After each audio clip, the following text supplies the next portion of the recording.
Ready? Council will call this meeting to order. For the record, it is Tuesday, June 29th at 8:32 a.m. We will begin today's special meeting and budget workshop with roll call attendance. Thank you, Mr. Mayor. Councilman Borton? Here. Councilman Cavanagh? Here. Councilwoman Perot? Here. Councilwoman Strader? Here. Councilman Hoagland? Here. Councilman Burnt? Here. Mayor Simison? Here. Next item is adoption of the agenda. Mr. Mayor, Councilman Burnt. I move that we adopt the agenda as published. Second the motion. I have a motion and a second to adopt the agenda as published. Is there any discussion? If not, all in favor signify by saying aye. Aye. Aye. Opposed, nay. The ayes have it.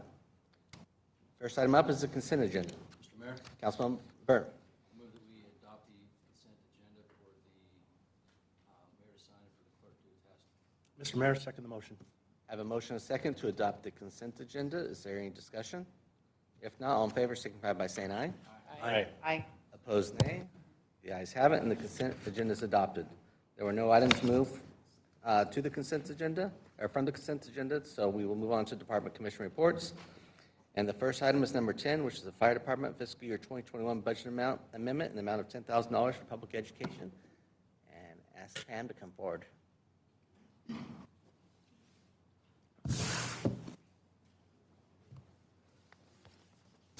Good morning. Thank you for having me this morning. My budget amendment this morning is, you will see that it's $26,495. $16,495 has already been received from donations that we have received from outside organizations. These are from Light My Fire. It's from our smoke alarm program when we're doing smoke alarms. It's also for car seats. When we're doing car seats, people make donations to that as well. We also received a really generous donation of $2,000 from a resident that wanted it to specifically go towards our CPR program as well. We had assisted her husband, and she felt that he ended up passing on, unfortunately, and that she wanted something for that as well. So with that $26,495, $10,000 of that that we're requesting is actually from an MOU back in 2018. We signed an MOU between the city of Meridian and the Light My Fire organization. And what that basically stated was that for every $10,000 that they gave to us, up to $10,000 for their donation, that we would match that. And so that's what we're requesting for today. Thank you. Council, any questions? No? Mr. Mayor, Councilwoman Strader. I move that we approve the Fire Department fiscal year 2021 budget amendment in the amount of $10,000 for public education. Second the motion. I have a motion and a second to approve the budget amendment in the amount of $10,000. Is there any discussion? If not, clerk call the roll. Thank you, Mr. Mayor. Borton? Aye. Cavanagh? Aye. Perot? Aye. Strader? Aye. Hoagland? Aye. Burnt? All ayes, motion carries. Thank you, Pam. Thanks, Pam. Next item is Police Department fiscal year 2021 budget amendment in the amount of $27,405 for traffic team motorcycle replacement. And we will hear from Lieutenant Ford. Good morning. So this is in reference to the traffic team has a motorcycle that is up for replacement in FY 2022. That motorcycle has, well, it needs some significant maintenance to the tune of about $7,000. So this request is to amend that and purchase a new motorcycle, that replacement one, now versus in October. What that'll do for us is that'll give us, that bike should be ready in September so they can actually get out and use that bike before the weather changes. And with that, I'll stand for questions. Thank you. Council, any questions? Mr. Mayor, Councilman Cavanagh. we approve the Police Department fiscal year 2021 budget amendment in the amount of $27,405 for traffic team motorcycle replacement. Mr. Mayor, second.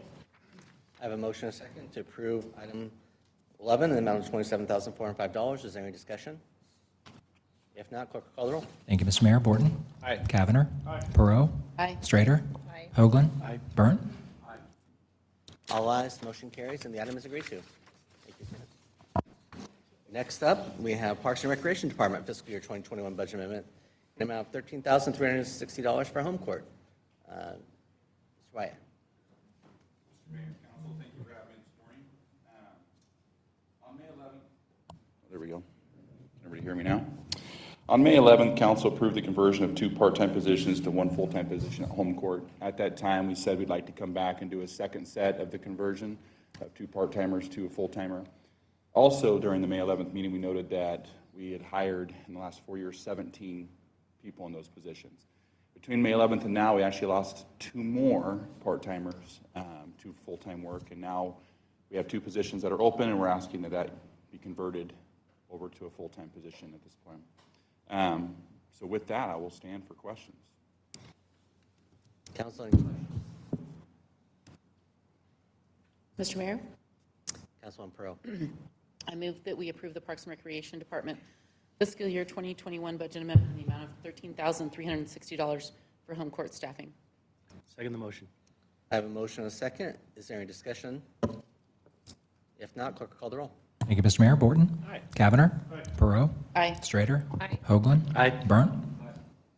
All ayes, motion carries. The item is agreed to. Thanks, Garrett. Okay. Next item up is item 13, which is the Mayor's Office fiscal year 2021 budget amendment in the amount of $7,000 for the Treasure Valley Youth Safety Summit. Turn this over to Miles. Morning, Mr. Mayor and members of council. You've got the budget amendment request in your packet to approve fiscal year 21 budget amendment in the amount of $7,000 for the Treasure Valley Youth Safety Summit costs. As you know, we received donated revenues for youth programs from various sponsors, and in 2020 there was COVID, so a lot of events did not happen, and this request is to propose to use some of those donated revenues for 2021 event. So we're asking for your approval for that.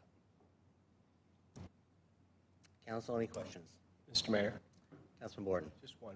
When is it? Remind me when it is, the summit. When is it? Yeah. So it's currently planned for September. I believe the date is 15th. It'll be at Wahoo's. Okay, cool, thanks.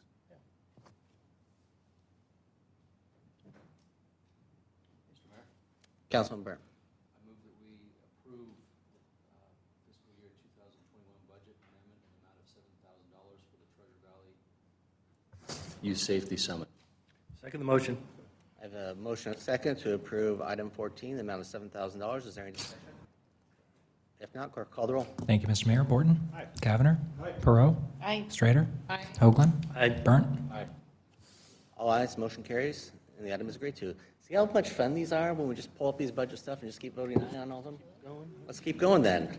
With that, let's go on to 14. We adjourn. No. I think. Do we have a second? Technically, it doesn't require a second, so I guess the question is, was it heard on the record? Next item up is 14, City of Meridian fiscal year 2022 budget presentation discussion. Here's over to Brad. Thank you, everybody, for being here, Mayor, Council. I appreciate your time, your service. Welcome to the workshop. As agenda, it's a fairly simple agenda today, beginning with some budget updates. We're going to go over expectations similar to what we did last time when we met on the 15th. I have identified a few discussion items that we'll talk about. We'll go over and point some of those out for discussion while we go through the rest of the budget. I'll talk more about that in a minute. And then kind of a final review of the entire budget. So with that, before we get the updates, I just want to say how did we get, how have we gotten to this point? We've been working on this since January. March and April, we met together with all the departments as part of our base budget to hammer out those numbers and to figure out what that looked like. Since that point, we met, you received your budget book at the end of May. Began looking at that. We had our first budget workshop on the 15th where we went over everything, all of the additional requests that are in there. So, that brings us to where we are at here today, and that's, to review, those items that you have any remaining questions on, those items that we want to have that discussion so we can with the hope, leave today with a balanced budget, and then that we can then take to the public for their review and approval and whatnot. So with that, there were some updates that have happened since we met last. Since the 15th workshop, you'll notice there's a packet, kind of like what we did last time. We need to swap out these, so there is a budget changes, which breaks down what changed since we met. I have them on the slide here. We've passed at least 3 budget amendments that have affected the 22 that we've had to make adjustments for. We heard today about the motorcycle replacement. That was a 22 item that we pulled from there and withdrew from that. You also heard about the 2 part-time specialists in home court. Now, just heard from that as well. Those are factored into the FY22 budget. Previously, you also discussed a personnel reclass where we changed an admin to a economic development. So all of those had an impact to the current budget. We've also had a few other things that needed to be updated. We noticed, I'll own this one, in our fire department overtime budget that we hadn't factored in the step plan into that. So we found it was necessary to increase the overtime budget to account for the increased wages from the new CLA. We also received notice from Valley Ride to increase the budget by $18,000. During our discussions on the 15th, specifically during the fire portion of that, we were discussing Fire Station 7 and 8 engines. They requested that we add about $14,000 per fire engine for an idle reduction system. We've withdrawn a community development personnel reclass, and during the last discussion when we were talking with Parks in the community center, we originally had all of that paid for by impact fees. After discussion, during that meeting and since, we've found that only about half of that is available to be funded by impact fees. So we've made, just kind of a math adjustment to that. So only half of that is impact fees. The rest would be other funds. So if you want to open up your books in the summary section, you can put this right next to the last budget update that we had in there before. And then you also have an updated version of the budget summary that we'll need to pull out the old version and insert this new version. Brad, question for you. Please. The VRT, what was the rationale for that dollar figure change? I have a memo on that. Sorry? Is it population increase that they're requesting the additional funds? I don't think it's population increase. I can pull up there's a memo. I want to say it was like a negotiated increase. Not with us, but yeah. We'll get that for you. While we're pulling that up, any other questions about any of the evidence? Mr. Mayor? Councilman Pearl. Would it be possible for community development, can Cameron come up and share a little bit with us about the changes? I want to make sure I'm really understanding the personnel reclass withdraw for that was originally requested, and then the liaison base wages. That's something that we already approved, right? Or am I misunderstanding that from our last meeting? So this was my understanding that the liaison base wages was already included. So is that not, we adding that now? We made that change in the FY21 budget. Right. And so to carry that forward, we needed to make that change in the FY22 Okay, budget. so essentially, all right, okay.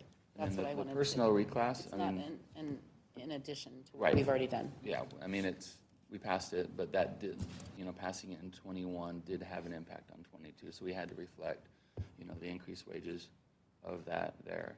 And then we withdrew the reclass because, you know, that is just a simple matter of, we want to include that in the overall compensation review. So we Okay. don't want to have that increase and then also have that, you know, that compensation study and the results there. Okay. So we withdrew that to count, because we're gonna factor that in with that study. Okay, so, okay. Do you have anything else you want to add to that? You got that? Okay. Thank you very much. I appreciate you being here. Mayor. Councilman Strader? Quick question for Chief Bloom, just to make sure I understand, the overtime budget is purely a result of the new contract. There's no increase in overtime. That's correct, Councilwoman Strader. The CLA contract. Chief, my apologies. Can you bring the mic down when you? I'm sorry, I was trying to project my voice. You're doing a good job. This works better. Yeah, with the approval of the CLA in February, the value of people's time increased, and so too did their value of overtime increase. And it was just an unknowable number last year when the budget was proposed, and then with the approval of the CLA, again, the value of people's time just increased. Thank you.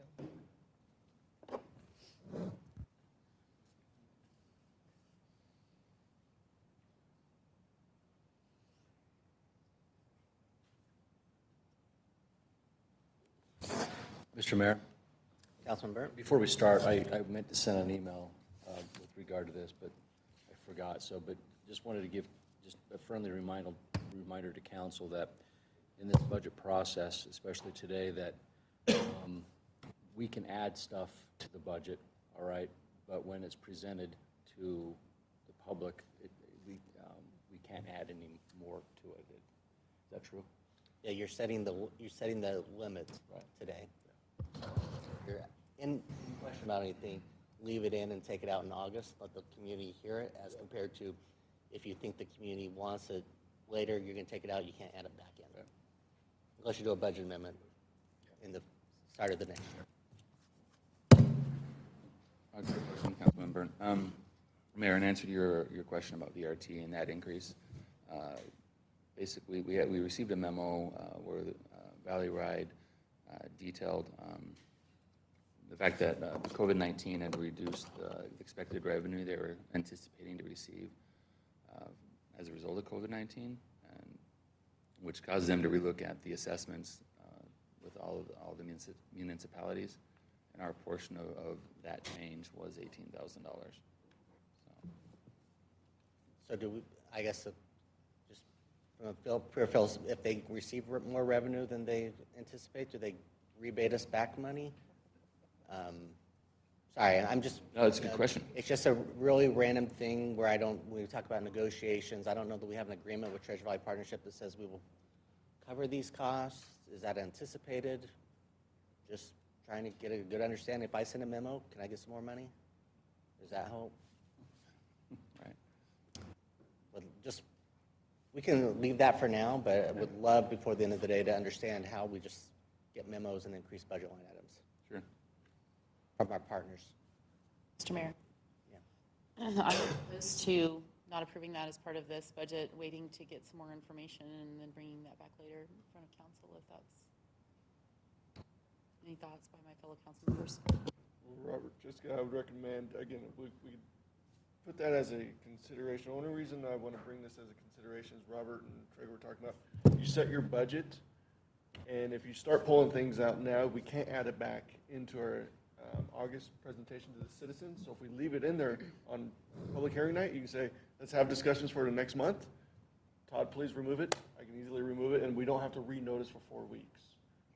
So again, we can keep it. I would recommend as a parking lot item, but between now and our public hearing, let's have some more discussions. We'll try to get you the good data. And then on public hearing night, President can go, please remove on behalf of Jessica's motion, $18,000, and I can do that for you. And we don't have to renotice for 4 weeks. When would the payment be expected to VRT? Is it fiscal year? Next fiscal Next year. year, Yeah, yeah. so we Okay, have plenty so- of time. Okay, so it would be in October? October 1, yeah. Yeah, post public hearing, post everything. Okay. But we'll add it as a parking lot item to get you guys more details. We'll work with community development and their team to figure out details, we'll get that information, so I appreciate the motion. Mr. Mayor? Councilmember. And Brad, can we keep a running list of what our parking lot items will be? Sure. Yep. Thank you. And Trey, I think the next slide has some of your parking lot items. Yeah, Almost. almost, okay. We're almost there. So as far as expectations, let's continue to do what we've been doing.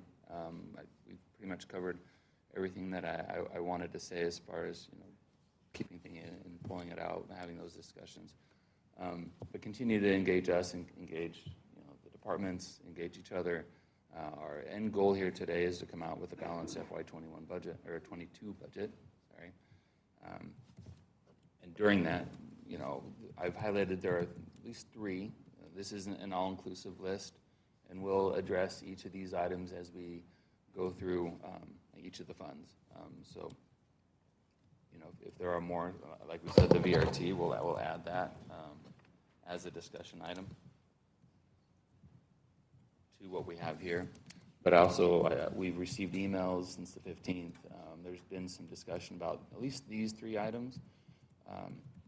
If there are more, please, ask those questions as we get to the different departments. We were happy to discuss those. So, with that, beginning with enterprise fund, I didn't have any parking lot items in the enterprise fund. With public works, water, wastewater, does anybody have any questions that were pending? If you want, you can use your budget summary as a reference, beginning on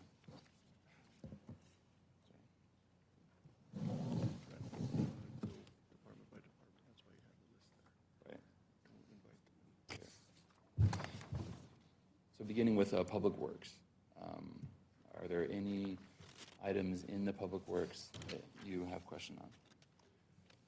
Actually, what we'll do is, Jenny will we're going to bring up the budget summary on your screen for you. We're now at the point where we're going to be managing your budget and approving your budget so that we can establish a final budget by the end of the day, so we can give it to the citizens for consideration. We're going to go through the enterprise fund, we'll go through the community development fund, then we'll end up with the general fund. We're going to go department by department. We're asking you guys, do we have any items of discussion by department? If there are no discussions, we'll ask that we don't have to make a motion. We're going to say, all right, no questions. That means that particular department's budget is accepted and not really approved, but approved for me to post to the citizens for consideration. And we're going to go one by one. We'll go,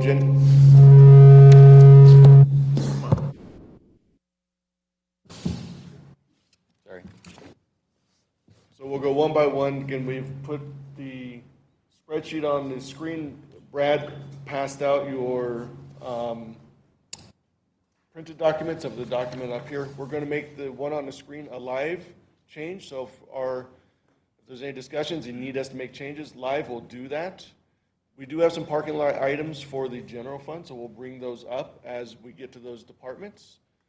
So Brad will kind of facilitate this and go department by department. We'll start off with the utility billing department. So in your budget book is your utility billing section.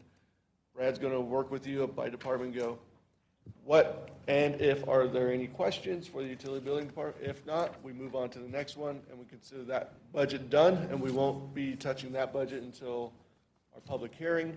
So that's kind of the expectations of today, with the ultimate goal of having a balanced budget so the mayor and council can present to the citizens for 4 weeks for the public hearing.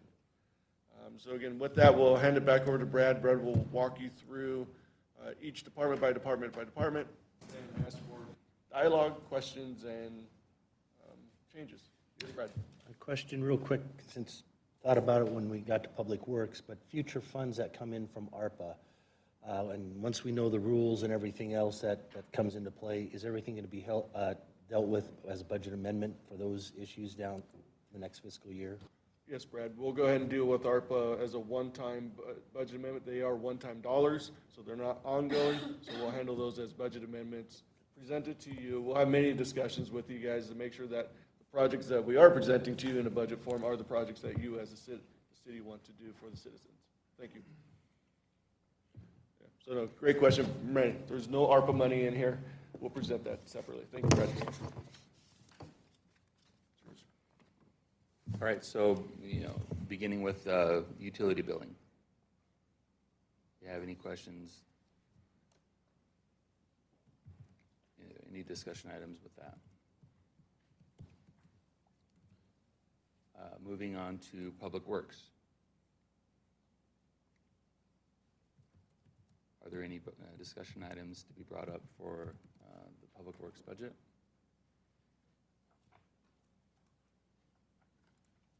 Again, as a reminder, any item, requests, replacements, this is the time to bring up any questions or discussions. And I would ask council, would you prefer to have them pull up with a replacement list on all these items? Do you feel like you need to see the replacements first and see each aspect as compared to these general department-wide questions? I just want to make sure that we don't go too fast, for you, and you see the information, have time to look at it before feeling like you can sign off and move on. Is there a preference, desire? Okay, so doesn't look like we need, don't see that we need to pull up individual replacement items or groups of items. Okay. Mr. Mayor, I do have a general question for Public Works, maybe for Dale. I'm not sure. But in regard to this permit that's going to end in FY26, as a project that was required by the federal government, we anticipate we're going to have another project of this size that they will be requiring. I know you don't have a crystal ball. We're 5 years out on that, but this was anticipated to be a $150 million project, if I remember correctly, and we're coming in close to that. Are we anticipating another project of this size? We going to need to have any other permit requirements at that point that we need to be having in mind? I mean, I know there's our regular improvements and replacements, some new projects that we're doing, but this is a unique scenario. And I don't have enough history to know how frequently we are doing projects of this level that are required by the federal government or the state.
How much advance notice for our 2027 permit would we receive if there were some particular changes required to renew?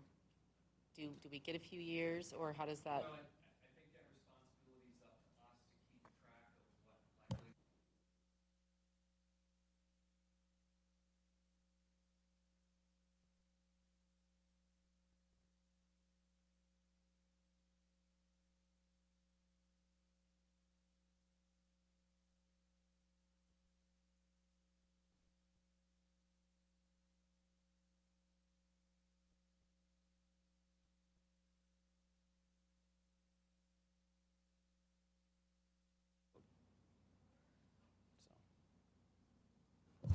Question? Councilman Strader?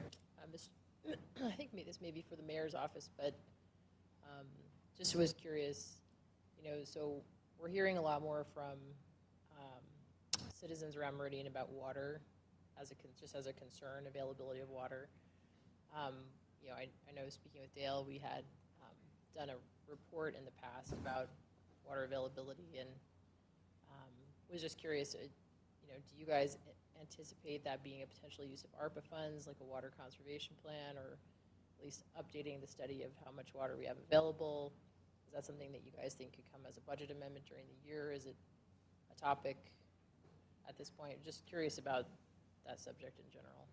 I've not been informed by the utility that that's a priority or a change that we need to be focused on as it relates to updating the aquifer groundwater study. I think there's a difference, the conversation that we're having in terms of the aquifer levels and whatnot versus the groundwater, or I'm sorry, the runoff reservoir irrigation. We started yesterday having a conversation about what we might want to start putting out to our community to make them aware about the conversations about people when the irrigation gets turned off, about their plans to maybe start using some groundwater. And I think if that's an ongoing trend that were to occur for years, we would definitely want to reconsider that as compared to just where are we in that cycle, I think is that conversation. So it will be something we talk about, but I don't know if there's anything specific right now to readdress, and unless I hear otherwise from Public Works to say they need to go remodel and redo that. Okay.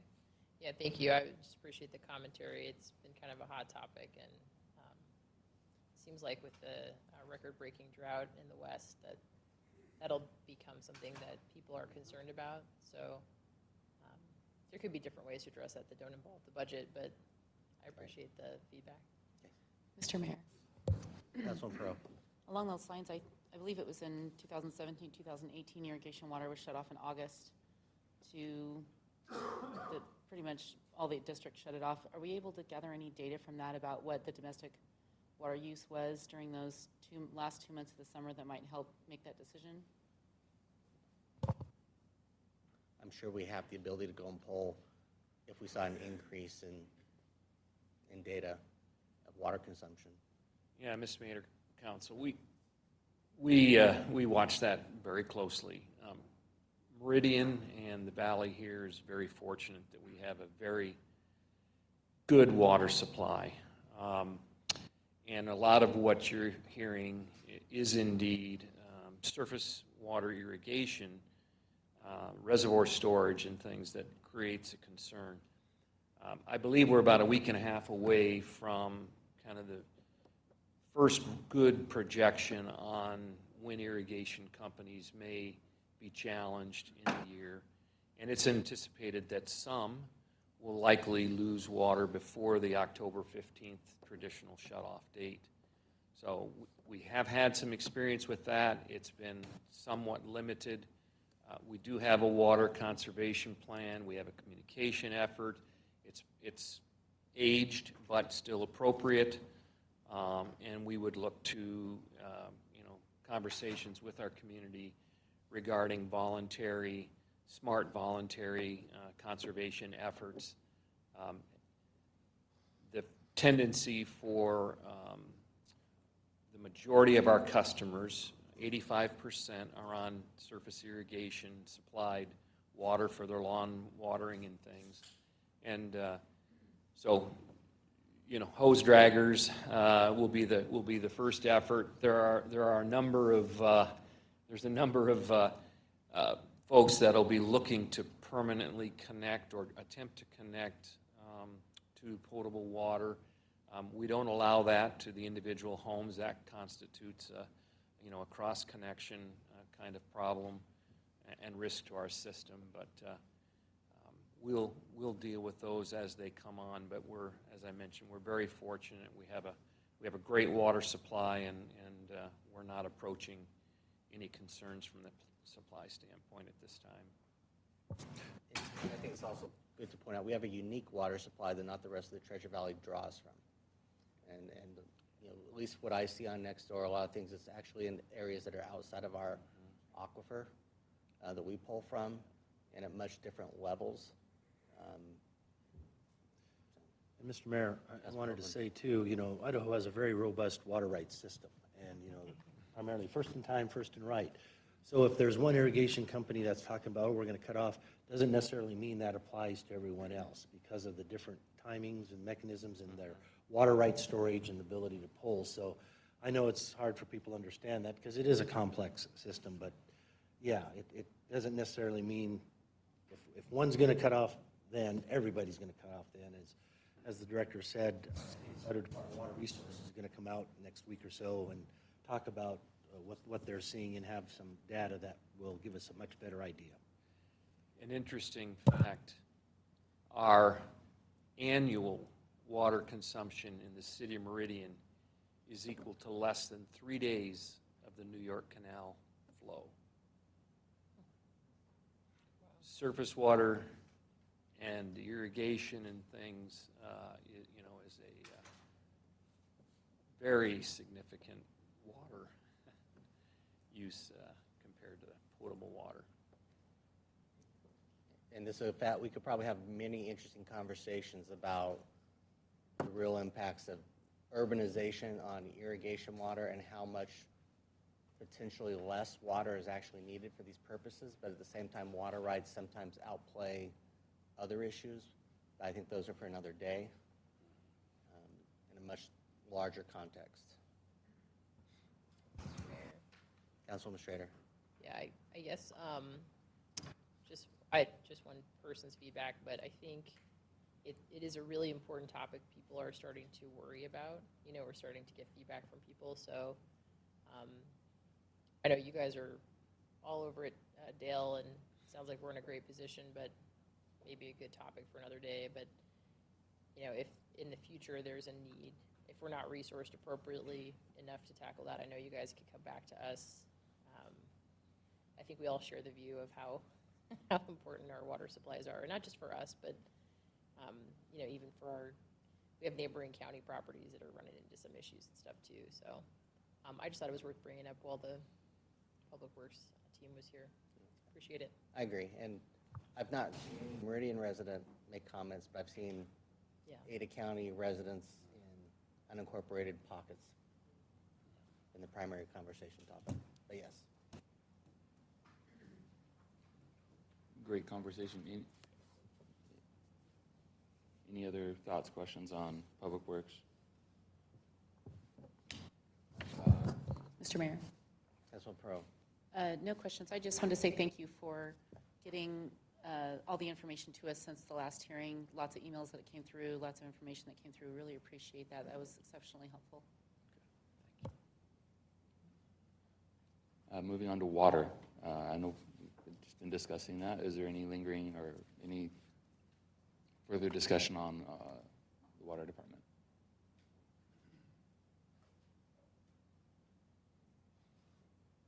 Moving on to wastewater department.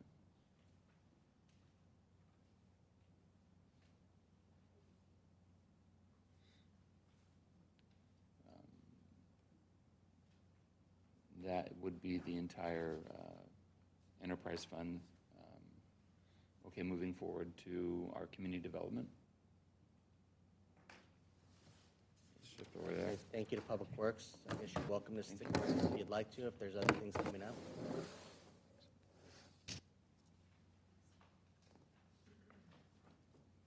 So we'll start with in our community development, beginning with our business department. Sorry, not business, building department.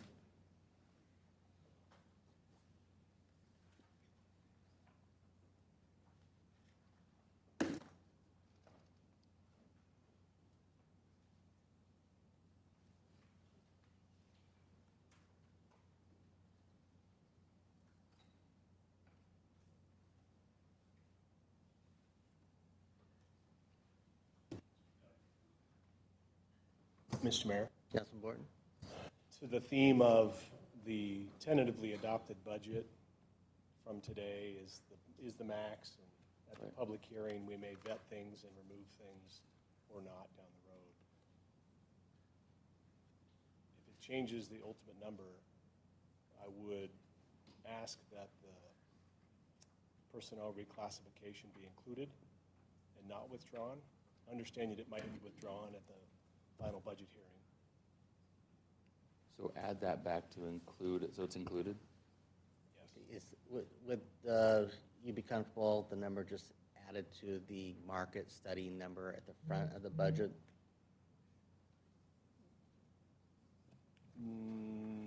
Not necessarily. I think that might, if it suffices for the purpose of publishing a budget, that's fine. But I think it, if not addressed, is problematic. So if it's withdrawn here and added in there, that's fine. But I think that's an underlying issue that is worthy of a discussion. Mr. Mayor. Wherever you frame it for the purpose of publishing the budget is fine. And there may be discussions between now and then. Right. If that's permissible, I have no objection, just so long as there's funding capacity necessary to allow it to occur. Okay, yeah. We can include that with. And that might be a different way to do it. Yeah, that would allow the funding capacity. I think with the question I'm ultimately going to have to ask is, from a fair and equitable standpoint, if you're asking for a market reclass to occur on one position, I have to bring it back to our HR and say, well, instead of doing the market study, we should just do market reclasses for other positions, because this is not a unique situation in our city right now. It may be one that was highlighted outside of the process that should have been, but it's not unique. So that would be my fair and even playing field. If we want to do it for one, let's not do the market study. Let's just focus on reclasses and make those, start working on those next week. So that's what the market study is meant to address for all the levels within the city. Mr. Mayor. I Councilwoman had Crowe. a brief discussion with Crystal about timing of that study, and it's my understanding that we wouldn't likely get the results until this time next year. So it's possible we won't even know what the market study will say until June or later. It's my understanding. And so that being said, we essentially forego that for completely this fiscal year, most likely. No, that's not. Is that a correct understanding? No, Or we'll did I not understand that? No, I think maybe we weren't clear. Just lay it down. Okay. So we're anticipating getting those results in early next year, early FY 2022, early January, February, March, that time frame, so that we can have the opportunity to review those results and take any appropriate steps or actions no later than the spring, which is a full 6 months out from the next fiscal year. Is there an anticipation that there will be potential for budget amendments then at that point? Are we waiting for all those results then probably won't actually be put into play until next fiscal year though, correct? At this point, we don't know what those results are going to show us. What we are anticipating is that there are going to need to be some adjustments that will need to occur in FY '22, hence the placeholder that all of you have for us to enact and make that happen. It could be more than that, it could be less than that. We just don't know what that looks like at this point in time. So, and I think we addressed at the last budget hearing, if those dollars weren't spent in full, how would those be reallocated back through the budget? Or if it's not enough. Or if it's not enough, correct, we would come forward in FY '23's budget planning process to ask for additional dollars to capture that. specific discussions about an amendment have not been addressed because we don't have the results yet. I think to answer your specific question. So, Mr. Mayor, as long, if it's factored into the one way or the other, that's fine. The principle that causes concern is compression, that if allowed to linger for a moment is highly problematic. So as long as the funding is available. So Robert, with that, we can easily increase the line item that you're referring to. Was get that maximum number up there so that we have that maximum. If we need to make adjustments for public hearing, we can. But at least we'll make sure the funding is there for the study results. It doesn't, doing so doesn't negate the ability to discuss reclass, does it? Does not negate. No. Okay. That's a later, yeah, that will occur later.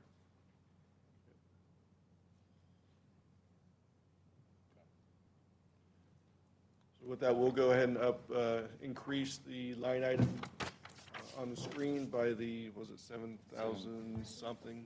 7,000. Yep. So we'll go ahead and increase that line item accordingly, and therefore we have the budget established to the value that we're looking to propose to the citizens. Mayor, Councilwoman Schrader. maybe just, I'm okay with doing that for the purposes of having something available, because we can't, we can't go backward and add something later, right?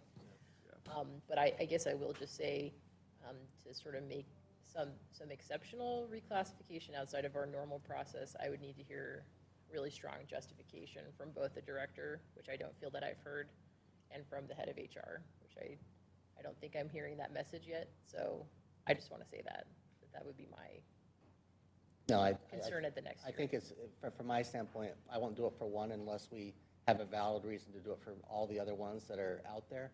But if we don't want to do the reclass or the compensation program study, we can look at a different process to effectuate that. I could probably find 2 or 3 positions within that department alone that would have similar employees at similar situations. And just from what I know. Seems like taking a methodical, citywide approach is a good approach that we've been taking. Mr. Mayor.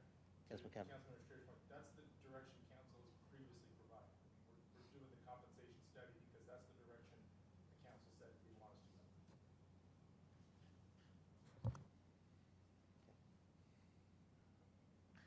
Great questions. Any, since you've been talking about compensation, any other discussion points about that, or we can move back to community development, building, or economic development?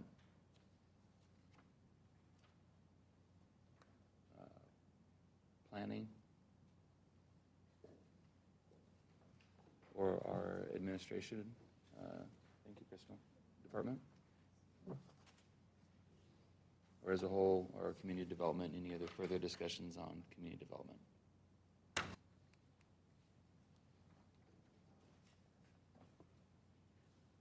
Okay, let's move on to the general fund.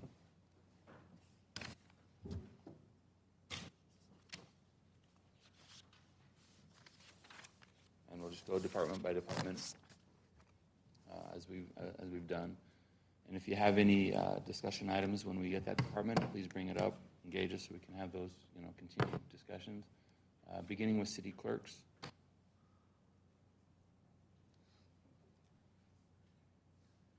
City Hall.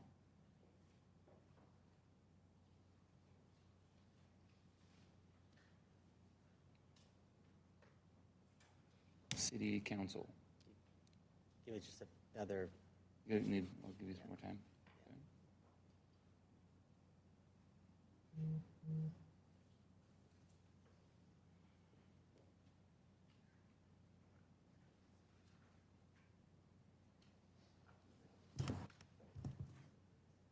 Okay. So far, so good on what, how about finance? All right, sorry, that was loud. Yeah, right. Well, in that case, let's go to human resources. appreciate the humor, thank you, guys. Human resources.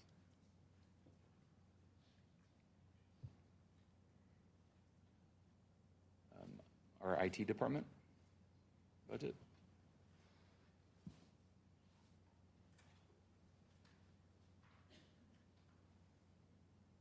If I'm going too fast, please let me know. Our legal department.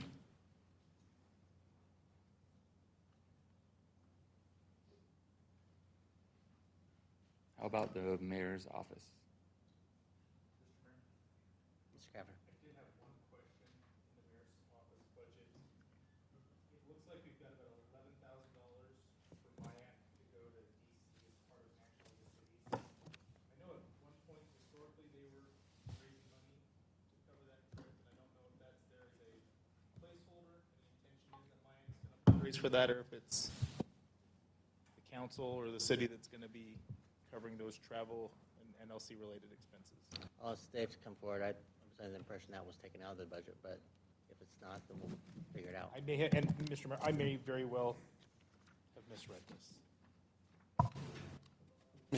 Mr. Mayor and Council, Councilman Capper, the intent is that the MIAC will raise money, and the line item, I think in previous years' discussions, we've put it into the base budget lines so that we don't have to bring back amendments that are seemingly ministerial to make life easier. Okay. Mr. Mayor? Councilman Governor. I appreciate the efficiency around doing that. I also like having that as an opportunity to kind of celebrate their good work and commend them for what they've been able to accomplish on their own. So I don't know how we flush that out. If it's take the dollars out and then do a budget amendment when they raise. Again, this is not the biggest deal in the world. I was just more trying to understand what the philosophy of it is, and it has changed or evolved. Sure, Mr. Mayor and Council, Councilman Kavner.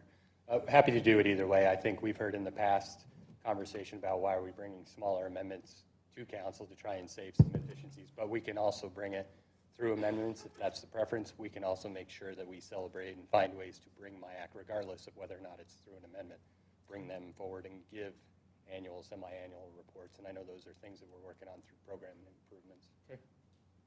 Happy to do it either way, though.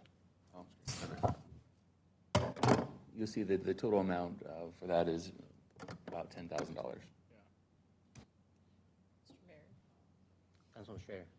I think our previous philosophy financially is that we don't like placeholders, right? I mean, the closer we can get to, I guess my question would just be like, do we have several items like this? Is this the only one that we know about? I'm just hesitant to leave placeholders in that don't reflect what we think we're going to spend if they've raised the funds in the past. So I guess this is a little bit more nuanced than this, but previously, council has funded a portion of their trip to DC outright. It's been a shared cost from that standpoint. So on one hand, money was put into the budget with the expectation that they would raise some and council would pay for some. So in my conversations, it's been a little bit more put on them rather than have the city do that, and that's a different philosophy and from that standpoint. So it's not just a placeholder. It actually was at one point in time a city-funded cost. It's really, as MIAC comes back and we re-engage, this last year was interesting. I don't know where it's going to go. I'm happy to remove it because even from my philosophical standpoint, I did not anticipate having the council help fund that cost. Doesn't mean we won't come back and ask. Yeah. But from a practical standpoint, it was putting more of the onus on them. But to Mr. Miles' point, it would necessitate a budget amendment and transactional process, but it's nothing either way from my standpoint. Mr. Mayor? Yeah. I think you bring up a really, really good point.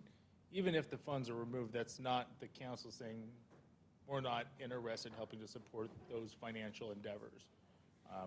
Or you were maybe under the impression that it wasn't in here. I'm supportive of taking it out, and then that creates a mechanism for them to come back after they've raised X amount of dollars and they need Y to help cover the gap. That's a good conversation for the council, and we can applaud them for their good work and potentially fund it at that point. Mr. Mayor, Councilman Hoagland. Since this is a budget that goes to our citizens to review and provide input and whatnot, and if it's our intent to at least fund a portion of that trip, you know, they're going to fundraise, and we know there's going to be a budget amendment coming.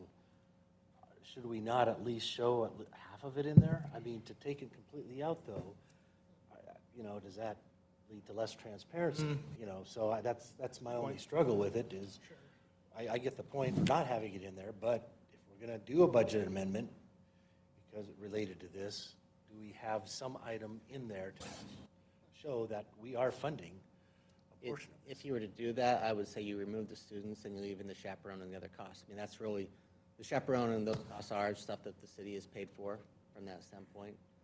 So if you want to remove the students component to show that there is a commitment, I think even from a practical standpoint, I can't sit here today and tell you that NLCDC is going to be something that the MIAC's going to do next year.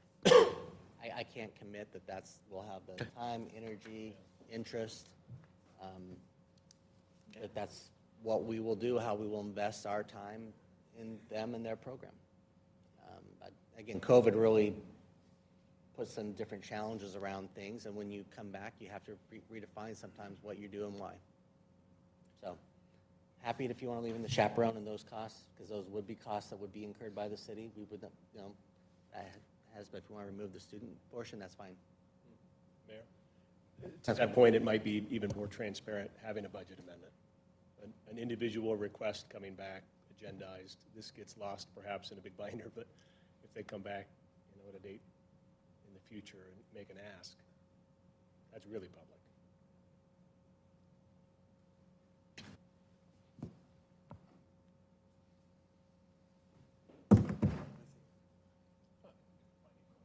Yeah, I think. Council, yeah, we just need a final direction. Do we remove all NLCDC items or just the students portion? I just need a direction. Remove the students portion. Okay. We will remove the students portion of the NLCDC items within the mayor's base budget, and we'll update that for our citizens for consideration. Appreciate it. Appreciate you. Thank you. Are there any points of discussion for, any other points of discussion for Mayor's office? Okay. That moves us to other government. Are there any discussion points on other government? Other government typically, yeah. One second.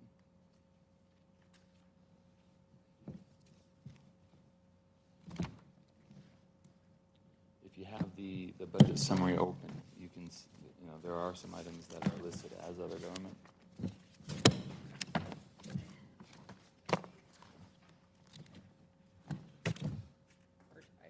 Sorry to interject. I lost track of the list we had, or we were going line by line, but I don't remember where our streetlights in a separate category. Yes, they are. That's actually right after other government. Correct. I'll hold my horses in. So, you know, you have, you know, there are items like, you know, VRT, you have, you know, VRT, that's MAPS right, funding, those types of things. Here we go. Well, I guess a quick question, Mr. Mayor, I guess a quick. Councilman Schrader. So VRT's in the parking lot, so does that mean we're just going to put that in for now, in your mind? I mean, do we think we'll put the additional request from VRT in and then suss out if it's actually necessary and the genesis of the request, and then potentially we'll just remove it in the next hearing if we don't feel like it's justified? Kind of just looking around.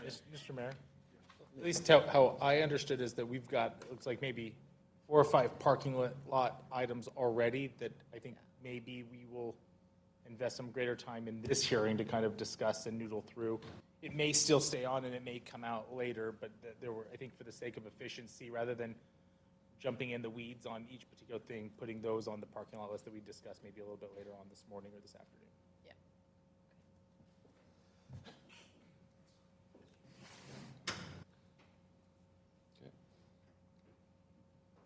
Nothing else on other government? What, streetlights, I know that is a topic of interest. Mr. Mayor, Councilman Schrader. maybe it's helpful to hear from Dale. If he's Oh, glad he didn't leave. Excuse me. He doesn't mind. So I'll just start with my recommendation. I personally, I recommend if Public Works thinks a 5-year replacement conversion schedule to LED lights is achievable and in the best interest of the city, I think the $375,000 a year investment is appropriate. That would represent, about a 12%, a little over 12% internal rate of return over the next 20 years from where we sit today. To me, if I was a portfolio manager of the general fund, I would think anything surpassing a 6% hurdle rate would be a good return on investment for the taxpayer. It feels like a win-win for the city, but I'd like to ask Dale, his opinion about, well, number one, is a 5-year, it sounded like faster than 5 years doesn't make sense, but is a 5-year replacement schedule and that level of investment achievable for the Public Works Department? And then, if he's supportive of the request. Mr. Mayor and council, we tried to address and offer some basic information to all of you via an email where you're able to very simply see what value comes from the conversion of a high-pressure sodium street light to an LED light. And as you can see, it does have, over the life of an LED light, pretty significant savings. It starts with a one-time Idaho Power incentive that is in place today, but certainly not guaranteed to be something available, in the future. Secondly, you get energy cost, which the higher wattage lights obviously offer a better savings than the low wattage. The majority of the lights that are to be converted are the lower wattage lights. So that was reflected. And third, and maybe equally important, is that an LED light has a very high reliability and a very low maintenance cost. When you add those up, you end up with a simple payback that's somewhere between 4 and 7 years, depending upon the wattage, for a 20-year life of an asset, if you will. So our current approved budget that you approved last year was $250,000 for that conversion. That gets you roughly 500 lights converted. We're well on our way within that portfolio. A high-pressure sodium light has a life of 5 to 7 years, roughly, and therefore we have recently touched high-pressure lights that it makes, I think, in our opinion, no sense to go out and start replacing those right away until they get closer to their end of life. The department has looked at, and we can support managing the projects necessary to convert those lights anywhere from the $250,000 to $375,000 rate, or whatever you choose to recognize. We understand that this is in competition with other money, and would be grateful for whatever dollar amount that you can allocate. So if there's money in the budget, we can accomplish $375,000 or a 5-year replacement schedule on the balance of the lights. I would not recommend going any quicker than that, just because I think there's a measure of good money being spent, and I'd hate to discount that value that exists out there already. But it really becomes kind of a decision on how you choose to allocate the money. But we can support up to that 5-year replacement schedule on the balance of the LED lights. Mr. Mayor. Councilman Pro. Thank you very much for the information that you've sent since the last hearing, and thank you to Councilwoman Strader for providing excellent data on that. Just a couple of questions for Councilwoman Strader and then for Dale as well. Is the request that we consider this $375 to be a base budget item for the next 4 to 5 years? Or are you anticipating that the council would look at that on an annual basis, and future councils, whether that's us or other individuals, will have to make those decisions, and if future councils determine that 375 is too much, then can the replacement schedules be adjusted to accommodate? So obviously the goal, if we go down this road, is 5 years, but we don't know what that's going to look like in 3 years or 4 years. So is that something that's going to cause a challenge if we speed this up at 770 replacements a year, and then it's slowed down because of budget changes? That's not going to affect the overall schedule of replacements for the city and cause issues in that regard from a timing standpoint? Jessica, I don't think that would create a big challenge for us. We're likely going to have to look at whatever dollar amount that is allocated and proceed to bid that out and set it up to accomplish it. So if it goes up and down, which it has historically, this has been one of those items that there is some discretion. There is the balance against underserved areas and the lighting, and that's why you see both of those kind of in the portfolio being balanced to try to make progress on both fronts. So I mean, I guess I would say I'd hate to obligate future councils to do something. From where I sit today, having run some of my own work on it, I think that is an appropriate investment level going forward. Next year, Idaho Power could come to us and say, oh, never mind, we're not going to give you that rebate that we gave you. You know, that could change the math. I mean, so there are things that could change it. I'd love for us to consider a philosophical commitment going forward at this funding level, assuming the city is financially healthy. But I don't think we should ever be obligated to invest that money.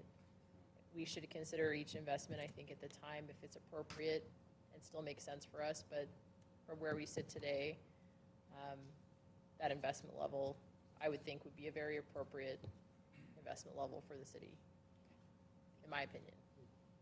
Thank you, I appreciate that. I have one more question about the budget requests. So am I understanding correctly that the line item, which is supplemental projects, are new lights that are being considered? The memo that we received laid out not only the possibility of increasing our budget and how that advances our project, but with the new lights that are that have been prioritized, which I really appreciated that information. Is that what budget request number 1 is? Is that what that means by supplemental projects are the additional lights that would come in, the high priority lights that would come in? And should we have a conversation about that in relationship to the 300, how do we balance that? Or if we're gonna, prioritize the new lights, about 30% of the lights that are needed that don't exist yet, you anticipated would come through development over the years. The balance of those is something we want to talk about from a budget standpoint. So do we have a conversation about that in relationship to the dollars that are being spent in the replacements, and how you as a department and council would expect to balance those costs? Yeah, we've had both of those line items in the budget now for a number of years. That supplemental street light line item was specifically identified to install street lights in underserved areas. The priority that we use are walking routes to school, and there's a number of those that still exist that we're chipping away at. Areas in our city where there's high vehicle accident rates at intersections and things, as well as crime areas. So that's another pool of money. Instead of being $479 in installation, a new street light on average is about $6,500. So it's very expensive. We have about 1,000 of those lights that are in neighborhoods throughout the city. Those are largely developments that occurred before the city had street light standards. And the way we got to that is basically taking geospatially and applying those lighting standards that we have today to those areas that we would consider as being underserved. So, That is a large amount of money. We would love to see development take as much of that burden as they can. Anytime ACHD or ITD touches road projects, a lot of those lights get installed at that point in time. But yeah, it's a large dollar amount when you consider, basically the older developments and neighborhoods in the city. Just to say, both of these items are in our newly adopted strategic plan for us to look at. So I anticipate the FY23 budget will have a much more robust direction, especially on the underserved areas. The conversions will fall in line with as we look at our, environmental plan updated and accommodate those needs. So again, set whatever dollar you think is appropriate for this year's budget. Know that I think we will have laid out plans next year that we will be bringing forward to council in some fashion. Say this would be what we believe is the appropriate plan based upon resource allocation, dollar growth patterns, to make some reasonable assumptions to move those up. Can you share with us how you got to that $45,000 figure, and are there high priority areas that are really critical for us to be addressing sooner rather than later? The $45,000 level was in line with what councils have allocated in the past, around roughly $50,000. The priorities that we have a good list, and we identified those here, that there's probably, a few hundred lights that with money available, we would like to see street lights be put in. We today, however, can't manage probably more than 50. These are, every single one of them is an individual project in itself. And so the project management over newly installed streetlights is a pretty significant administrative, engineering opportunity. So there is a limit on what we can handle with today's resources and how many lights we can do. But we have a number of projects. We have them prioritized to the best of our ability, and it would approach several hundred lights. And we just keep whittling away at those. So Dale, you sent this out, and this was just an example of one neighborhood where you do a replacement type of thing. So this was, I think, in the 40s. I counted at one time. I didn't write the number down, but that would be kind of the budget for if you were to take one area and change them all out.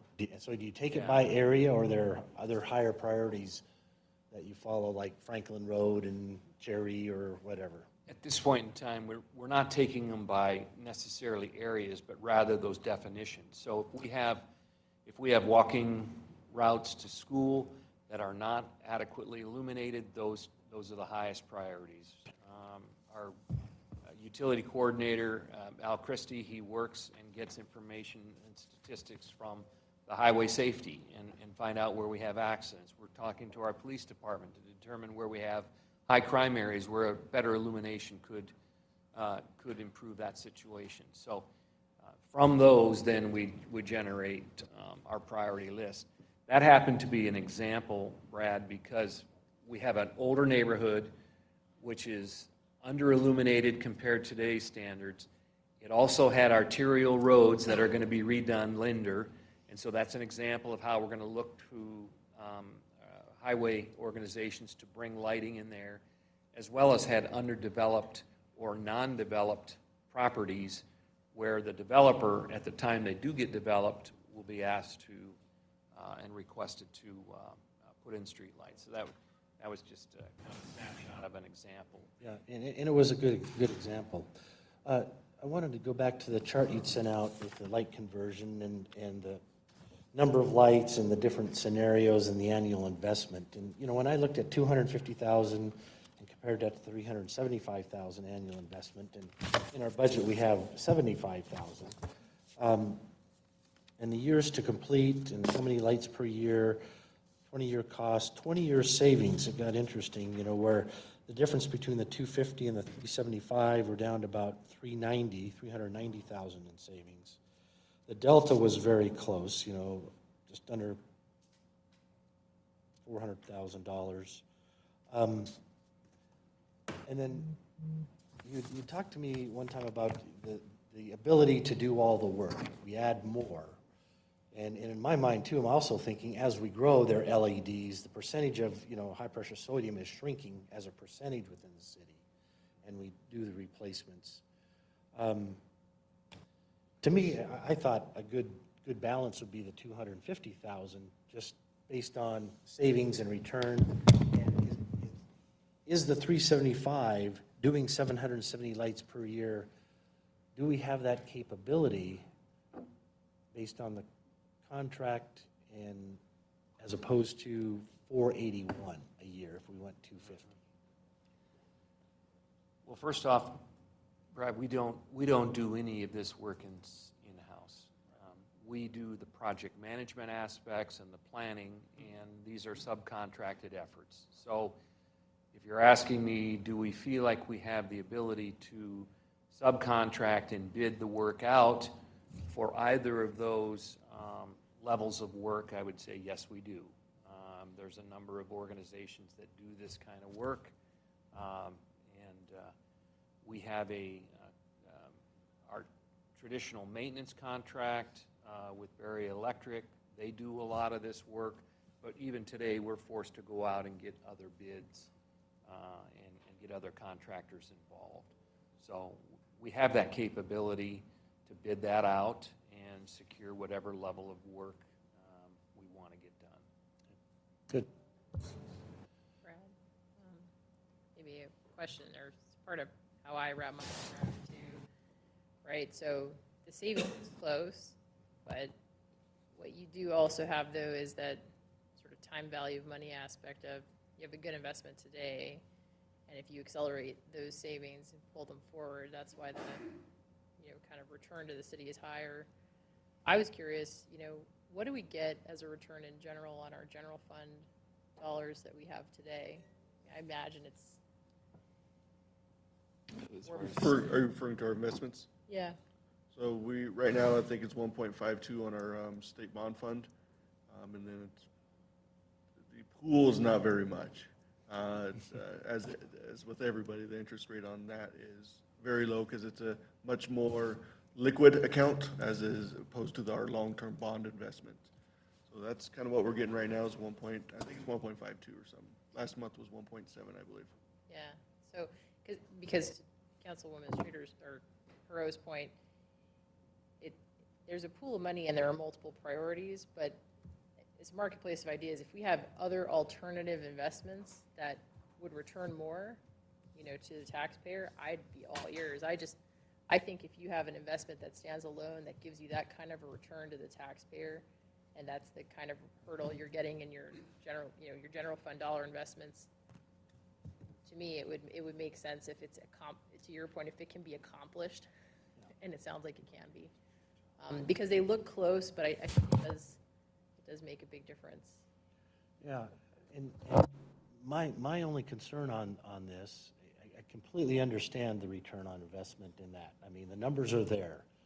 I guess in my simplified way of thinking, I look to my household budget, and you could probably sit down with me and show me that it's absolutely a great return. I would benefit much more if I trade in my gas car, 33 miles to the gallon, and go electric. There would be a return over time, and what I would be able to achieve. It would be a good investment, and there would be a return. However, I kind of look at the city budget like my home budget, but there's an upfront cost to that. And what are my other priorities and needs that I have? Well, I'm going to have to replace the roof in 5 years. Okay, how do I fund that now if my investment goes to here? And I've got to fix this, and I've got this. So it's no doubt there is a return that is a very smart return to do. It's just a matter of now with the competing priorities that we have, are there priorities that we have to have this for other things in the city that may not have the return, but it is a priority. That's my only issue is, do we have this as a placeholder type thing as we go through the rest of the general fund budget type things and then go, okay, here's our balancing act now. Maybe that's the approach, I don't know. I don't think it's a bad comment at all. I mean, but I think one of the things that I'm trying to keep in mind, because I had a similar financial approach at home, like just because something makes sense doesn't mean it makes sense to load all those costs in today, right? But we have a pretty healthy general fund balance, and so, I mean, unless Brad and Todd tell us that the streetlights would mean that this derails something in the CFP, or would keep us from making any investment that we've identified already in our long-term financial plan. I mean, absolutely with you on that. We don't want to do it to the exclusion of something else that's important, even if it doesn't return. I mean, we still have things we have to do. I get that, so. One other thing just on streetlights as a note, and I didn't know if we want to do it here, Dale, or again, what council wants to do, but we do have a 220, is it 280? No, it was 200, but it's growing. It's 220 is probably. So I didn't, for the section of lights on Chinden that will come as a budget amendment, would you rather see a budget amendment, or would you rather put the money into the base budget knowing that there's going to be another, you could put it into that 45,000 and you could round that out to 300, and you could use those money for the lights on Chinden, and anything left over can continue to add towards those underserved areas. Would you like to set a higher number now knowing that you're going to see an amendment, or would you rather wait till you see the amendment? Again, this is all fund balance regardless of what number you put in here or when you put it in. It's not going to impact the other elements. And as I said before, and I'll say it again, my comments with the council administrator, I wanted this budget to be focused on what I thought were the other priorities. I'm not going to say these aren't priorities, but that's why I did not increase. I wanted to go through our planning process. I wanted to develop what that looks like before coming back. If council wants to accelerate that without plans, I have no issue with that. It is a return on investment. But just like putting money into a road is a return on investment, we just don't see it. The taxpayers see it in different ways for their costs that they don't have to do from sitting there, the idling, all those other studies. So a lot of things we can do can have a return on investment. Just some are more tangible for us to articulate in our budget from that standpoint. But it's not it's there. So I'm just asking the question, would you like to also increase the other item, or would you rather wait specifically for an amendment to consider that cost? Or would you like to go into fully knowing what the anticipated cost of the city would be for streetlights? Because we do have a number, I assume it's close, that we could put in there. Mr. Mayor, Councilman Borton. to answer your question, I think what Councilman Strader's presented is spot on. You have some general funds that are either going to return 1.5% or 12%. I mean, this one's pretty measurable and known. It's a one-year commitment. We can reevaluate annually, obviously. 375 is the most we can invest and handle. There's not huge onboarding costs. It's a no-brainer that the taxpayer saves by doing 375. It's not being done in lieu of something else, to what your point. So at least for the purpose of the public discussion, it seems to make sense to include it. If it gets scaled back to some degree or all of it, that may happen, but boy, the numbers seem pretty clear that the taxpayer wins. What about the other portion, the Chinden portion? How would you like to consider that? I think that's a separate, when it arrives, it's a separate budget amendment discussion. Mr. Mayor? To that point, though, I mean, if, again, it's a known issue, item coming, and it's going to happen in that fiscal year, and we just know, we may not know the exact number, but we're going to have to pay for it. Again, I think I kind of lean towards that, having that in there and letting people know that, well, here's the cost that it's going to be for supplemental projects, or if it's another line item like the Linder Road street install, having it there so they know what are we spending the money on. And it's, we don't play hide the ball with taxpayers in Meridian, but at the same time, I don't want to have that perception out there that we are. But just if it's known that it's going to be there, let's budget for it. Let's have it shown, and then if we have to adjust the number when the time comes, then we can do the budget amendment. But I don't know, that's my feeling. If, you know, if we're comfortable with the process and budget amendments, because people can speak to that. It's not completely hidden from view. They can come in and speak to a budget amendment. You know, that's fine. We have the process in place, but on big ticket items like that, just making sure that people are aware of how we spend the money is good. And I want to make sure finance knows that your transparency and how we show our finances is fantastic. I really think we do let people know what's coming in, where it's coming from, and how it goes out, and all those things. So that's a great job, but just part of the budget process. That's just kind of my thoughts on that. And I assume, Dale, Alex, it would require a contract in that element so council would be aware of the final cost for any contract to do that work. If Yeah, we it would was do- added into the budget. Yeah, Mr. Mayor, we would do a collaborative agreement with ACHD at the time that occurs. It's gone, the timing of this thing has changed back and forth. To refresh your memory, Winco Costco is bringing Chinden towards the east and stops roughly at Meridian Road. ITD is bringing Chinden from Eagle west, and there was a half-mile section in there that was not scheduled to be completed. Well, as this all came together, they decided, rightfully so, ITD is just going to finish that section and get it done. So you don't have this 2-lane section in all of this 5-lane corridor. And with that comes our option to apply our lighting standards like we did to the rest of the corridor. And for that half-mile section, that was originally estimated to be approximately $200,000 for the number of lights. I think it was 27 or 28 lights that would complete that section.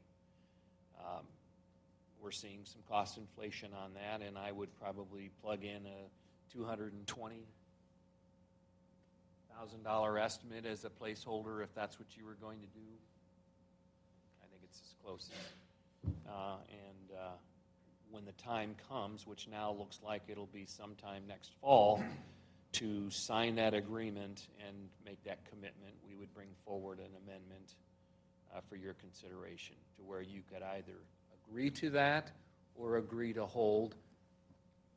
They'll supply the infrastructure, and someday down the line, at a higher cost, you'll be bringing back those street lights to that section. And just so we're clear, it's either we put it up or there's not, there's a half a mile that will have a gap. That's correct.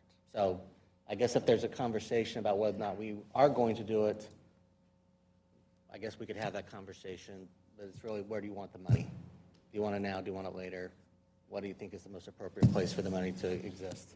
We're probably talking about it longer than it had we done a budget amendment at this council workshop, to be honest with you. But where does it make sense in your all's opinion? That's really all we're trying to do is, again, avoid a budget amendment in the future if it's not necessary.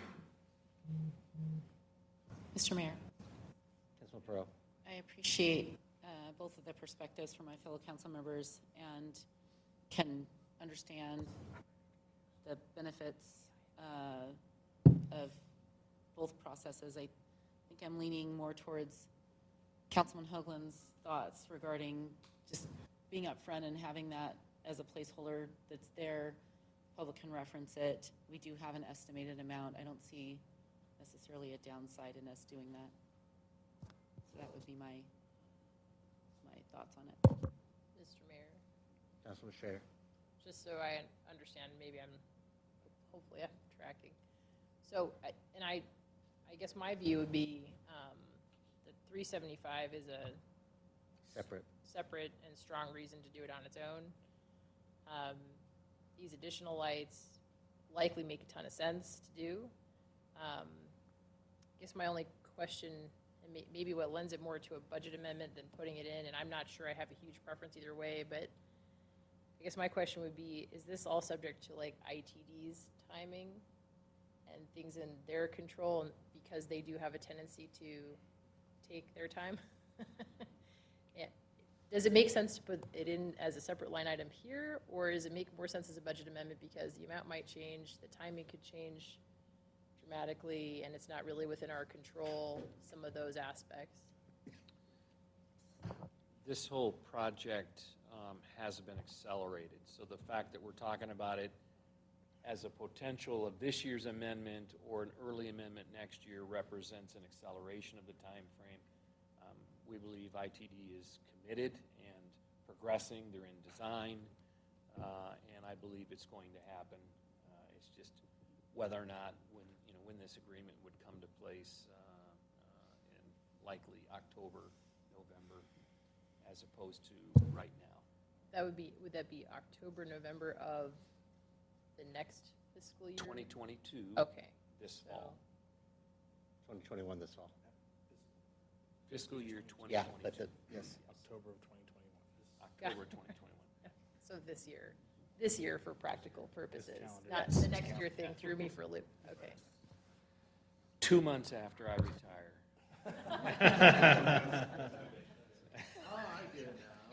Isn't everything, Function of the Dale Bolthouse calendar, you know, DBC. AD, BD, AD, 2 months AD. Mr. Mayor, Councilman Pro. just to give some feedback on how I'm thinking through the increase in upgrades, less about the dollar figure that's being proposed and more about kind of the philosophy behind how we approach it. And while I can't quantify the amounts like we're able to do here, I can think of a couple other projects in our city that I think that would, that are not, the amounts are not in this, increases that we would add to the budget for this year, where we will have a future benefit, a future financial benefit that is not yet quantifiable, but that, so if we're using that thinking of, let's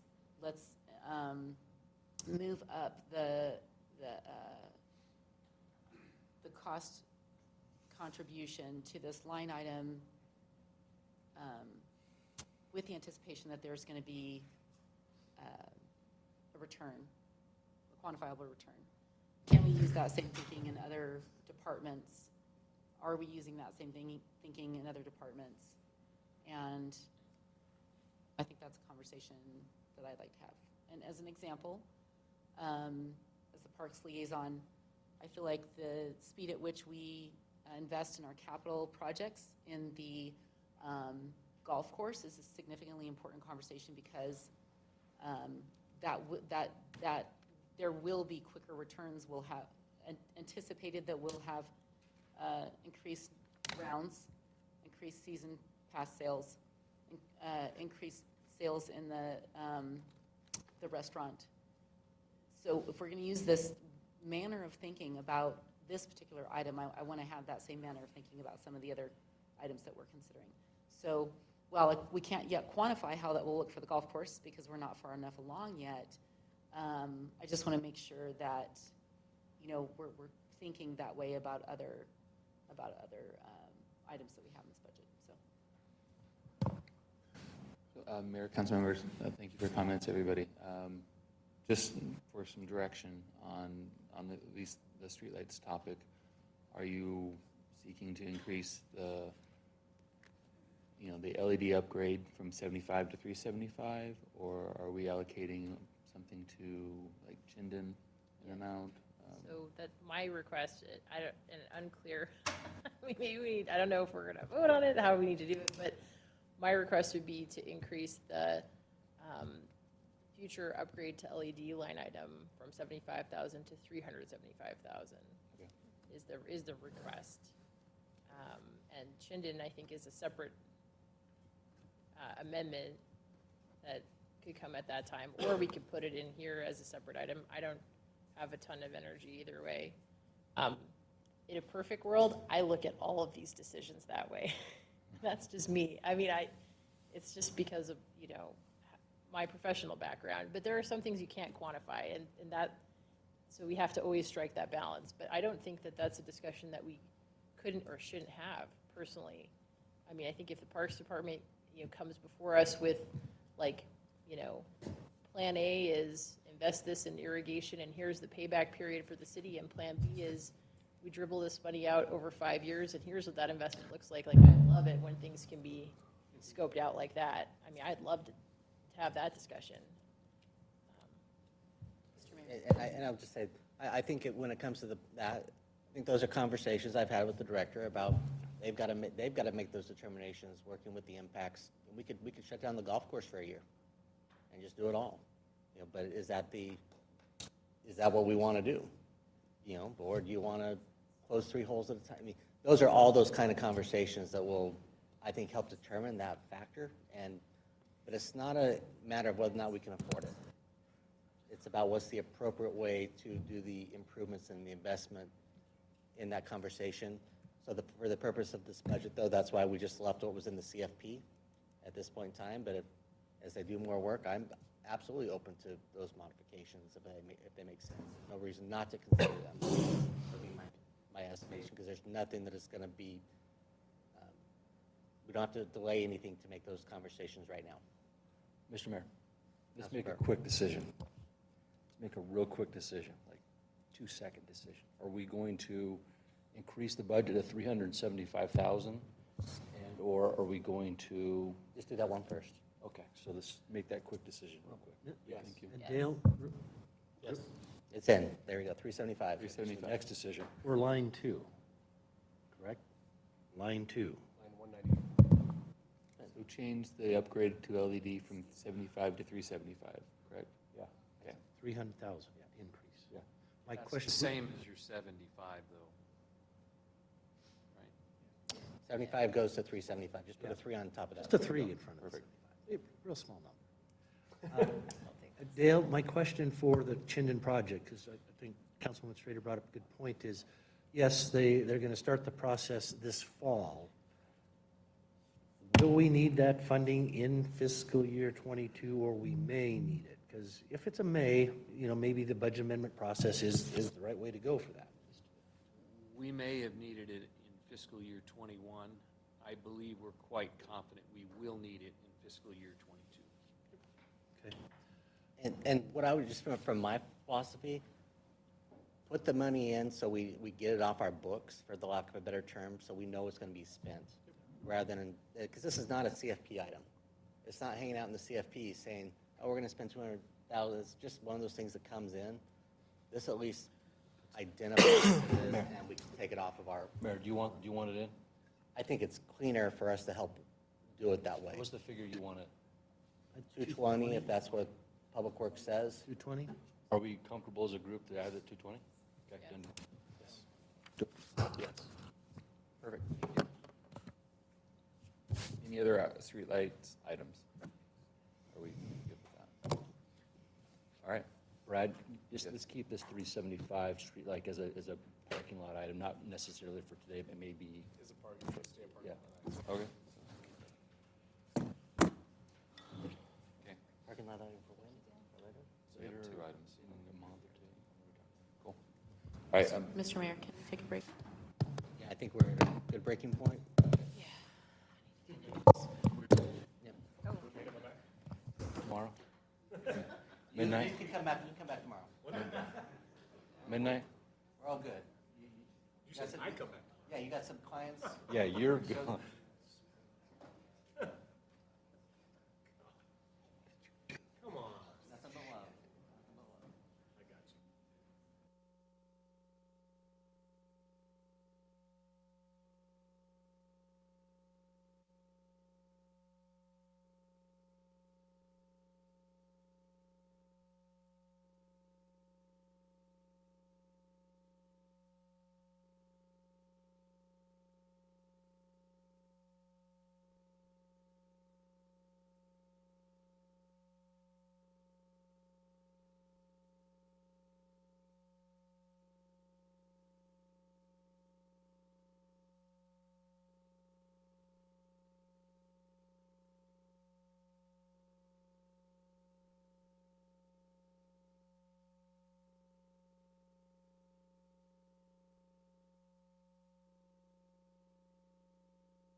Council, we good to come back?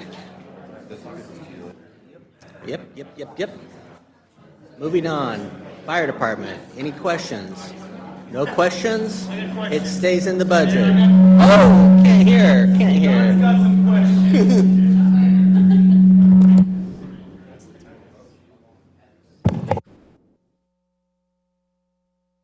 I'll turn this back over to.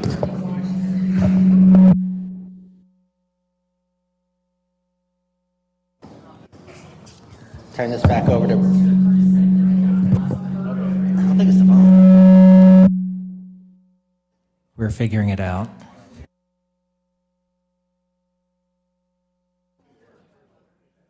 You have all your council minutes, just project. We're good. I think we're good to get started again. Let's go parks. Good. So let's transition over to parks.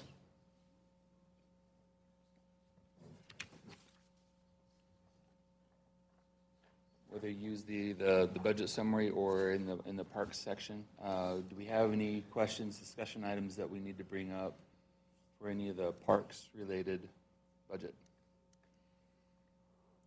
And we don't recall any parking lot right. items for the Parks Department.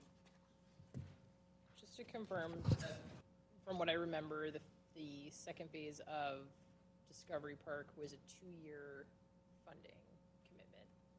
I'm checking. Well, for FY21, thank you, Steve. It's an FY budget dollars that will likely be carried forward in the next year for any funds that are necessary. That is exactly right from my perspective. So it's an FY22 request, because we would need all the funds to be able to enter into the contracts, but it would be a 2-year construction. Yeah. Thank you. So a portion of that would come forward as a carry forward into 23. Mr. Mayor? Councilman Burr? Just one question for Steve. Where are the equipment replacements going? Is that going to the golf course or other areas of town? There's some lawnmowers and stuff. I just was wondering where it was on the replacements. So the equipment replacements, I believe you're referring to, are all related. It's not you.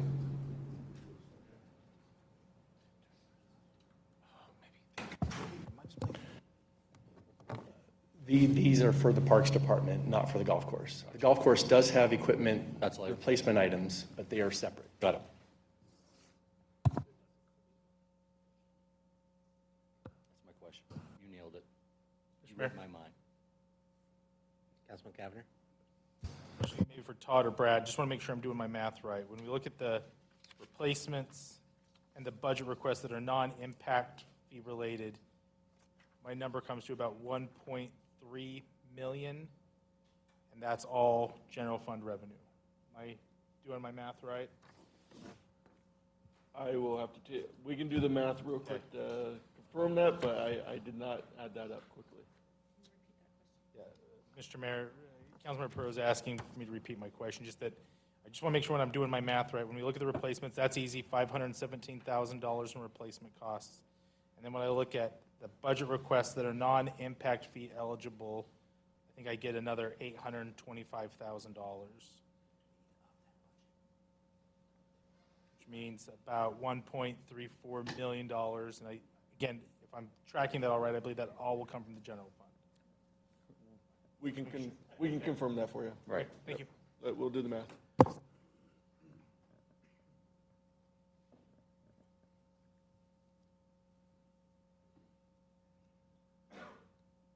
Correct. Yes, you're correct. Any other questions on parks?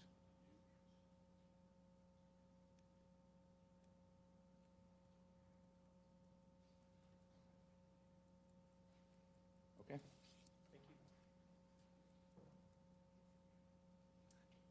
Mr. Mayor? Councilman Cavanagh? Just for potential parking lot items, maybe to have the pathway connection piece added to our parking lot list items. Just more for a larger conversation about how we look at pathways moving forward. All right. Thank you. So finish with parks. move on to the fire department next? All right. Maybe one more thing, sorry, Yeah, before. go ahead, I Councilman know we're Stewart. going really quick. I remember this road widening administration fee. Were we at least going to follow up with ACHD to try to push back on that? Or did we end up, we can keep it in for the purposes of the budget, but remember, this is that $100,000, there was a concern about setting a precedent. Certainly makes sense to get that project done, but I don't know if there was any ability for us to follow up with ACHD to try to not make that precedent. I mean, I don't view it as a precedent, I view it as a partnership. So, I mean, if there's pushback, the pushback could be, we pay our portion of the road that we would otherwise be paying, if council would prefer that approach. Which would be a lot more. About, I guess, $500,000 to $600,000 more if we want to go to that precedent. Right. Okay. Mr. Mayor, I get what Liz is talking about. I do. I just feel like it's up to us to set that precedent, and we just need to look at it closely and treat it as a one-off. So that's how I would approach it. That's how I'm approaching it too. That works for me.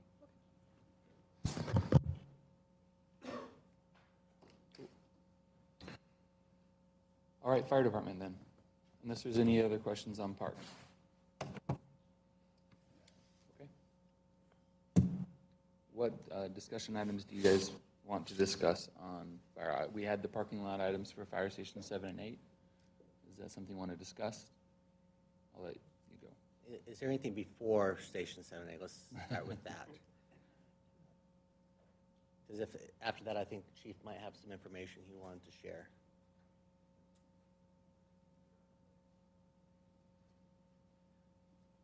Mayor? Councilman Gordon. A question on the replacements. There's an engine replacement. And is that funded from the public safety fund? That bucket? I know it's all general fund. Right, yes. Is it from that bucket? Okay. Yep. I meant to ask that last time. Brad, are we going to talk about replacements prior to the big-ticket items that are on the table? Or is If there's more discussion, yeah, we can talk about that before we get into the fire stations. Sure. do we have any concerns about the vehicle replacement with the battalion chief or? I think that's what's in my notes. Any concerns there, council? You good? Okay.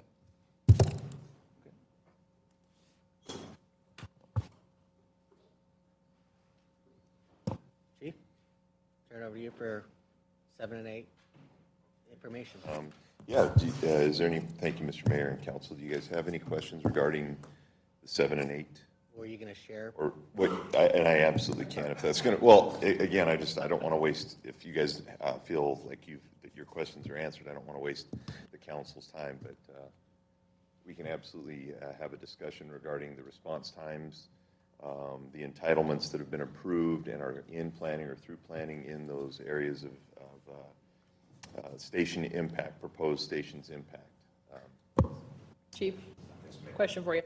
So I had forwarded some information to council, may not have been perfect information. I just felt awkward having the information other people don't. It's weird to me. Is there a replacement of that information? So this is the most updated information. I was sort of hoping you had the official version of the thing that I sent to everybody. Yes, Councilwoman Strader, the information that you have in front of you is the up-to-date information, and Deputy Chief Joe Bongiorno can speak to some of the graphs in there. But additionally, the IT, using the Esri tool and using some heat maps, was able to really drill down and be very, very specific on the two areas in the north part of Meridian as well as in the southeast part of Meridian.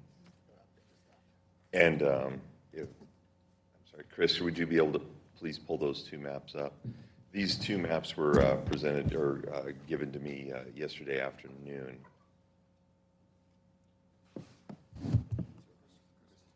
Yeah.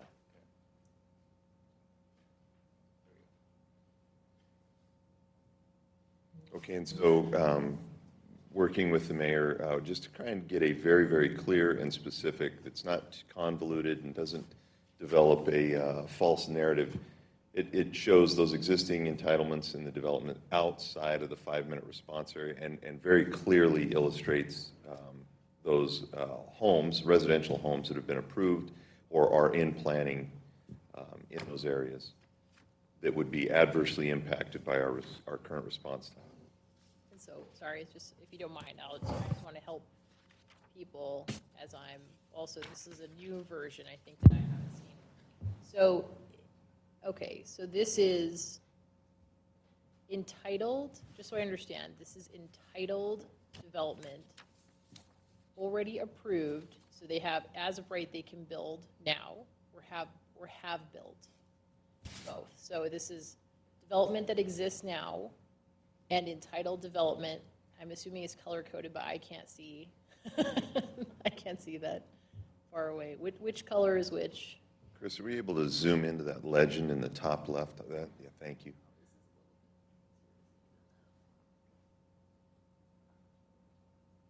Thank you, sir.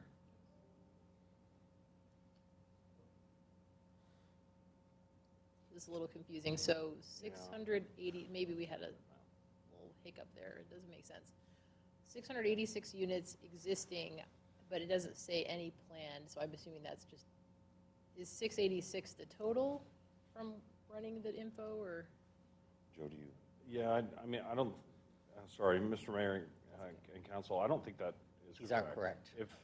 If you go, excuse me, if you go to my map, the second page, the pink is everything that's been entitled. And so what I tried to do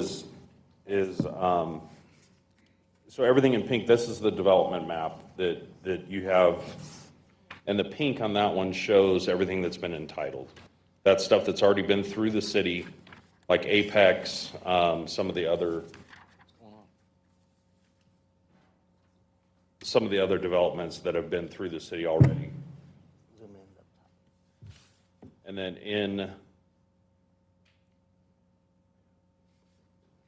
then the maroon on that is stuff that's been approved and is being built. Again, on the map that I created. And then on that map, I also highlighted some yellow because a lot of times I feel that council doesn't see the stuff that's coming. And so I tried to highlight all the pre-apps that we've had, to show you that there's more coming. So everything that's highlighted in yellow, again, on the two maps that I created, that's stuff that we've already had pre-apps for, that people are coming in with more subdivisions and more development. And then the Station 8 map is the same thing. Everything in pink, that's stuff that's already been through city council. And then again, I highlighted in yellow stuff that we've had pre-application meetings on that just have not been submitted to the city yet. So there's a lot that's coming that is not in pink yet, but will be coming. So, and then the final page shows kind of the updated, and I think this one's a little better. So currently it's in Station 7's area, there's 1,611 residential units, there's 1,793 planned. And then there's 1,154 residential units in Station 8's area with another 1,463 coming. So both of those areas are both growing. Obviously, Station 7's growing at a faster rate, but in the Station 8 area, we have the hospital, and Brighton has taken over that piece of property across the street, and they're working with somebody on their world headquarters that's going to be on that piece of property. And the high school, yes.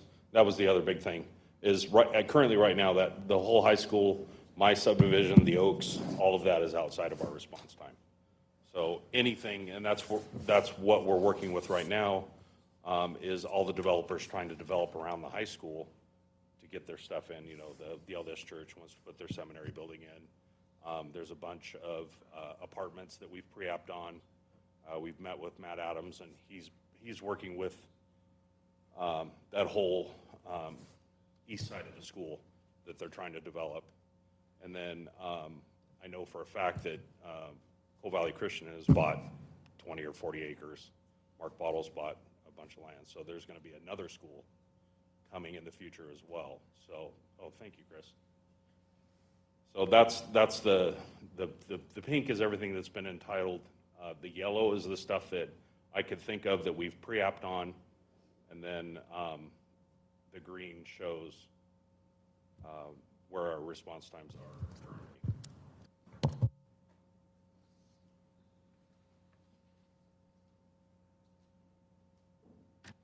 Councilman Cavanagh? Thanks, Mr. Mayor. Joe, can you go back, this first slide that shows the number of calls, can we go back to that? And I'm just curious. And I'm going to defer that one to Chris, because Chris developed that one. Yeah. Okay. I assume, is that a snapshot of a 12-month period since the first of the year, when it says 53 calls in Central Meridian, what's the time frame that you guys are using? Okay, thank you for the, thank you for the question. That is over a 2-year composite for each one of those. That's a 2-year, I'm sorry. So yeah, that's a 2-year, and those are 1 square mile grid blocks. 2 years from June of 2019 to June of 2021, what are we talking? Help me get it. Fair question. I do not have the exact dates, but I believe it was June of 2019, June of 2019, 2020, and through this summer, yes. But I can't give you the specific date on that. That's okay. Mr. Mayor, to clarify, the number of calls are also for 2 years, or it's just the response time averages that are 2 years? Councilwoman Perot and council, it is a response time for those grids. There are other calls that are outside of a non-code 3 response acuity, and so those are outside of that range because they aren't time sensitive. Those are just the what we classify as a code 3 response time. And this number of calls is over what time frame? 2 years as well. So okay, so the calls and the response time averages are for the full 2 years. Yes, ma'am. Thank you. So, Chief, I would assume, like, when I look at West Columbia Road, there in the lower right corner, the 2 outside ones are 1 call, 5:43. The other call was a 7:03. Can't quite see it, but time of day is going to make a difference. If you're going out at 1 a.m. versus 5 p.m., that's really going to impact the time. So we just have to take that into account. There's a lot of variables that go into this, I would assume, especially when you're having low numbers like 1 or 3 or something like that. Councilman Hoagland, you're absolutely correct, and certainly road construction has been a significant adverse impact to some of the response times as well. But yes, time of day is absolutely critical.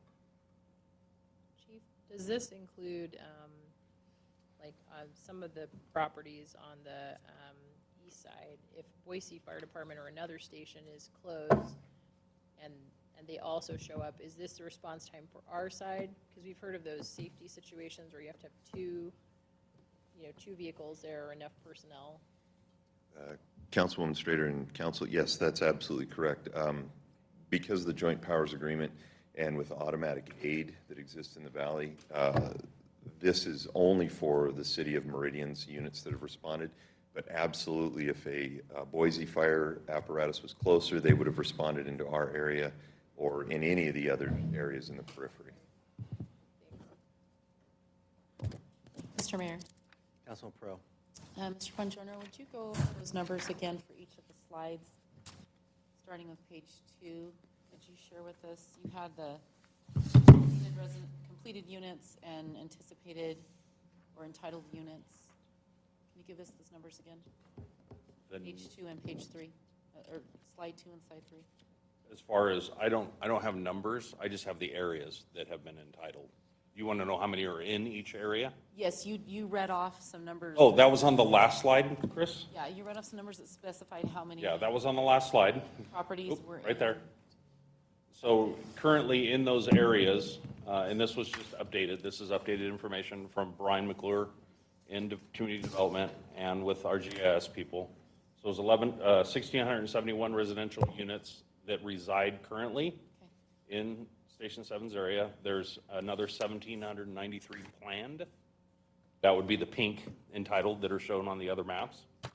And then in the Station 8 area, we have the 1,154 units, residential units, and then the 1,463 currently that are planned.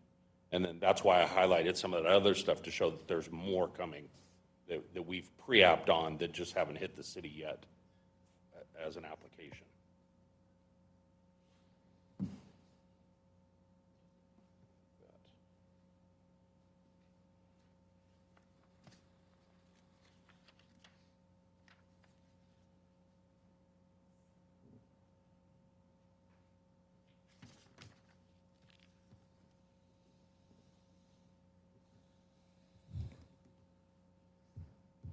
Mr. Mayor, if I may, Councilwoman Strayer, I just got new numbers from Emily over at Boise Fire. She tracks our reliability ratings for us. And you had mentioned Station 14, and that was one of our reasons also we have concerns with the Station 7 area was Engine 14's reliability rating was low. Currently, it's 78%, so it's below our goal of 80%. And the latest numbers for Station 34 are 78%. So those two kind of run hand in hand with each other. Council, one thing just to, I know it kind of came up during the last conversation about maybe concerns with the fire district to the north and fire district to the south and the expectations with these being built. At least from some basic follow-up conversations I've had, CUNA just started the process of collecting impact fees very recently. So the city is now collecting them for the fire district. So over time, they will collect fees where they will hopefully be able to invest in their additional apparatus in the area. It's not clear that there's a time frame where that's going to occur. But I know there are conversations that can and should occur in the short and medium time frame about what makes sense. But will we say, why are they not investing? Because they didn't have the way to actually collect the money to build the stations effectively. Don't know the situation up in Star. I've not had a conversation with their fire district to know kind of where they're headed from that standpoint. But at least to the south, I at least want to share that concept that they hope to build something. It's just not clear when they'll get there. And Mr. Mayor and Council, if I may piggyback on that also, and that's something that we haven't even talked about is currently right now, CUNA is moving into our fire district. They have two subdivisions, one that's already been built, one that's being built right now, and then I just had a pre-application meeting with them on a third one, and then we've got a fourth one that's coming as well. That's moving into that southwest corner of our district as well. So Station 7 is definitely going to be a benefit to help with that area as they're moving into our fire district. So we're growing that way too. Mr. Mayor, do we have a joint powers agreement with CUNA? Are they going to help out with a certain cost number for handling fires in their district? Mr.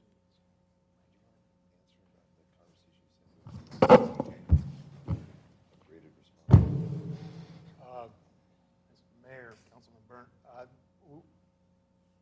there is currently no mechanism of charging them for responses.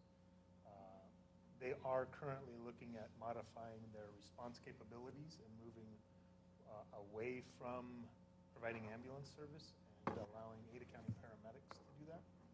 And as they transition to that, that'll make them more readily available for fires in their area than they currently are with providing the ambulance service. So I think they're making some good moves down there to better provide fire response in their district, in the conversations that I've had with their interim fire chief.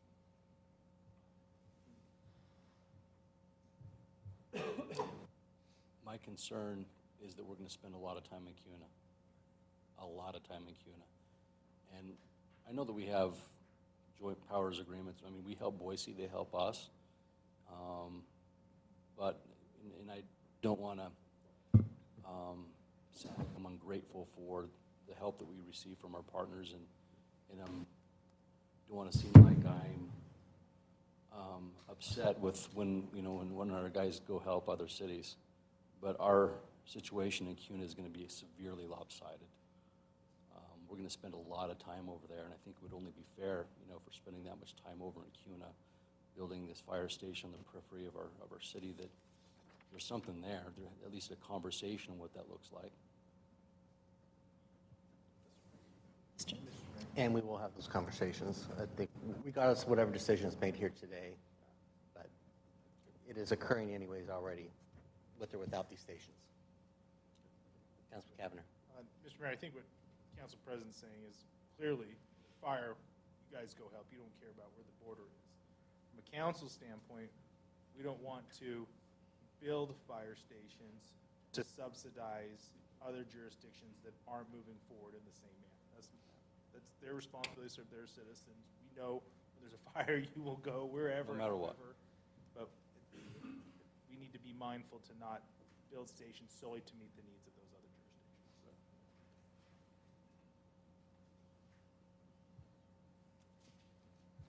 Mayor, to that point, it sounds, everything I've always heard is Station 7's site location is designed long-term to serve Meridian at its area of impact, ultimate city boundaries. Yes. It will cross over when needed, but it's not cited anywhere for long-term service to CUNA, for example, right?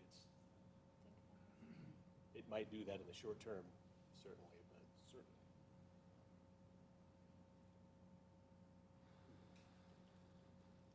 I don't think either one of these stations are cited to serve other communities.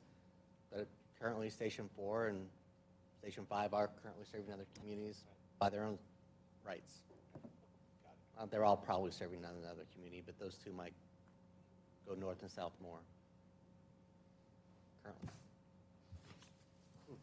Council, what questions else might you have on these issues? I know there's some other issues that came up, but I'd rather you re-engage them. I think there are some questions we can maybe provide some guidance or feedback on, but I want to make sure we answer your questions appropriately. Mr. Mayor. Or concerns. Councilman Pearl. I know it's impossible for planning to know exactly when building permits are going to be issued for some of these planned developments. However, I would be interested to know if we have an estimate of how many of the planned units anticipate would be built by the end of 2025. Don't know if it's even possible to, we don't know what each of the developers' specific plans are other than when we actually have a building permit issued. Seems like you should be able to. Construction costs are changing those timeframes significantly. Mr. Mayor, Councilman Rowe, great question. There's definitely trends, but a lot of it is somewhat hard to know when people can get financing, when projects will actually get permits pulled. I think maybe the underlying question is a good one, meaning there's a lot of already entitled units. So irrespective of when those actually come on, I think it's safe to say our market is hot. Things are moving very quickly, irrespective of materials and some of those, perceived hiccups. We're not seeing it. Things are still being built at a rapid rate. In fact, you guys probably saw from our KPIs last month, we're at a year-over-year high in our permits last month. So I think what we're really talking about is just the timing of, and so I don't know exactly how long it would take to construct stations, but it's safe to say that those units that are entitled right now are likely to come on. A significant amount of them, 80% is probably safe, with prior to even the completion of a fire station. So in my mind, council has chosen to entitle properties that will be built prior to the service even arriving. So timing in my mind is a critical piece. And again, knowing that this is a fire, police request, I do think it's important to note that this is something very important to the Community Development Department as well, just the overall health and development of our city. So. The reason I ask that question is because as we sit in our land use hearings and developers talk about their phasing plans, and a lot of them are saying, no, this won't be done for a while. And so I'm trying to rectify that then with the timing that we're, are 25% of those going to be built of the, both of those stats that we received is more than double what is existing right now. And so, are we expecting to more than double the residential units in each of these areas in 2 years, 4 years, 10 years? Developers are saying, hey, some of these phasing plans are 9 phases, 10 phases, we're 8 or 9 years out. So then how do we kind of figure out, do we really need 2 fire stations in 2 years? Or are we only going to have 25% of those units completed in 2 years? So I'm just kind of trying to understand that because, obviously our decision to approve or not approve 2 is a significant one. And I want to make sure it's really based on actual information. And is there truly a sense of urgency that we are doubling actual construction of our residential units in 2 years' time and they're going to be completed? Or we anticipate, you understand what I'm saying? And I know that you don't have a way to specifically know that those plans aren't shared with you outside of the phasing plans. And we know that construction is probably actually delaying some of the building at this point. So just want to see if there's any additional information you do have to share with us that might help in that. Just to piggyback off that and maybe plant a seed of how to think about it. So this is the same thought process that I've been going down. And I think maybe what would be helpful, these are entitled, they can build them, right? They can build them, we've approved them. So it's within their rights to build them. I guess my question would be, what's a reasonable assumption based on what community development is seeing about time frame for delivery of projects that are entitled? Do you have an average, or do you have is it, in 2 years, you think 80% of and we understand that you can't predict exactly which ones are going to go, but you should be able to tell us some guidance, I would hope, about an assumption about that. Mr. Mayor and Councilwoman Perot, Councilwoman Strader, yes, we can give you, I think, so for example, Apex has been brought up. We could give you a comparable to maybe say the build out of Paramount and what the time frame was for that large phased development. Similar builder, similar scenario. So yes, we could absolutely give you a historical. I think we could also provide you at least a basis on the current build out as well. Is that? So we could give you a good basis for the current build out as well. But again, will it be what it will be in the future? No, but it will be at least a basis for decision making. But again, kind of back to the point, irrespective of that decision making, I think, or that data, it's important that you guys know that these are entitled. And when they're built, I think is up to the private sector, but they will likely be built and will need to be served. And again, I think we know that from today until one of these fire stations comes online, we will have issued 4,000 building permits in Meridian, based on our historical numbers. How many of those will be in these 2 areas? I think you can go back and look at the heat maps and say a majority of these will be in that area. Now, is that 1,500 and 1,500 and 1,000 someplace else? I think those are the question marks, but just from a numerical, historical average, I'm even taking the low end of 4,000 permits. It will likely be more than that based on our historical trend, but that's just perspective. That's a great point, right? So it's rolling. That's a great point to keep in mind, because we're looking at a point in time, but as the mayor just stated, we're going to continue to get the new ones are going to come back, fill the old ones. So I'm sort of thinking about it like, all right, well, you've already got 1,100 residential units that are already in this area that exist now, for example, on 8. Then you have this other amount that's entitled, and I would think, you tell me, but is it reasonable to say that as of today, from what you're seeing, like half of those would come in the next year, next 2 years? I mean, there's got to be some kind of general guidance you could give, but then we're also going to get all the new entitlements too. So, I don't know. I actually worry we're understating the issue, just based on what I'm hearing. Mr. Mayor and Councilman Strader, that is the point that I, from a community development director perspective, really want to lay out there, is that yes, you have entitled homes. 50% is safe. I think you can assume that. But then also, at least the current policy of the council is that we will continue to grow. So we will continue to entitle properties. So we're arguably somewhat behind in our ability to serve these areas with these current entitlements. So even if we built now and got these online, we are still just servicing what is currently entitled. That's assuming that there's no additional for another 2 years as well. So I just want to make that point that that's really what we're talking about.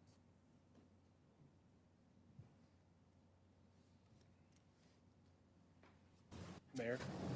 Councilman Borton. Just to add some context to the discussion, I mentioned it last time, but I had to go back through notes on response times and historically what we've done. And back in, it was July of 2017, was the formal adoption of a three-tiered, it was a three-tiered, where'd Joe go? I think I said 4, it was three-tiered response time, where we had planned for and accepted 5-minute urban response time, a 7-minute suburban response time, and a 9-minute rural response time. Right or wrong, that was some of the background that we had worked with, and we actually, I think it might have been for the first time, adopted response times based upon maps, based upon planned densities and uses throughout the city. That's a big deal. And some of the urgency or lack thereof on response times in 2017 acknowledge that there are some parts of your community that you get to in 7 minutes. They know it, we know it, we plan for it and fund for it. And there's some parts you're going to get there in 9 minutes. The rural is way out. And then in 2019, we updated our impact fee study. The 2019 impact fee study included stations 7 and 8, and it's based upon a 10-year plan for capital improvements, which included, among other long-term assets, stations 7 and 8 for fire. So that's kind of the backdrop that I brought into this discussion. I always felt Station 7 and 8 are absolutely part of the plan. Where I've struggled with is the acceleration of 8. In light of some of this history and how response times have been adopted and planned for, and then a capital improvement plan and impact fees are collected, we seem to have had a course that had been around for a long time that would build the station when the impact fees are available. The big pivot that I really struggle with is moving away from that, funding a station with impact fees and instead using general fund dollars. If there's any validity to our capital improvement plan and our impact fees that we collect, it's really designed to build Station 7 and 8. And we've always lagged for decades, right or wrong. The rooftops have come in before the service. To do otherwise would be extremely expensive. So it's a massive pivot, and I think, for me. So that's why the budgeting and funding of something so large, Station 7 is a no-brainer. We've got the impact fees available for it. I think that conversation, well, for fire, I guess we're talking fire only right now. But I still wrestle with Station 8. Along with that is, when you look on the map of, this, not this map, but one of the maps, it shows where Station 8 is, and it's the Fields District, it's those 4 square miles. Very little is entitled. The high school's there, but it is almost entirely clean slate. We control our fate. If we are ever concerned that we grow too quick, we control that. And if we don't have the fiscal means to serve in a manner in which we feel is appropriate, we control that too. It just takes some discipline. Hard conversations with a landowner or developer that we don't have the funds necessary to serve it in a way we're comfortable with. That's a big philosophical discussion. Everyone would love, I think whether, I don't think the discussion is rightfully framed, should we have Station 7 and 8? Of course we should. Probably 9 too. I mean, good. But we have to plan within the bounds of fiscal responsibility. And to me, going outside impact fees to fund a station is, that's really challenging, really problematic. I just thought that might be helpful for the conversation to remember what we had adopted. I don't recall when that got changed. I think compressing response times to adopt or agree to apply to a different one has real big fiscal implications. So if we get rid of the 2017 rural, suburban, urban, and compress to 5 minutes citywide, that has big fiscal implications. So if we adopted it and got rid of rural and that principle, I don't recall, but those are all of the things that give me some concern. The fact that we have houses outside of a 5-minute response time, we have for 50 years.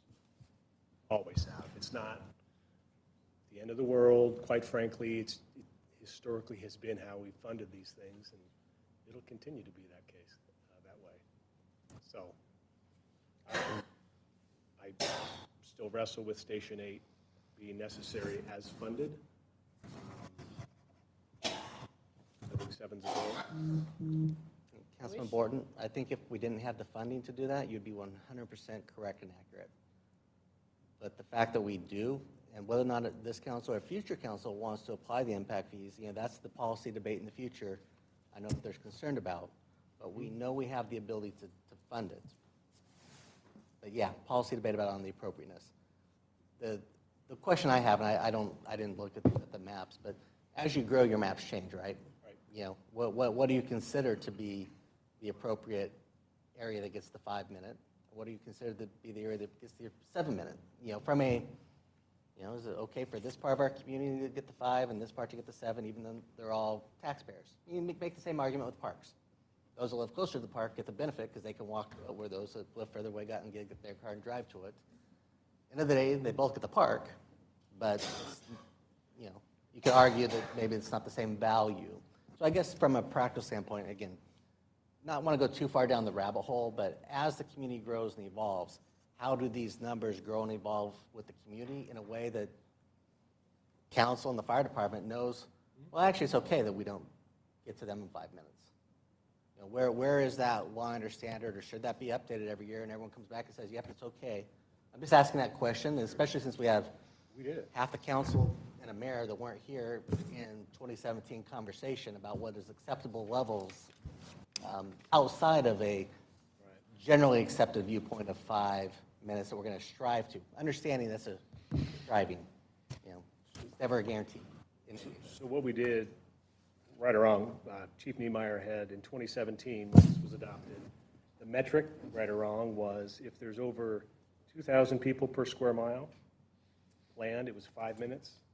Between 1,000 and 2,000 per square mile, it was suburban, 7 minutes, and under 1,000 was rural. For right or wrong, so we had response times, our travel times, there was data for each of those 3 metrics, and so we adopted, based upon that density, in 2017, response times. And what I think was happening, to your point, which is spot on, I think it was just being honest with the community. If you live on the perimeter, we can't get there as quick. I mean, let's just say it. So let's adopt it.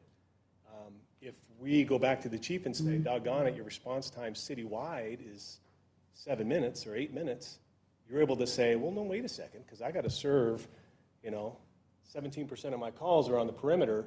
I can never get there in 7 minutes. Let's just call it what it is and make that a rural response time. That's kind of what led to it. We had to draw some parameters as to how to measure it. That's what former chief had done.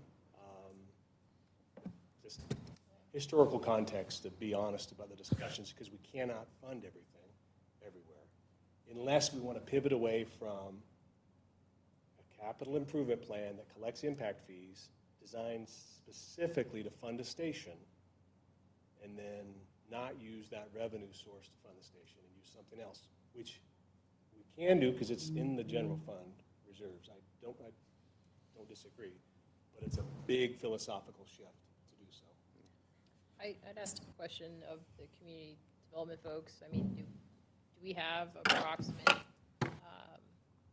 density or zoning that corresponds to those metrics? In terms of what we would expect to see, because I suspect strongly, and I appreciate the context because I think that's really helpful. Some of us were not there. I think what I'm struggling with is, right, we went through the comprehensive plan process. We eliminated the rural land designation in our city. I'm looking at the map. I just tried to pick one example, but like I'm looking, okay, at the corner of like Chinden and McDermott, I see a bunch of red, pink, all the colors that sounded problematic. And granted, this includes, I think, time to get into the truck and everything. But there's parts of this area that take between 7 minutes. Some of them are 7, 5 calls, 22 calls. You got one spot that has 3 calls, like 10 minutes. Thank you, that helps me. I can't see this, but I mean, this is not a rural. I'm just like and I don't know what the definitions were back then, but like for me, common sense, like this is not a rural area now. Like this is definitely part of the city. I wish we had a way before the budget process, if we had known that framework we had, it would have been really powerful to go through and say, here's what we defined before, here's where we are now, like measure ourselves against it, check the density and where it is. Doesn't feel like where we're at, but from looking at the map that he brought up, it looks like a pretty compelling argument that there's a lot of development. You have, I also think and that maybe is a discussion for us of what's an appropriate response time, but at least, and it's hard, I don't know if council ever formally adopted like a new standard. It sounds like they did not. I feel like since I was elected, I've heard nothing but 5 minutes. Is 5 minutes the number?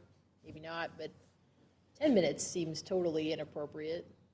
I mean, to take 10 minutes to get to somebody that's in an urban area. And then we have the structures too, right? Like a high school, a hospital, and there's a quality factor there of those things require a robust response. So I think the context is really good, but what I'm struggling with is, it feels like the city's changed a lot in a really short amount of time. And how do we kind of bring that framework up to speed, with where we are today? Mr. Mayor. Councilman Pearl. There's 2 questions that keep running around in my mind, and the first is, and I've struggled with the same things that Councilman Borton has. The first is, where is the expectation of that response time coming from? Is it truly coming from our public, who we serve? Where is it coming from? Because and again, this is just my personal experience, but in the 19 years I've been in the real estate industry, not one person has ever asked me, how many minutes away am I from a fire station? Not one. So is this really coming from a true public concern, the 5-minute response time conversation? Is it truly coming from a concern of our residents? And I want to really preface what I'm saying, because it's not, please don't get me wrong, our level of service to our residents, critically important. Every time we annex property, we take it very seriously. It's a very important part of what we do. It's a critical part of what we do. It's why we exist. However, I want to really understand where that expectation is. Is it an expectation that we as a city are imposing upon ourselves as a level of service? Or is it truly a concern by the public? Because my assumption would be that if, as Councilman Borton mentioned, if you're moving into a rural area, it's common sense that you're not going to be responded to in the same amount of time as you are in an urban area. However, to Councilwoman Strader's point, our urban area is expanding very, very quickly. But who's to say that as our urban area expands and as we add additional residences, as we get denser within our square miles, as we fill in these county infill projects, that our current 5 minutes isn't 7 minutes in 4 years. We can say that this is our 5-minute response time now, but even within the city core, even though we have fire stations existing in the middle of the city, because of traffic increases, our 5 may become 7 where we already have fire stations. So that's kind of the two ideas that I'm really struggling with is this 5-minute response time element, really truly where is it coming from? And even in the middle of the city where we have fire stations existing because of traffic concerns, because of growth, because of infill we haven't put in there yet, because of density that may replace, maybe we replace some of our existing medium or low density that's in the middle of the city of Meridian with high density over time as redevelopment continues. Now we're back to this conversation, not just about our outlying areas, we're back to this conversation about 5-minute response times in the center of our city. So those are the two ideas that I'm kind of being challenged with as we're using these as our reasoning for which to adopt both of the stations at the same time. You've got. Councilwoman Pro, I could answer that question for you and council. In 5 years ago, City of Meridian Fire Department did their strategic plan, and that 5-minute response time was discovered through citizen surveys and through the community input into what they wanted their fire department to look like. So that's where the 5-minute response time originated for Meridian Fire Department to adopt that piece. With that said, do we know, okay, so that's 5 years ago. Do we know, this is very important as we've learned with our surveys. If I go to a resident and I say, would you like to have a 5-minute response time? And they're going to say, yes. Or do you go to the resident and you say, what is an appropriate response time? That is a really important part of those results, and we don't have that survey in front of us. And again, that may not be our number one. But I think that plays an important, I mean, yeah, if you ask, of course I want a 5-minute response time. So I want to take that into account, but I don't really know the context of that as a base for a policy that we're essentially unofficially making by, you know, the conversation we're having. And Chief, maybe you reiterate the appropriateness in the fire department world of a 4 even response time versus, because I think that there's a community expectation, and then there's what your fire personnel is going to tell you from their standpoint and their safety standard for their individuals as well as the life. So if you want to touch on the appropriateness of the... Mr. Mayor, absolutely. But also just to your point, I wasn't a part of that strategic plan, and critically important for the success in the future of the Meridian Fire Department this fall. In August, we're going to be doing a new strategic plan, and it's going to be conducted by an outside professional consulting agency that doesn't, well, I'm going to assume that they know not to ask, when did you stop kicking your dog type questions. So that's the intent with the strategic plan this fall. To the mayor's point, I've heard and I very much appreciate Councilman Borton's position on the financial aspect of it and how we're looking at it from a community, a citizen's perspective. And that's what we're here to do. We have the privilege to serve the community of Meridian. But I'm in a unique position because not only am I responsible for the response that we have to the community, but I'm also responsible for the environment that I'm asking the men and women that we send to an emergency to subject themselves to. The 5-minute response time is kind of arbitrary to the extent that that's what we adopted because it was based on, I think we feel good with these numbers and it represents what we want at this time. I referenced NFPA 1710. That is the gold standard. Now, the Meridian Fire Department is going to reflect what its community and the council and the mayor wants it to look like. The men and women will perform to the level the best level that they can to give them that response. But considering the lightweight building construction types that they're going to be asked to go into, the fire environment, the evolution of the fire, and the emergency situations that they'll be asked to put themselves into are exponentially more deadly than they were 5 years, 15, and 20 years ago. You know, we're away from legacy construction, dimensional lumber and nails. We're now using lighter, faster, better, and it burns that way as well. So these environments make me very concerned with what I'm going to be asking my people to place themselves in harm's way for. That's the fire side. There's also the emergency EMS response side. And I'll tell you what, it's a tough thing. The American Heart Association is the one that sort of sets the benchmark, the gold standard of 4 minutes. When your heart stops beating or you have a stroke or a significant medical event, I can't give you heartbeats back and I can't put blood back into your body.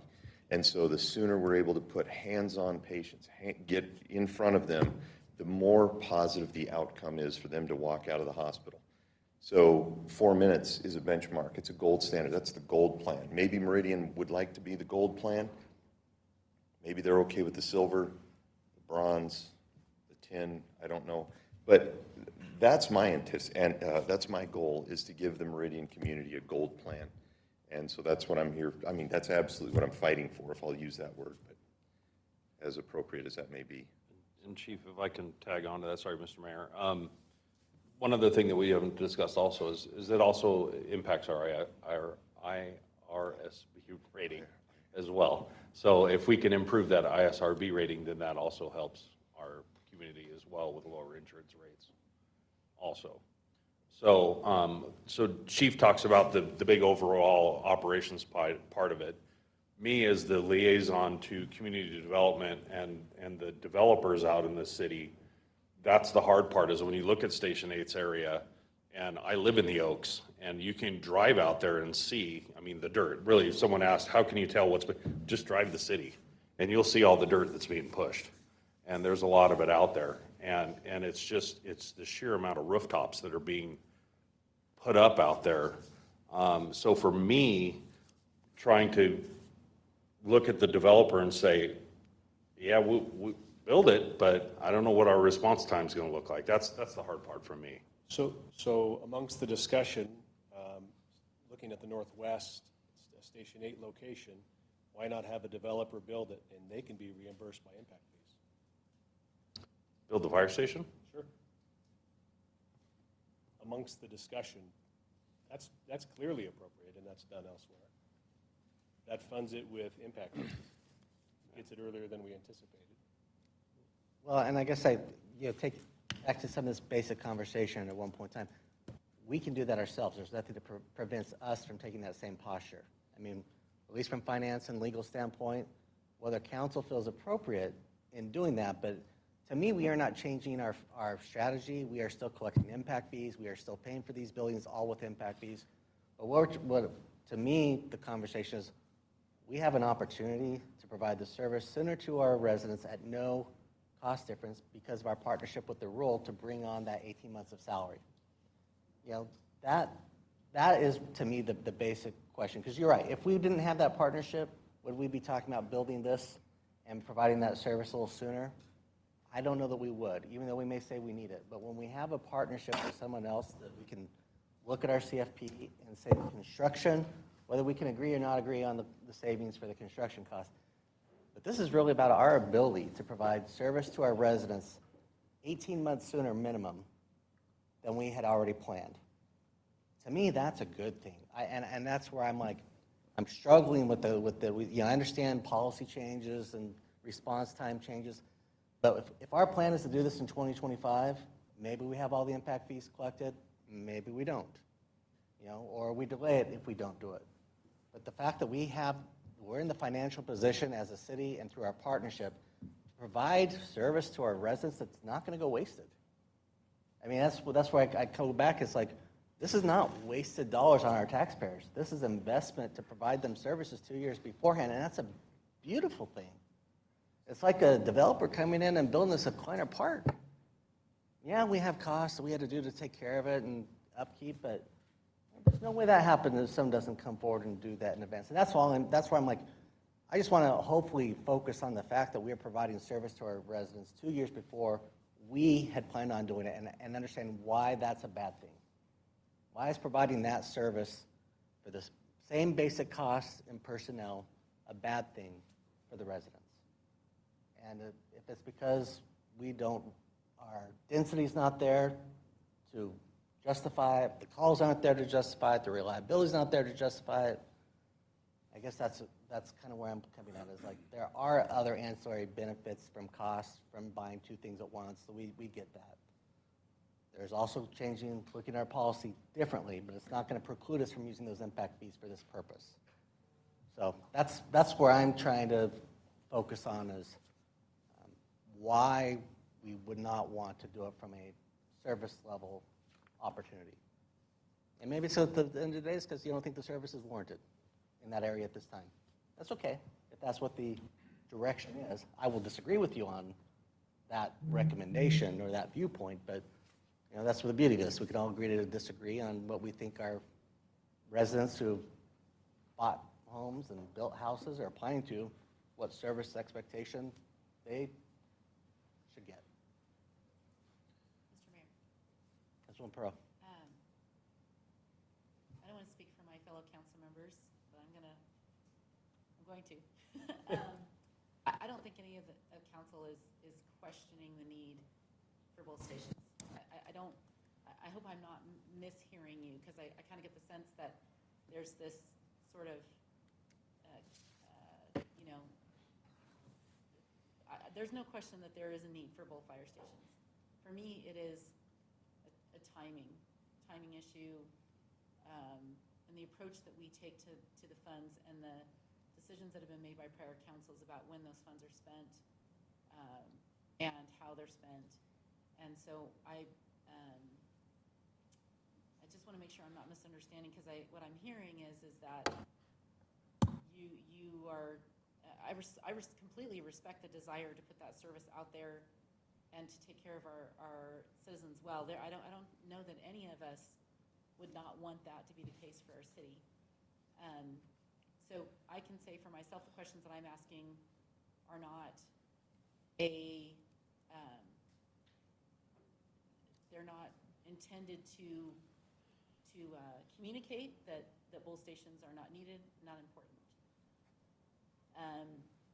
I just need to know that I understand exactly what it is that we are doing and changing if we go down the path of building 2 in 1 year from a big picture standpoint. So I have a couple of questions about the impact fees. If I understand correctly, when an impact fee study is done, it's for specific purpose, specific metrics that are created, square footage, price per square foot, or price per unit. That gets us to a dollar amount that is anticipated to be collected.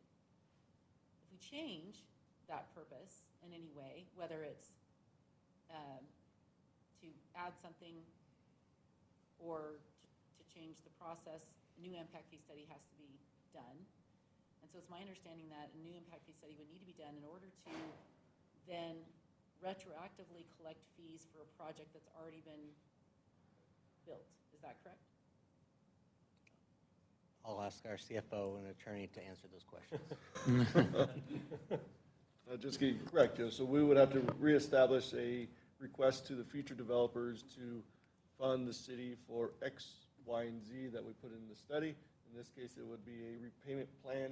If we went forward with a fund it now, repay later, if I'm following your conversation, we would establish that in the study and then present it to you as council and the citizens for approval.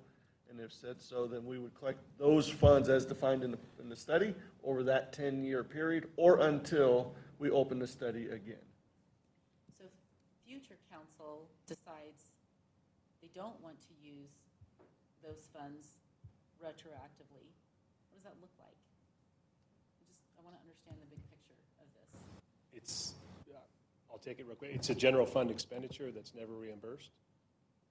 That's the policy or philosophy choice. The future council would say, as to that new impact fee, we're going to exclude the amount that would otherwise pay back the general fund and approve the lower amount. The example from the last meeting where it was the $300 impact fee and $70 was to pay back the general fund for Station 8, that future council may say, I don't want to pay back the general fund for Station 8. Let's just adopt a $230 impact fee. And I think that's the decision that that future council would have, if I understood that correct. And if I think that goes back to the philosophical issue. If the reason to proceed is based upon the belief that a reimbursement would occur, I don't think it'll ever occur. I disagree necessarily whether you even can do it, but I don't think the future council would adopt that higher fee and pay it back. I think you just own it and say, the philosophy is we want the general fund to pay for it, period. We don't want impact fees to pay for it, which is lawful.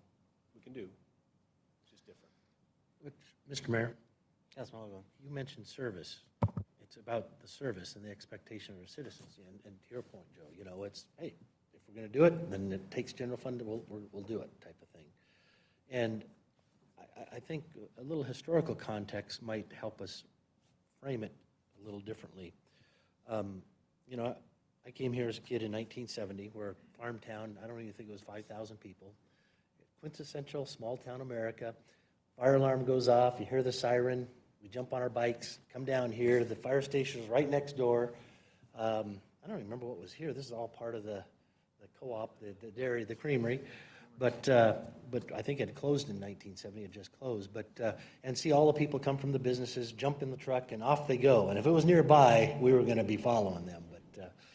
And off they go. You know, it took 20 years for this town to double in size. So you jump from 1970 to 1990, you're up to 10,000 people. You doubled, but it took a long time, and you're still a small town. In 2000, and so we had the one station, still, that same one.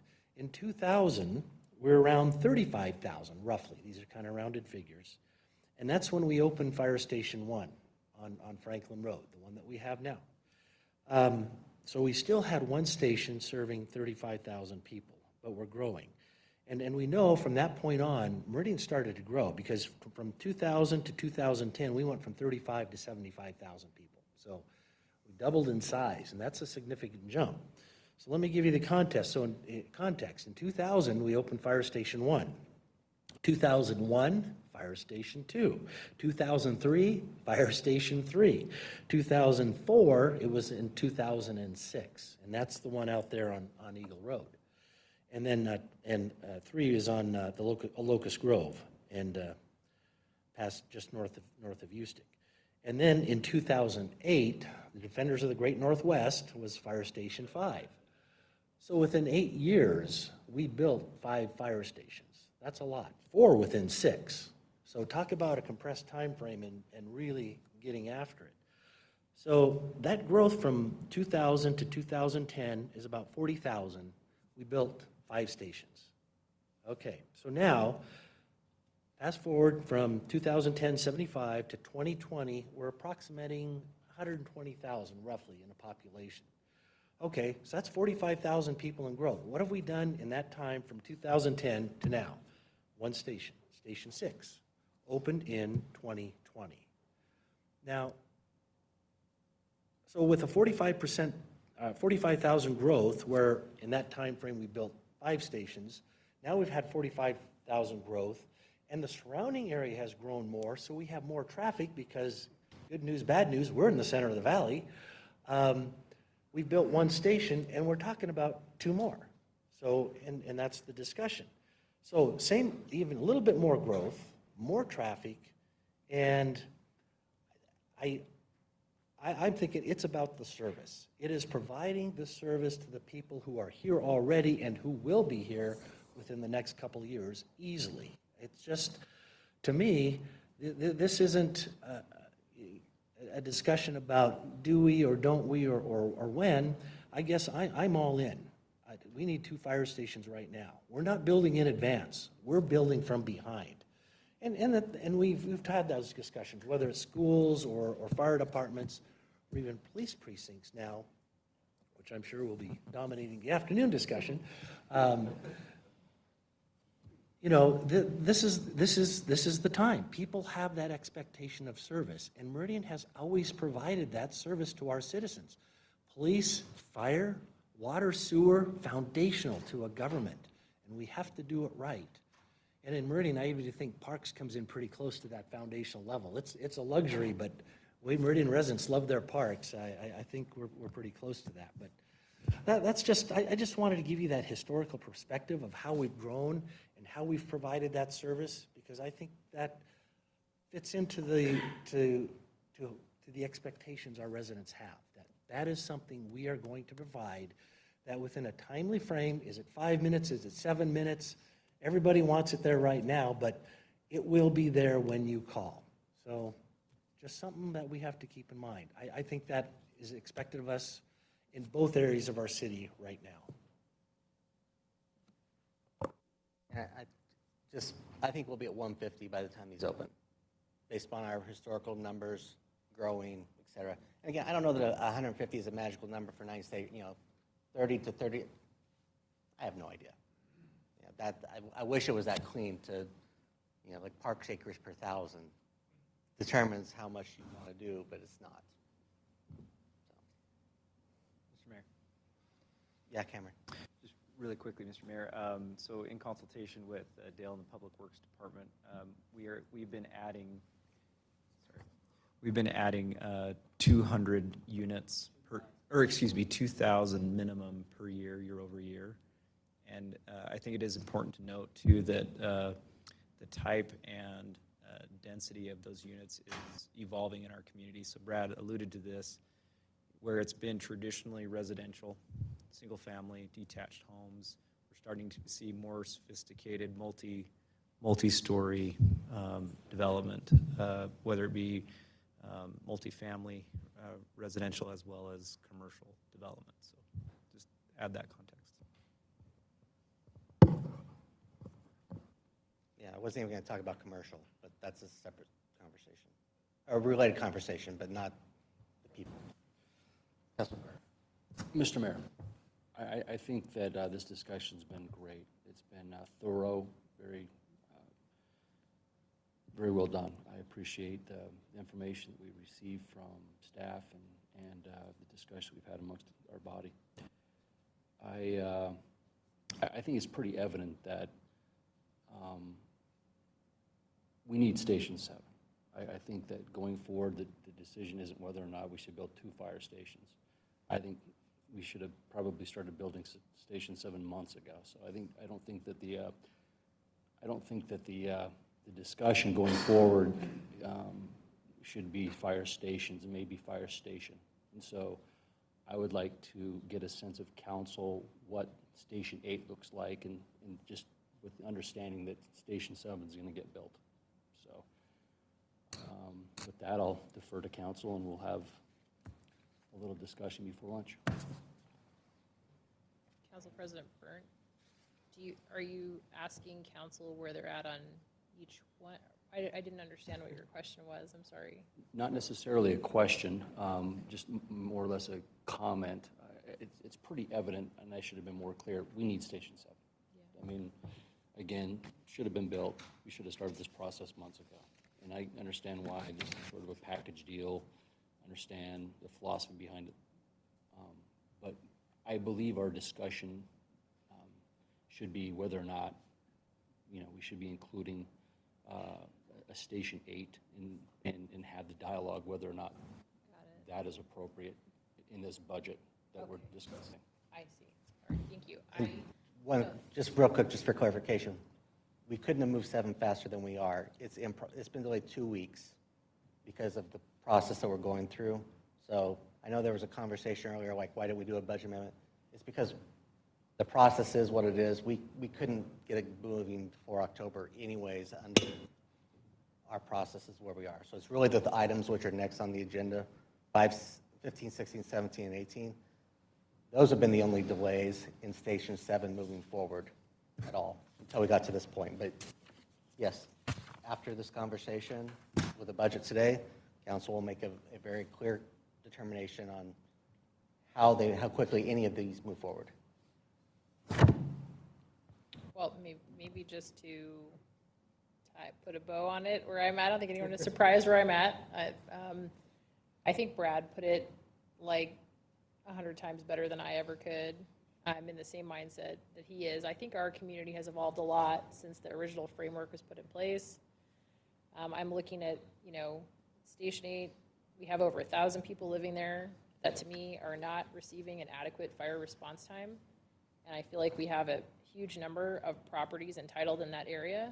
And I think that this is not a rural area, that the framework I'm looking at it is that this is an urban area now and that we need to keep an adequate fire response time. So I'm an advocate for doing both at this point.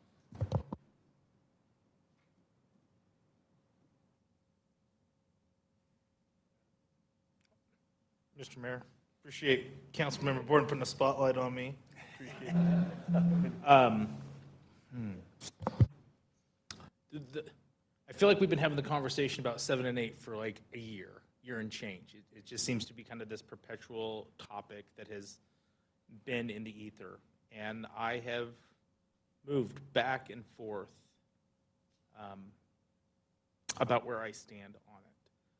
I think Council President Burnt was correct that there's no question about the need. The question is more about the when. And so the pieces that I'm struggling with is, and we've talked about this in our last meeting, the building timeline, building these two in stereo caused me pause. I'll be very frank, the projected cost, I'm suspect about that at best. And Chief Bloom, that is not your fault. I'm not very good at beating around the bush. This council had been misled to by previous administrations about the cost of a build of a fire station. And so when I see that the cost of a station is about $500,000 more than our previous station, when everything that we're hearing is the cost of building going up and up and up, I worry about coming back for asking for requested dollars, particularly when the process is using general fund dollars to help cover the cost for Station 8. That gives me pause, because if we are using impact fees, it is for fire, but when we start using general funds, that is coming at the expense of other things. And so there's a little bit of buyer's remorse that sits in the back of my head about Station 6 that I get a little bit of concern. I think, Chief, you inherited a really remarkable department with amazing individuals, and our police chief talks at great lengths about the culture of the police department and how important that is and how we grow appropriately to maintain that positive culture. And I am bought into that hook, line, and sinker. I think you have the same. So when we look to increase our staffing model from a particularly young department at a rapid pace, I worry this intention to build stations comes at a potential unintended cost of the culture of the department. And ultimately, that's the mayor's job, that's your job, that's our association president's job to maintain that. But those are the things these are the things that keep me up at night. This chart today, though, also complicates things for me, because Councilmember Strader talked at great lengths about we've got citizens on the periphery that are not getting the service that they expect. But then I look at Ustick to Cherry, between Locust Grove and Meridian Road, where we have 76 calls in the past 2 years with an over 7-minute response time. I look at our residents on Overland and Victory, between Meridian and Locust Grove. That just also happens to be my neighborhood. 54 calls, 8 minutes over. So we're investing to build stations in the periphery, while 2 fairly large areas with a significant amount of calls are not going to see an improvement in their service. And it makes me start to wonder, are we looking to serve our future residents and not maybe investing our resources in our current residents, the ones that have been here for a long time? They're going to see these new great stations with faster response times while their times stay the same. I'll also take a big breath to say that we all collectively hear from our citizens who talk about infrastructure. And Why do the houses come in before the roads? And I think one of the things that Meridian has done really well, something that we should be really proud of, is that we do put the infrastructure first. We put that in our parks, we put it in our police stations, we put it in our fire stations. And when I look at aid, there is a little of that, right? Like, we're investing in our infrastructure for our future growth. We're putting those stations there. So it's all to say, again, my pendulum is continuing to swing back and forth, and I've been trying, particularly with this issue, something that's very uncharacteristic of me, which is just trying to be quiet and trying to listen. But when my good colleague asks for my feedback, you know you're going to get it. I'm not good at beating around the bush. I know the budget that you and the mayor have brought forth has been brought forth with the best of intentions for our city. Likewise, my somewhat reluctance to move forth on this is because I'm trying to do what I think is in the best interest of our city. And so I will be very frank. Councilmember Strayer said she's all aboard, ready to go. I'm not there. I'm not opposed, but if somebody made a motion to adjourn for the day, I was very quick to second that because I'm not quite sure where I am on this particular issue, and I want to continue to listen. I haven't heard sufficient explanation to me about our costs and what our plan is on that. And I guess if there is an opportunity to talk a little bit more, I think Charlie did a great job, spent a lot of time walking me through the calendaring. But maybe that's the science. I guess the art, maybe from you, Chief, is what we gain by doing these in stereo. You know, that's kind of how I've looked at it, is we're breaking ground at the same time, we're building at the same time, we're open at the same time. And well, I think that we've had considerable improvement in our capital projects. Doing those at the same time only accelerates the need to staff both of those stations at the same time, which then speaks to the current culture and cost. So I will shut up now. It's more than probably anybody asked for, but that's kind of where I'm sitting on this particular issue right now. So in the famous words of a great person, Jim Carrey, so you're saying there's a chance. And I know that there's some stuff for Chief Bloom to maybe answer in those questions, but I think for the purpose of today, it's, are you willing to allow it to remain in for the conversation to continue through August? Because that's really where we got to get through at the end of the day. And what I heard from you was you were potentially interested in hearing more, but you may not be there yet. But I think that's really where we got to figure out if you're willing to leave it in for consideration. Mr. Mayor, that's a good question. Let me ponder on that. And I think with the caveat that I may be presented with all the information under the sun and still may not come to the conclusion that you have drawn with the budget that you've brought forward. Chief Bloom, did you want to respond to any of those comments? Yes. I assume you would rather do the one. No, that's fine, Mr. Mayor. Councilman Cavanagh. Sorry. I appreciate your question. I appreciate your concern. You'd have to think that I'm crazy if I didn't share the same concerns and the things that keep me up at night. But I will tell you, your first two concerns about being on time, on target with the budget and the culture of the fire service are the two things that I'm most focused on. And to be honest, that's why you hired me. And I will tell you, I think that Chief Butterfield and I have worked, and he's worked extraordinarily hard putting together a bulletproof budget using lessons that were learned in the Station 6 and bringing that fire station online on time and under budget. Ultimately, once it was set on a financial track, is I'm extremely impressed with what he and Stacy and Chief Winkler, as well as the design and development that they've already placed and put into motion. You will be impressed when we show up with two stations on time, on target, and on budget.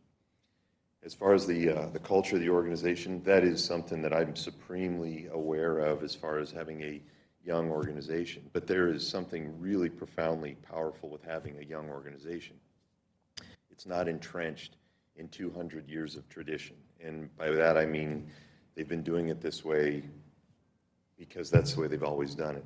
This organization is pliable and very willing to change. It has a very strong safety culture. It has a culture of accountability, and I was very fortunate to spend the day riding along because I need to know what that is really at the grassroots level. This is a healthy organization. The onboarding process, whatever's going on in Meridian, people want on board. People want to come to Meridian, and specifically public safety. They want to come and work for the Meridian Fire Department. And I'll tell you that's evidenced by we had a recruitment process, and we had one position that we were a vacancy, and we had 17 highly qualified applicants apply for one position. And 17, that's a unique number because the position we were hiring for was not just somebody off the street with a high school diploma, no felony convictions, and it was somebody who had been a paramedic at a paid professional fire department, who had been a firefighter in a paid professional fire department for 2 years in both capacities. And on nationwide, we got 17. Those are 17 people that were willing to leave their home, wherever they were from. These 17 came from across the country to come to Meridian. Meridian's putting lightning in a bottle, and there are people that want it. And public safety is healthy and thriving, especially from the fire service perspective. We are the gatekeepers, senior staff up here, we're the gatekeepers of the culture of our organization, and we take that very seriously. And so through the process of onboarding, we're looking at onboarding people that will be a good fit for the organization and will be valued members of the community of Meridian for 20, 25, 30 years. So I am focused and fixated on a positive fire service culture. One thing that wasn't added, to kind of get back to your question about are we investing in other people and not our, I think that having engines out of their area is likely if you want to speak to it much more than I can, but yeah. But I think it's a challenge always, and even having one ladder truck is a challenge because of where that ladder truck gets taken to on a regular basis. So having a second one in service, I think, will help alleviate some of these, to help us get a better picture. Because so long as we always have people out of, and that's what I feel like I'm seeing. I'm seeing more people not being the primary response. Just like when we were down here, you weren't here. City Hall 2 weeks ago, it took quite a while for someone to get here from Station 4 because Station 1 was someplace else. That's what we're experiencing, and I think they're being pulled to further reaches of our community on a regular basis that we would hope this would alleviate, but don't know until we get it what it would look like. And downtown is an area where we've said maybe we have to have a different staffing model, maybe not one type of investment, but another. Forecast for budget sessions yet to come, I think we need to anticipate that as we move to a district-based elected city council, it's inevitable that council members are going to look at fire response times in their districts. And you're going to see different levels of accountability based on that. So I hadn't intended to say, oh, here's where I live, but it's when you start to see the spots that stick out, it's natural that we come to that. So the more that we are doing to serve our long-time existing residents, and again, I look at Ustick and Fairview, the Meridian and Locust Grove. I mean, that's also the neighborhood that my parents moved to in the early 80s. That's a big chunk of old Meridian. And so the fact that they've got some of the worst response times and they've lived here the longest, probably not doing right by some of our long-term taxpayers. And look forward to, if these stations help alleviate that, I'm interested in learning more about that piece as well, as how the building of a stations on our periphery help to increase our response times in our central core. I'll leave that to the professionals long term. But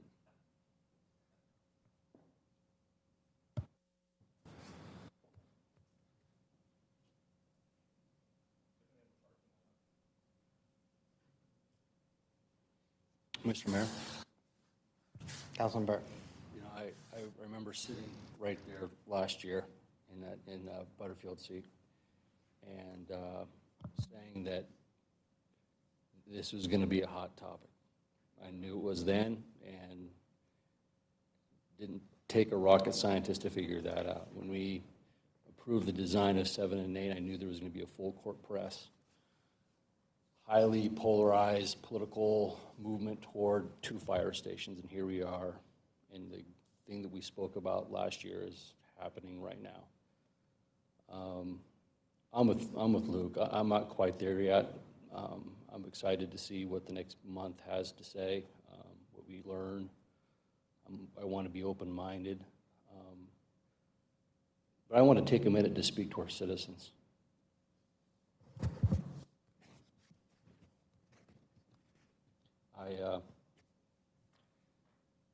I've received calls, and we've got emails, and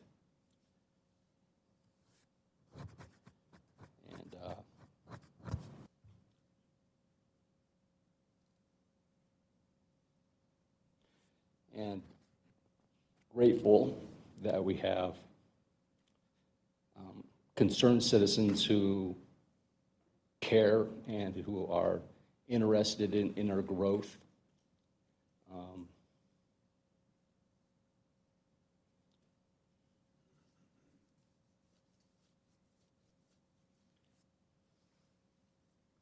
Who are community-minded, who care, like we all do, and I think that's awesome.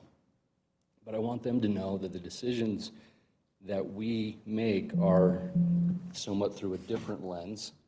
There's a lot of moving parts, and there's a lot of information, and it's not really that it's not a lack of trust, it's just that you want to make the right decision. And so, to those folks who have reached out, to those folks who care, city staff, employees, concerned citizens, know that, man, as folks who have been elected, who sit in these seats, we take these conversations seriously. And when we're asked to spend, $13 million plus just for buildings, which doesn't include, equipping these buildings or staffing these buildings, it's a process, and we ask a lot of questions, and so just take that in mind. I'm excited. I'm okay with leaving it in personally. I want to be open-minded. I want to make sure that I dot every I and cross every T and look under every rock to make sure that the decision that I'll make specific to my seat is the one that I feel is the best for this community. So.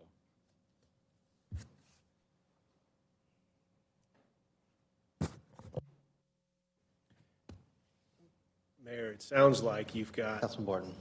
Thank you. It sounds like you've got some consensus.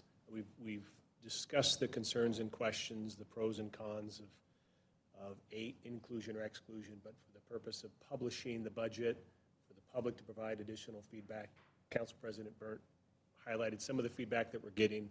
It's what this process is for. Minds are open. We vet it and kind of tear through these difficult decisions, but it certainly seems appropriate to keep it in. I've got the same reservations.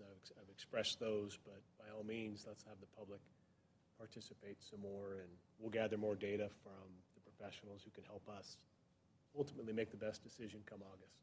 So, and quite frankly, the same concerns, just to give a little foreshadowing. The pros and cons is similar with the precincts, with the police precincts. The inclusion for public discussion is similar, but you have a lot of the same philosophies and issues, fewer metrics with regards to response time history, but I think those will color some of the police discussion as well. But I'm fine keeping it in light of all of that. Mr. Mayor? Councilman Schrader. I think it's really important to try to, I don't know if these are working anymore, to try to make sure that, folks can track down information to address a concern, follow up directly. I mean, the concern I heard was cost, like narrowing in on cost and how much the cost might change, and I'm sure there are ways to, zero in on that, maybe hearing from our GC, yeah. I think there's nothing wrong with asking to hear directly from our, if we have a GMP, hearing directly from the GC about what their plan is and their accuracy on costs. I mean, I appreciate, Chief Bloom, you hanging out a shingle pretty strongly that you're going to own this and deliver. makes me a little scared, candidly, because any large project, I'd expect there to be a contingency, and I would expect there to be, at least a 10% wiggle room on what something might cost. So I think it's important for us to understand the cost and understand the variability in the cost and what we're looking at and what the contingency is and who owns that risk. So I totally think we should go do that. I appreciate the ownership, because and I don't think people are there, but if people were there, you can tell that council would be getting, we'd be all over this and be getting really regular updates. So I personally would want to understand going forward the communication plan, if things did go wrong, not to be so afraid of failure that if things went wrong, we wouldn't hear about it. Right? I want to make sure if there's a hope, if there's a chance, whatever the mayor's saying, if this does happen, in the event it did, which I don't think, doesn't sound like the votes are there right now, but if it did, I wouldn't want the risk of failure to be so high that people are afraid of owning the issues. Sure. Because this is a big construction project. That's not realistic. There are going to be problems. There could be delays. We want to hear about them. So that's one thing. So communication plan, I'd love to hear follow-up on what the communication plan would be.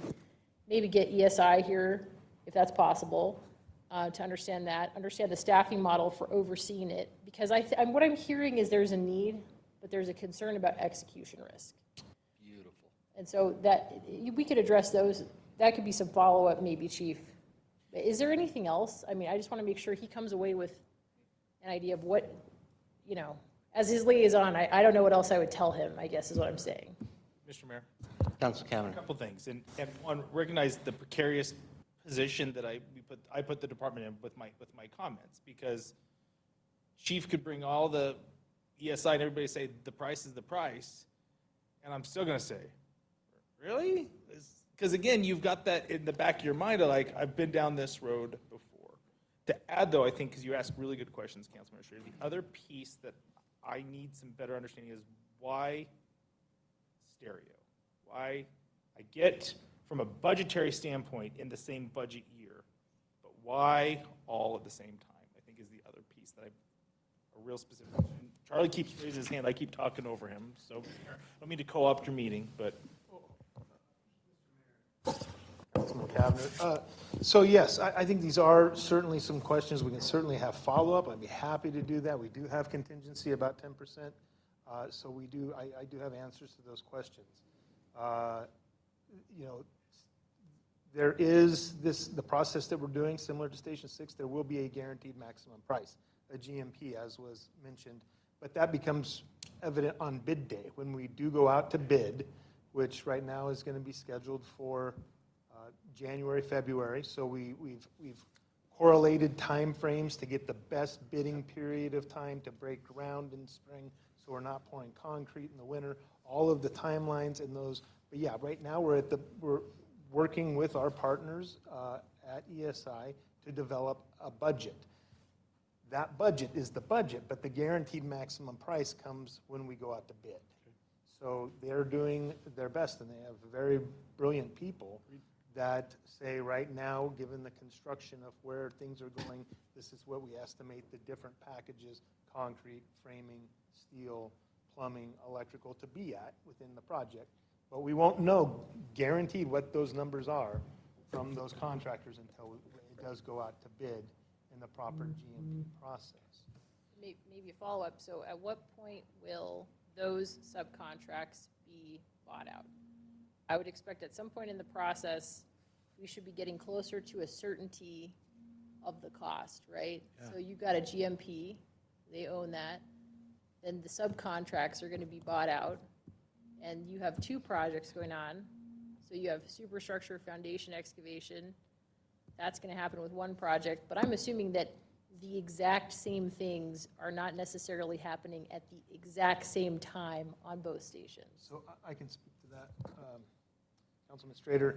In the discussions with ESI, they said at about 4 to 6 months out from our bid day, they would look at who's going to be bidding on this project, what companies, what subcontractors, and they said they would get a better feel for, should we stagger the project? Maybe we start 1 3 months earlier than the next based on kind of who's bidding, what projects are out there? Or are those subcontractors so robust, maybe the concrete contractor, for example, that they could do both projects simultaneously without there being any concern of the manpower, the personnel, equipment?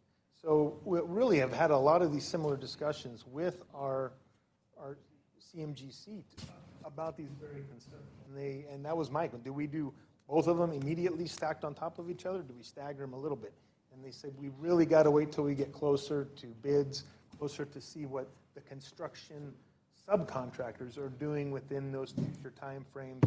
And so they suggested about 4 to 6 months out from bid day would be really where they felt comfortable, really kind of guiding us through what is going to be our best approach to breaking ground, staggering, or immediately doing both. And they're the industry experts, and that's who we have on board. And I would certainly defer to them at that moment in time for their expertise within. They know the construction industry. They know the subcontractors that are going to be bidding on this project. They have a better feel for how we can execute this at the highest level of success. And like I mentioned with Station 6, once we had a very well-established budget and a very well-established timeline for things, we executed that on time and under budget. And I think the question is really about budget year versus construction elements. I mean, yes, there could be savings from bidding both at the same time because that's how it's viewed, but how they're built and when they come on, same with the fire engines. There is a savings from doing 2 at once compared to 1. But yeah, and even from a practical standpoint, I think it goes back to the conversations about what is our staff bandwidth. And we have ways we can address the staff bandwidth issues if there's concerns, especially in the public works side. But remember, you're paying a lot of money to a great Meridian company to do this work for you. Our staff involvement is at a different level. We are not the ones building this building. Our staff is there to help make sure it meets our needs when it's built, and that's what the public works staff that would help be part of that is there along with the fire department. But it's educated, well, not just educated, highly skilled professionals who are building the buildings. They're leading us through all this process, so we are paying a premium for that service. Mr. Mayor, if I might add as well. Can I ask this question quickly? So as construction costs have increased in nearly every product, what has the project manager shared? I mean, 30% in some, way past our 10% contingency. Granted, that's just product, not labor, but labor costs have gone up more than 10% in the last year. So what you're telling us is that we have a bid in January. We don't get actual numbers from subs until June. We're a year away. How do we know that we're not way past our 10% contingency at that point? Because if we look at what's happened in the last 2 years, with lumber, with concrete, we're way over 10% increases. I think that's, for me, that's one of the biggest hesitations with Station 8 is that I feel like that's an element for me with Station 8 is I really want to see some more specifics even about Station 7, because if the project manager comes back and says, hey, you know what, probably shouldn't even really start the second station, now we're in another fiscal year. So at that point then, we really can be making better decisions about Station 8 next fiscal year than now. Because more likely than not, they're going to say, in my opinion, that we don't do this simultaneously from an actual dig date and on. And so that I guess thank you for sharing that timing with us, because that helps me clarify even, really truly understand. Now, so what I'd like to hear from you, I guess, is these numbers. You said that there's a contingency already built in there. Are they taking into account an estimate of product cost increasing at the same rate that it has over the last 2 years in the $6 million or $6.5 million estimates? We'll find out. It is my understanding, yes, the project estimators with ESI have factored that in to this budget number. And also, if I might add, as far as the communication plan, during Station 6, council was updated monthly, I believe, by Stacy Redmond on the progress of that. Initially, that was in front of council and then we moved to just email updates every month. So we would certainly continue with that communication plan with council if this was to move forward, to ensure that those progress updates were given, budgetary updates, photos, I believe, are part of that. So we would certainly continue with that to ensure that council is kept in the light of both of these projects, if approved moving forward. And I think from a practical standpoint, as with any project, if the bids come back 20, 30% over what we anticipate for one or two, I think everyone is in that position of making a determination whether or not they move forward. We would do that for, quite frankly, any project. So if the people may be viewed differently, whether or not they're one's mandatory to do at that point in time, and you're willing to do 30% more if it came back versus not, but we can't answer those questions, just like Steve can't tell us how much exactly the park's going to come back, and are we going to be able to do that all at once, or if we're going to have to rethink those elements. So I hope you understand we do the best we can, but you're right. When we get the bid numbers, it is a guess, and I like to think that the materials that we're building in are not the ones that have been predominantly, well, yeah, but that we do the masonry building, those have not been as much as my understanding, which is a large portion of these buildings is masonry.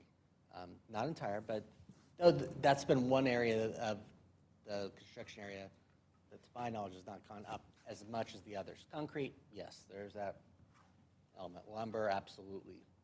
But Robert, if I could, as you see the budget numbers on the screen, please recall last year, you, as council, did approve us $600,000. So in theory, you are actually budgeting $7.1 million per station, if that helps your concern of cost of construction for opening up the facility. So you currently have, which is the last 4 items on the agenda, to approve the design work, which you approved us $600,000 this fiscal year for that design function.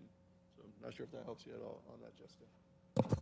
And Mr. Mayor and Todd, while we're looking at that, I just noticed at the very top parking lot, the $220,000 for supplemental project Chinden.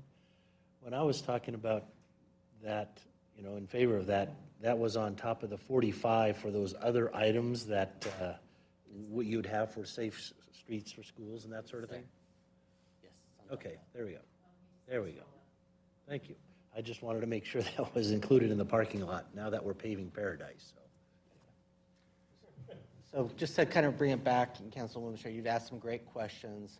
Is there anything else the council would like to direct the fire department to work on prior to conversation, to either come back with ESI between now and August, or to be prepared to have a conversation in August? Or do we think we covered the main issues and concerns and we can take a break for lunch and keep this in at this point in time as the direction was indicated? Mayor? Councilman Bort. A couple for that. One would be it wouldn't be in this budget, obviously, but the forecasted leadership staffing. If you've got 24 new firefighters, huge impact has to be on leadership, whether it's BCs or beyond that, how that's forecasted. And the other would be perhaps for finance, when we have an 8% cap and onboarding 24 firefighters, you might have a spike in labor costs that impacts other things you can do in a particular year. I don't know if there's some assumptions that we can look at to see if they're open and now you're spiking labor costs $3.5 million in a particular fiscal year, and we're constrained in an 8% cap, just so we're aware of that might impact your ability to fund other labor expenses, which might have been delayed. And are we going to have some kind of a fiscal choke point potential or not? So see kind of how it all fits in the new cap. And just for the record, just so we're, from a funding standpoint, we have them in 23 and 25 from a funding standpoint, so it's not bringing it all at once. With the real partnership, you're able to not incur the costs in the same way that you would have to do if we just brought them all and we're looking for an 8%. So the CFP, the way it's funded out, keeps that into consideration, and the rural partnership allows it to not be the impactor to to the 8% cap in a given year, per se. So that is part of the conversation that we can have, because we're having the same conversation, like, oh, wow. But then it's like, no, it doesn't change our planned year for those costs to be hit on the city, which is all projected to be under an 8% cap to meet that need. But I can definitely walk people through that if necessary. Now, if the real partnership wasn't here, we'd be having a different conversation, because that would be adding on a lot more dollars, a lot more quickly than we had already anticipated.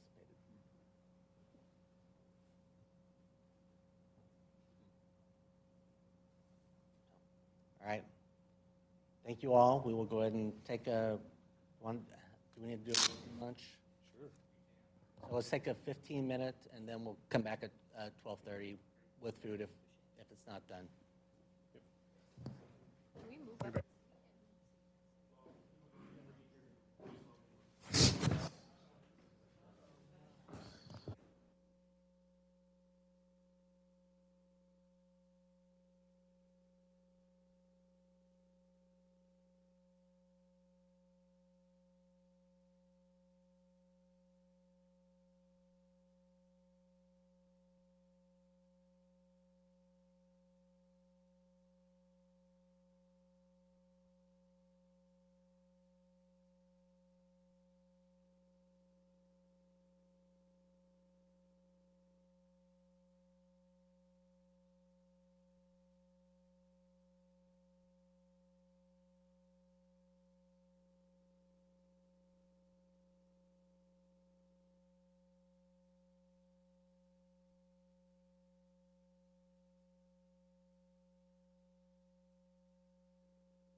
Mr.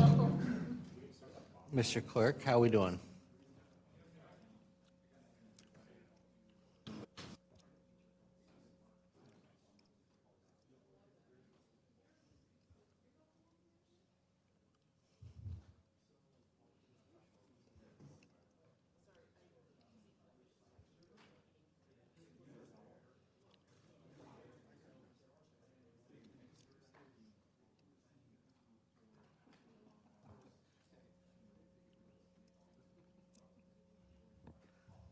Mr. Mayor, we're all good we're good when you are. Okay. So council, just as long as you're within earshot, if you are good. Yep. To keep accommodating the schedules of our council today, we want to go ahead and move in so we can have a robust conversation about the police department. So, Mayor? Councilman Burke. I'm ordering crumble cookies right now, so I just want everyone to know. Crumble cookies are on their way. Awesome. Is there a deadline we need to meet to get the cookies? Are you trying to? 2:05, 2:05. We take away a cookie. Yeah. So with this, I'll turn this over to Brad. Thank you, Mayor. Council members. Just wrapped up fire. The remaining department is the police department. There are a couple of precincts I know that we had on the list of discussion items. Before we get to those, obviously they have other items that they're requesting. Are there any, do we want to use those as any discussion points to bring up? Any discussion items other than those two? Mr. Mayor, just very briefly, I think it's a good move, but, police chief wasn't here, was out of town when we talked about the captain positions.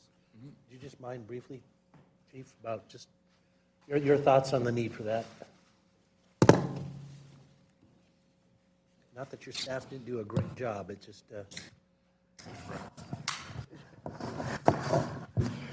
So in the discussion on the captain's positions, we've been looking at those positions for quite some time. And what we decided to do was do away with a deputy chief position and turn that into two captain's positions. One captain's position that would be focused on more of the administrative things and budget, and the other captain that would be overseeing the more operational standpoints of the department, which would take away some of the responsibilities that I've been dealing with, both deputy chief and chief's things currently, as well as our lieutenants, and give the lieutenants the opportunity to actually do what those positions were designed for. And that's to be watch commanders overseeing their respective divisions. Right now, they carry a lot of the responsibilities that the captains carry, as well as trying to run their divisions. And so it just becomes very difficult, and we want to make sure that all of our supervisors, our sergeants, and our corporals and our teams have access to those sergeants or those lieutenants the way they should have. Right now, some of them are work nights, but they have meetings during the day because they're fulfilling those extra duties, and therefore they're not able to be there for their teams at night, or maybe they're on the weekend, they're not able to be there for the full weekend shift. So that's what we were looking at in those positions.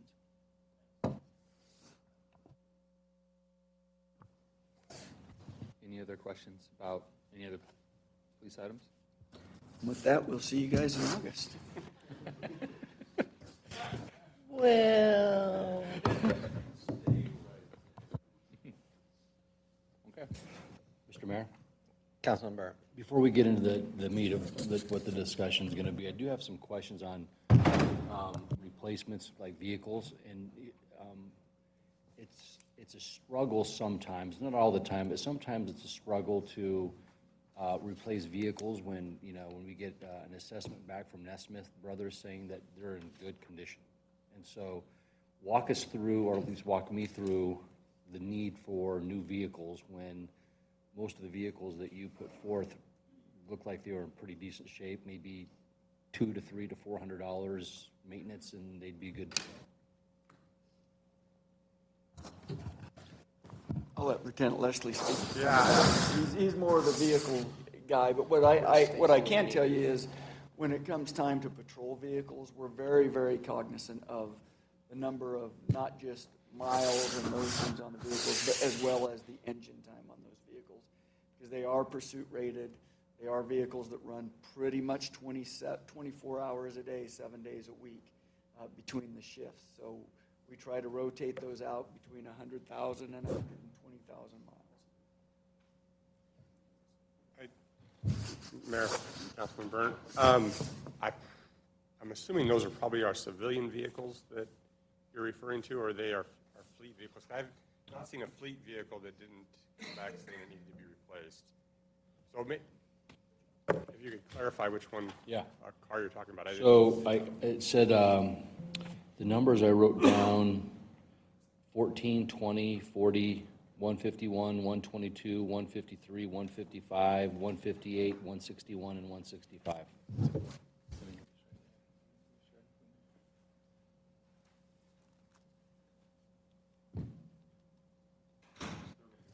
Yeah, so all the 100 numbers on those are those are actually fleet patrol vehicles.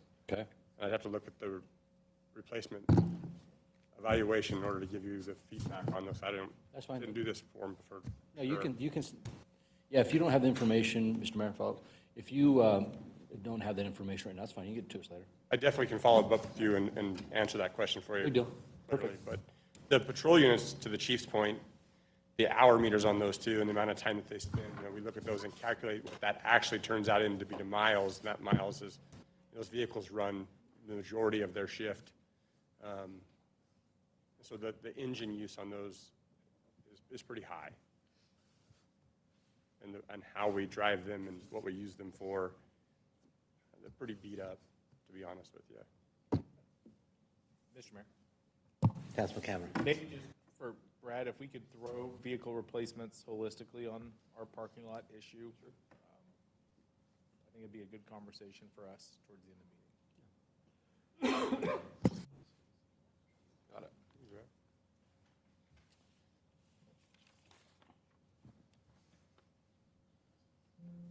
Any other items outside of vehicle replacements? Other non-precinct related questions? Okay. So on with precinct, do we want to take them both at the same time? One individually, is there a preference? Mayor? Can I ask just a global question on that point on precincts, whether it's one or two? But if you could provide just some brief context from the kind of the 2019 version of precinct or substation, as we called it, the 6,000-foot substation that was going to be off of Chinden, that concept, which is cooked into our impact fees, to the current concept of a precinct, and are there additional services that weren't going to be in the first model that are in the new model, and kind of how that evolved? Yeah, so the 6,000 foot was put in initially as a placeholder.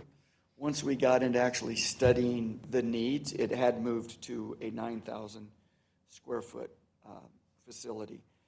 The biggest issue that we had, and the reason that it was put in, quite frankly, was out of ease. They thought that there was going to be a workable public, quote, public-private partnership, which certainly was not going to work. It was going to be attached to other facilities, which would require some very interesting dynamics as far as security and things for the lot, as well as it backed right up to a residential area as well. And how were those patrol vehicles getting in and out of there? That partnership pretty much fell through once we started looking at what the actual needs were for us. And to that point, it's still dirt out there. They haven't started even building on any of that commercial building that they were doing out there. The one thing that I have seen with some other cities is you're better off building your police precinct or your station to be a police precinct or a station. as opposed to trying to fit police facilities into something that was never designed for police. It causes a lot of other headaches down the road, and we've seen that with some other agencies that have tried to do that. They did, and they have some difficulties with that building because of that. Mr. Mayor. Chief, just to follow up, what changed from 6 to 9,000? Was it new? We went to 6 to 9, 9 to 11. What's the progression? Is it larger spaces? Is it new services? How does that work? It's really, we looked at what is the best way to deliver service to our citizens. The way the campus is sitting now, the main campus, we continue to expand. We're already, we're locked in for parking right now for our officers' private vehicles, to be able to park their private vehicles and have them secure and keep our patrol vehicles in that facility. The idea that we've looked at for better delivery of service is actually having officers report to these precincts. That would be their home precinct. That's where they would start their day. That's where their patrol vehicles would be housed. That's where they would park their private vehicles. They would do all of their work out of that precinct rather than coming to a main campus in the middle of town and now trying to respond back out to calls that are on the far-reaching ends of our city at this point. And Mayor, to answer your question more specifically, the workout facility and the locker room space were the two items that the first 6,000, 9,000 model didn't have. It had a very limited locker room space and no workout facility there. The workout facility, though, is fairly small. It's like 500 square feet, but it wasn't in the first design. And when we switched to that being your report station, that's where you do all your work from. So the officers work out from those precincts now versus it being a location to go to work. Is that during the shift? It's more of a, this is where I go to work, and I work from there. So it's a little bit different in concept there. But as far as the square footage added, most of it was in locker room, a little bit in the records reception area, and then the workout facility. I call it a facility, it's a room. Mr. Bourne, does that answer your question, or do you still have more related to that? You framed it better. I appreciate that. Is all evidence still at the main, K-9 at the main? Yes and no. So that's part of the other part of this design is there will be an evidence facility in each one of these precincts. However, it will be temporary evidence. They will store their evidence, book their evidence there, which keeps them available for calls from that facility. The following day, our evidence techs would then go to those facilities, pick up the evidence, take it to our main facility for processing. Mr. Mayor, Chief, meetings, those types of things, if they're starting a shift, there needs to be a meeting, that sort of thing. How is that going to be handled? Are you guys going to do Teams type of online? So we are going to leverage technology to keep all of our teams together when we have those types of meetings. Their briefings just with their team would start at that facility, would be a separate briefing led by that supervisor at their sergeant that is there, and then they would then disperse out into their patrol areas. Thanks. Mr. Mayor, Councilman Pearl. you had mentioned that as you were doing needs assessments, that the plan had changed. Can you share a little bit more about the needs assessments that you've done? What went into that? Sort of what spurred this to get to where we are? And then the other question I have for you is, you have stated that it will be much more timely for officers to come back to their individual precinct and process their paperwork on their shift. Can we use technology to do any of that in the field or not at that site? And has that already, I assumed you have already looked at the ways in which you can keep the officers moving across areas of town already. So can you share more about that with us, please? Yeah, so when we looked at the needs, we looked at what is the service we want to provide to our citizens. Do we want our citizens having to drive clear across town to file certain reports or to pick up certain reports? Or do we want them to be able to go to a facility that has maybe somebody that is a records clerk there that can handle that for them? As well as, do we want somebody to show up to a precinct and actually get to see a face? Or do we have them wait in the car until an officer shows up? What is the service we're trying to provide to our citizens? And we want them to be able to have that full service there.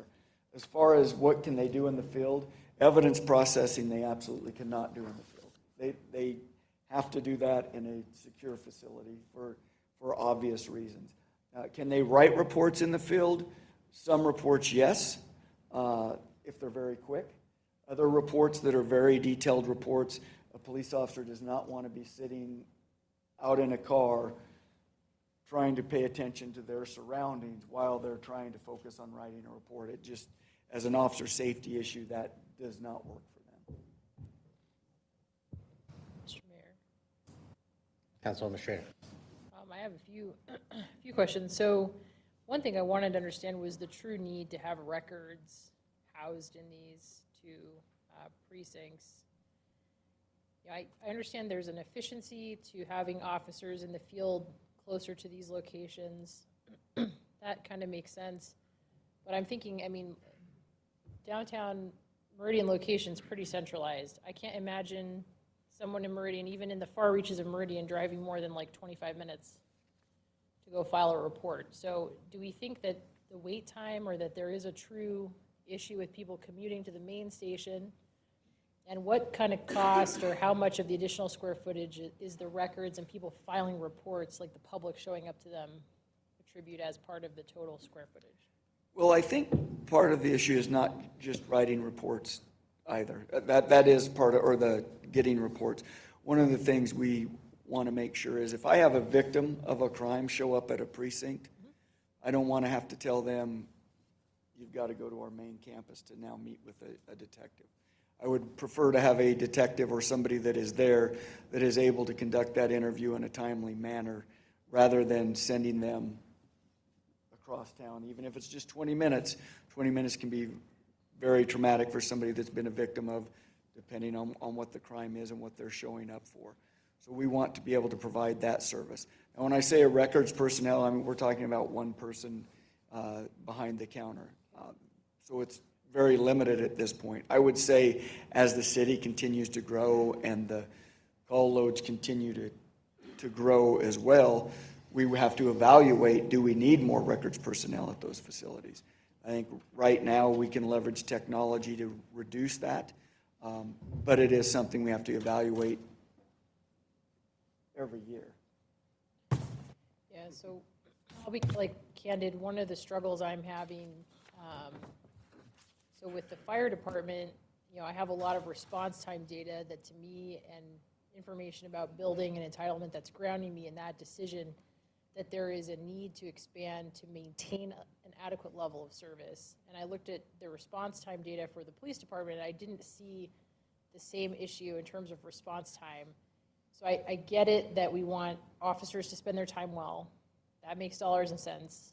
I get it that we're growing and we need to plan for the future, but I'm struggling with building two because it's not rooted in maintaining a level of service to me. Sure. And I think one thing we need to realize is certainly police and fire are different. The way we allocate our resources are different. Just the number of calls for service that police respond to, vastly different than fire. And so what we've looked at is we really are looking to the future. I mean, there's no doubt about it. What we're looking at is, do we wait until our response times go down and we fall behind to now go, now let's start building and now we're that much further behind? Or do we look to the future and go, we see the building, we see where the building's coming, we see where the entitled properties are, and that we're going to be responding to more calls out there, and get ahead of that? Or do we wait and now we're 2 more years behind that?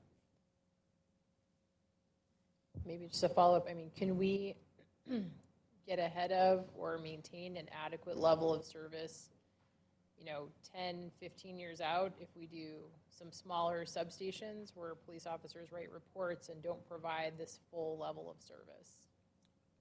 And that's definitely something we can discuss, and that we've discussed, that as the AIA goes forward, we can look at how those reduce the costs. The question really becomes, what does your footprint look like, and is there the possibility to expand those stations when the need comes? Mr. Mayor, Chief, kind of similar discussion that we had with fire. You got two stations that you're looking at, substations. Do we do both same time? Do we do one over the other one? Where is that located? Originally, we talked about the northwest part of the city. Growth patterns kind of show the south really accelerating. What are your thoughts on two stations at the same time? And if we decide only one, which one is that? Both have their challenges, there is no doubt. And I hate to pick one part of the city over another and have citizens mad at me, but it won't be the first time. I'm a cop. So, and we have discussed that, and we have really started leaning towards the south part of the city. We know that that's where fire is probably going to initially go, and so overall, we think cost-wise, that helps the city the most. We've also seen a rise in calls for service out there. They've gone up 57% since 2017. And we've looked at the building that's going on out there and the commercial building that is going on out there. So for us, that's where we're leaning at this point. The question is, do we have the bandwidth to do two stations at once? That really, for us as the police, is the question that rests with our capabilities as a city. Just to follow up then, I know we have a school resource officer at the new Waihe High School. Not that our high schools are a hotbed of criminal activity, but response times and all that are able to respond if we were just to have one police substation that was south as opposed to north? You are right. That is a position we put in for the school. We do need to be mindful, however, that is a contractual position with the West Ada School District. We are contracted to provide services to that school, and although those schools, to use your words, aren't very busy, they are like small cities. There's several thousand students and teachers and after-event activities, football, such that we're committed to. And so we can't really guarantee to unplug somebody out of a school to run over to Gander Creek or the Oaks to handle a problem. It doesn't work that way. That's a contractual agreement. We would still have to send police resources out to handle that. And that becomes the challenge, is that these growth at the edge of the city and Highway 16 at some point coming through there, accidents and all the traffic that's coming out to these subdivisions, out to the high school, back and forth, it's going to cause challenges with response and services. And so we just can't rely on that as something of, we'll fill that in with that position. Yeah. And Mayor and Lieutenant, yeah, I was thinking more of the services where the resource officer needs some assistance because there is an accident out front. I mean, yeah, there's a turn lane, but you're still dealing with rural roads and teenage drivers and different things, and that response is out there a ways. So huge. You're going to have to call for help as well and bring them out. yeah, it's just a matter of a mini city being out there now that has to be responded to, and just it creates challenges. So not having a substation out there might, I could see the attraction for that and for that area, but I guess you guys just have to respond accordingly. It's all difficult, and it's the fire chief and Joe Bongiorno put it very eloquently, and everybody's talked. We could talk ad nauseum about response and services and such. The areas are going to grow, and so we don't want to look at what's happening out there right now, because you could drive out there and go, well, okay. But the fact of the matter is entitlements have happened. Council has approved a lot of development out there, and it's coming. So we have to look at timelines. How long is it going to take to build, put up, and get running and stand up, and where will we be at that time?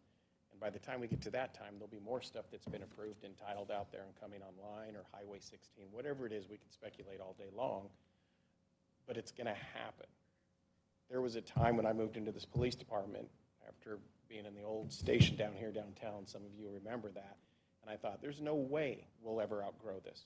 No way Meridian will double and triple in size. No way we'll be over 100,000 people. No way we'll hit 150,000 people. It's going to happen. So it's either now, and we focus on the now, and there's a lot of logistics, there's no doubt about it, or we wait and it becomes more expensive and logistically more difficult.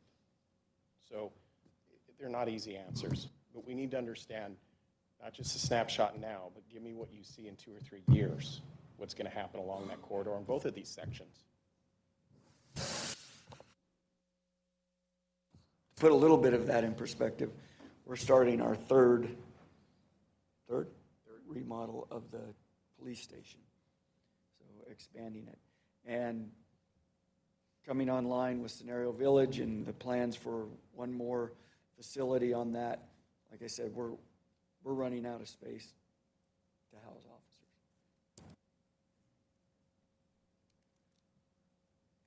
Mr. Mayor? Councilman Burr. Chief, is there a scenario where we can build something that fits the needs today, but can be designed in a way that we can add on and make it bigger as the department gets bigger in the future? And that is what I brought up earlier. If we're going to downsize, we need to be prepared, though, to have those buildings designed to expand, for sure.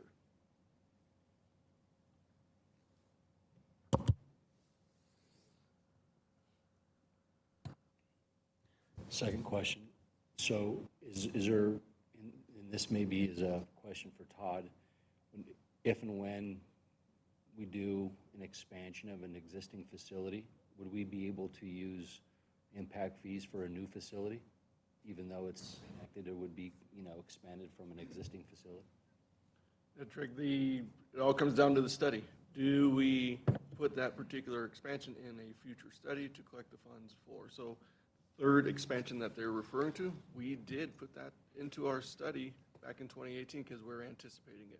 So it falls on us to make sure we project forward to be able to collect the funds. If I don't have the funds, you can only use the general fund or non-impact funds at that point. Right, so if we were hypothetically to say, we're building this one, the next one, this one looks, we approve a certain size, but knowing that in the future it will get bigger, and to prepare ourselves for future growth in whichever area of town we're talking about, that if we were to put that, that expansion in the study, that it would be able to, we would be able to utilize those impact fee funds to pay for the expansion, hypothetically. Yes and no to the level of service. So we can only collect impact fees to maintain the level of service, so the expansion that you put in this request could not exceed the current level of service that we have at that moment in time, and that would fall on us to do the calculation for you.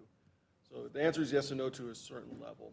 So like right now, police in the last study can only expand their footprint by 20,000 square feet for all their building facilities. So that's their limitation. Police, fire has their limitation, parks has their limitation. So yes, we can do it, but we can only fund up to X amount, and we can help you with that. Is there a particular reason that this needs to be detached from the fire station, can't be attached as part of the same facility with some efficiencies there? Did we look at that? Just curious. Yes, we did spend a little bit of time on that in the beginning, and it appeared, based off the information from ESI and the architect firm, that based off of how the buildings are constructed, it would be better off for us to separate them and how we utilize that space. There's just enough differences in how we operate that kind of contributed to that a little bit. The way their building is designed, they were taking a lot of what they already had designed and adding just a little bit of change to it. So to now try to add the police space onto that, the direction they gave us was to separate those two buildings. We have some additional security issues that are important to us. Secured parking lot, the fire stations aren't that way. They're real open and inviting, and we have a little bit more rear security, we use ballistic protection in the front of the building. So we just have some challenges that are different. And do you at least, because they're co-located, at least on, I'm assuming you guys have the land then, because it's on the same piece of dirt as Yes. a fire? And there is some shared public parking on the site. And so some of those things are shared, and some of the landscaping features are shared. Generators shared between the two buildings. So anywhere we could find amenities that would contribute to both buildings, we could share those. We looked for those. Question for you, Chief. From your perspective, just understand the trade-offs, because I believe this would enhance the level of service. I don't, based on response time, I don't see a need that's not being met currently. I understand the efficiency, I understand getting ahead of things, those are different arguments. If you had to choose, would you rather have 2 smaller buildings in the next few years, or would you rather have one full-sized precinct? What do you think better serves the interest of the city? I would do 2 smaller buildings initially designed to expand. Interesting, okay. So yeah, and so what I've been trying to get at, and the piece I don't understand, maybe you could help me with, is I'm worried that we're offering additional services, and it's kind of a can of worms. We open up a new location, so it makes it so victims could show up, right? But right now, we provide all those services at the main campus. And so what I'm trying to, I guess, figure out is how much of this is for police officers to be based off of a new location where they can more quickly serve people and write their reports. How much of it is just opening a new one, you have all these services you have to provide, you feel, or, and I would think it would still be efficient as a city to centralize a lot of our services, right? So I'm just trying, help me a little more to understand what services need to be provided in a precinct model versus a substation. Well, again, I think the question is, what are the services that we want to provide? If we provide a substation and people know there's a substation there, they're going to show up there. And we're going to have to deal with those victims regardless. The question is, do we want to deal with those victims and tell them, you need to go to meet a detective at our central location now, after you've already come to a police department that we're not going to provide that service with you at here. We're going to send you elsewhere for that service. To me, that's really one of the changing things that a lot of people I don't think understand about policing is, and we've had this discussion, policing isn't going out and arresting people and writing tickets. It really isn't. It really is dealing with a lot of the social issues that we're facing in our society. It's the reason we asked for a mental health coordinator, and I, quite frankly, will be coming back in years expanding that program, because somebody has to provide those services, and we can't continue to provide the services the way that we've always done them. And for us, the less trauma that we can provide to all of our citizens, the better, and we think that this is one of those ways to do that, to have a facility that when they show up to, we can provide them the service they're looking for. I'm going to push back a little bit, just because I think it's good for us to have a robust discussion, so don't take it the wrong way. I think this is important, but we started with a 6,000 square foot building, and now we're looking at an 11,000 square foot building. And I guess I'm having a hard time seeing how, 5,000 square feet is necessary to address victims showing up to the new location. So out of that additional square footage, if we can, what's the breakdown of how much of that is to provide these different things? Is 2,000 square feet of it to meet with victims? Is maybe we don't have that, but I just need a flavor for that, because I'm concerned that maybe and maybe that this is what it is just, hey, we just really think we need a full-blown precinct in the future. I'm having a hard time, because 2 new full-blown precincts to me is a major enhancement of services instead of maintaining a level of service. One thing I would say is, when we talk about I wouldn't use the 6,000 square foot facility as this is what it was. Okay. Honestly, it was thrown in there with very little, I'll just be on thought.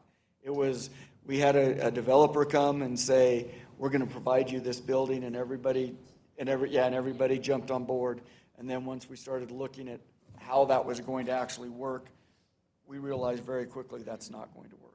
Okay. Even though that initially expanded to 9,000 square feet, that was not going to work as a police facility, where you have A, victims coming in, B, you have criminal suspects coming in for criminal interviews, C, you're processing people that have been charged with criminal charges.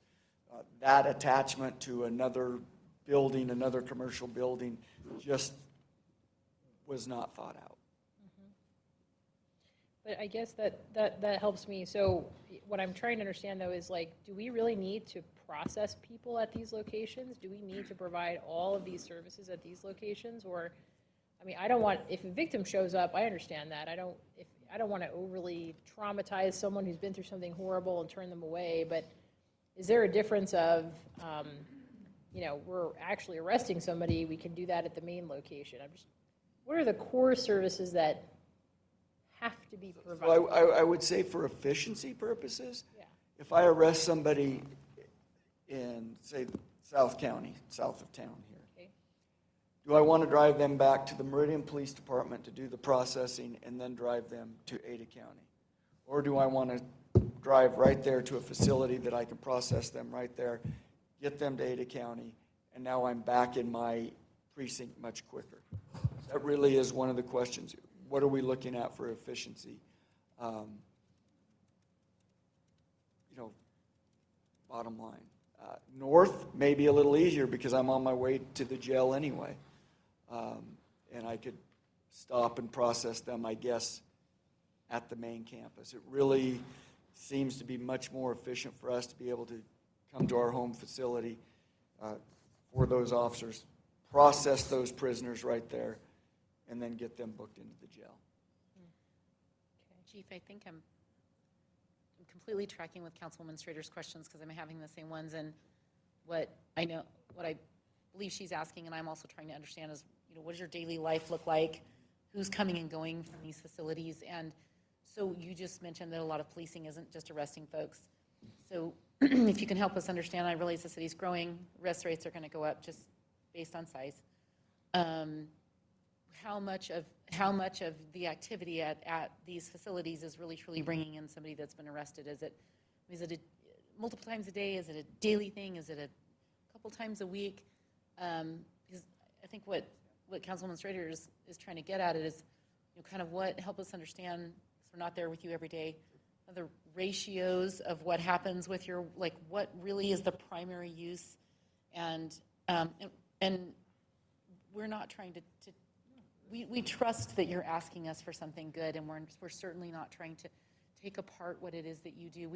I'm trying to understand because I'm not there with you every day so that I can truly make a good decision on your behalf. So what does that look like, day to day? What is that? And different areas of the city, you're going to have different, you're going to have different experiences. I would guess in the Northwest that there probably isn't as much of that going on, just because there aren't as many residents out there yet. You probably deal with a lot more traffic stuff out there than you would maybe, arrests. So help us understand what that looks like as people come and go from a day, because I also am asking questions about centralizing. And so here's an example. We've seen the struggle of the DMV, Ada County. They expanded, then they centralized. Now everybody hates going to the DMV, right? Now they're looking at expansions again.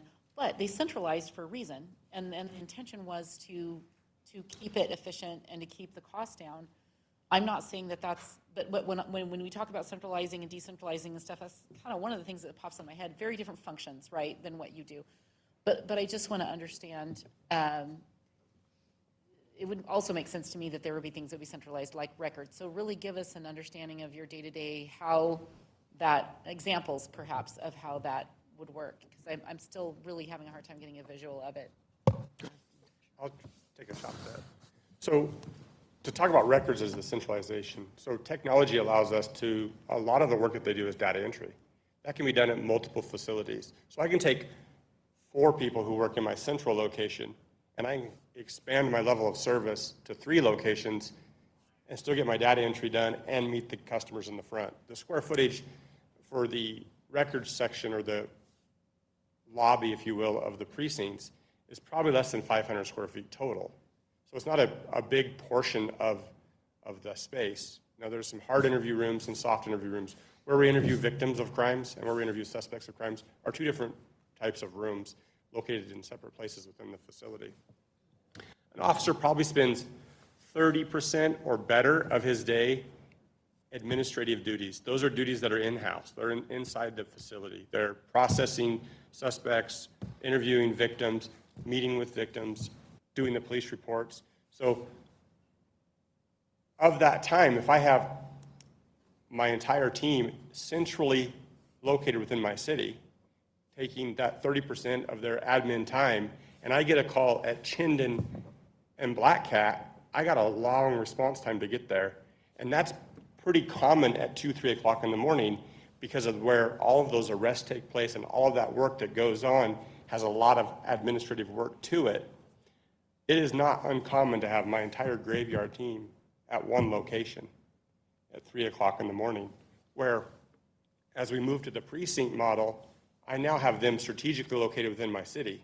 So how we build that facility and what we offer today versus tomorrow, definitely room for conversation, and those are good questions to have. But there is some definite strategy in spreading those resources out throughout the city. This city is not easy to navigate, especially during the commute times, right? And so that also assists us with that a little bit. I hope that touched a little bit on those questions. Yeah, those are the kind of replies that I'm looking for. I want to understand. So yeah, so I go down to the station at 3 o'clock in the morning. It's like very active, very busy. Everybody's there. Everybody, because of the timing of when events happen in the city. So that's the kind of information that helps me. Same thing at the shift change, the 4 o'clock period. You know, 2 o'clock in the afternoon till about 7 is pretty busy for us. And so a lot of that time is officers going off shift, trying to get their paper done, officers coming on shift. And so it's pretty common we have all of our eggs in one basket. I hate to say that on public record, but you know what I mean? They're kind of all in the same location. Mr. Mayor, Chief, I'm kind of looking at it a little differently.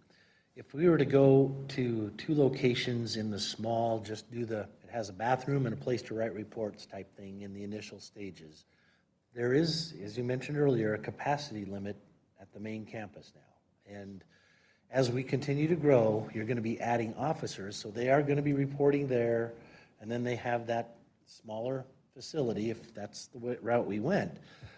But what is the time frame if we're adding, just to pull the number out of the air, 5 new officers a year, whether administrative, patrol, whatever they are, 5 new officers a year? What are we looking at for a time frame for, I don't have any parking space for these folks. I mean. We're there.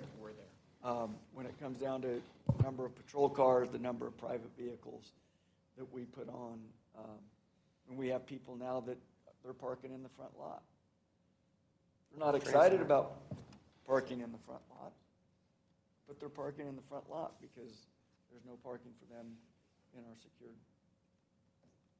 lot. There definitely are parking spaces in the front.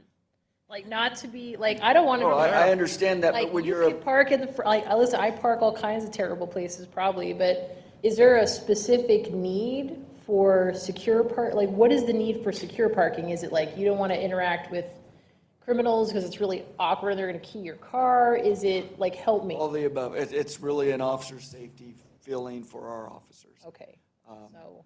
They're not going to an office building. They're not dealing with, Yeah, you're not customers. friendly. A lot of our customers aren't super happy with us.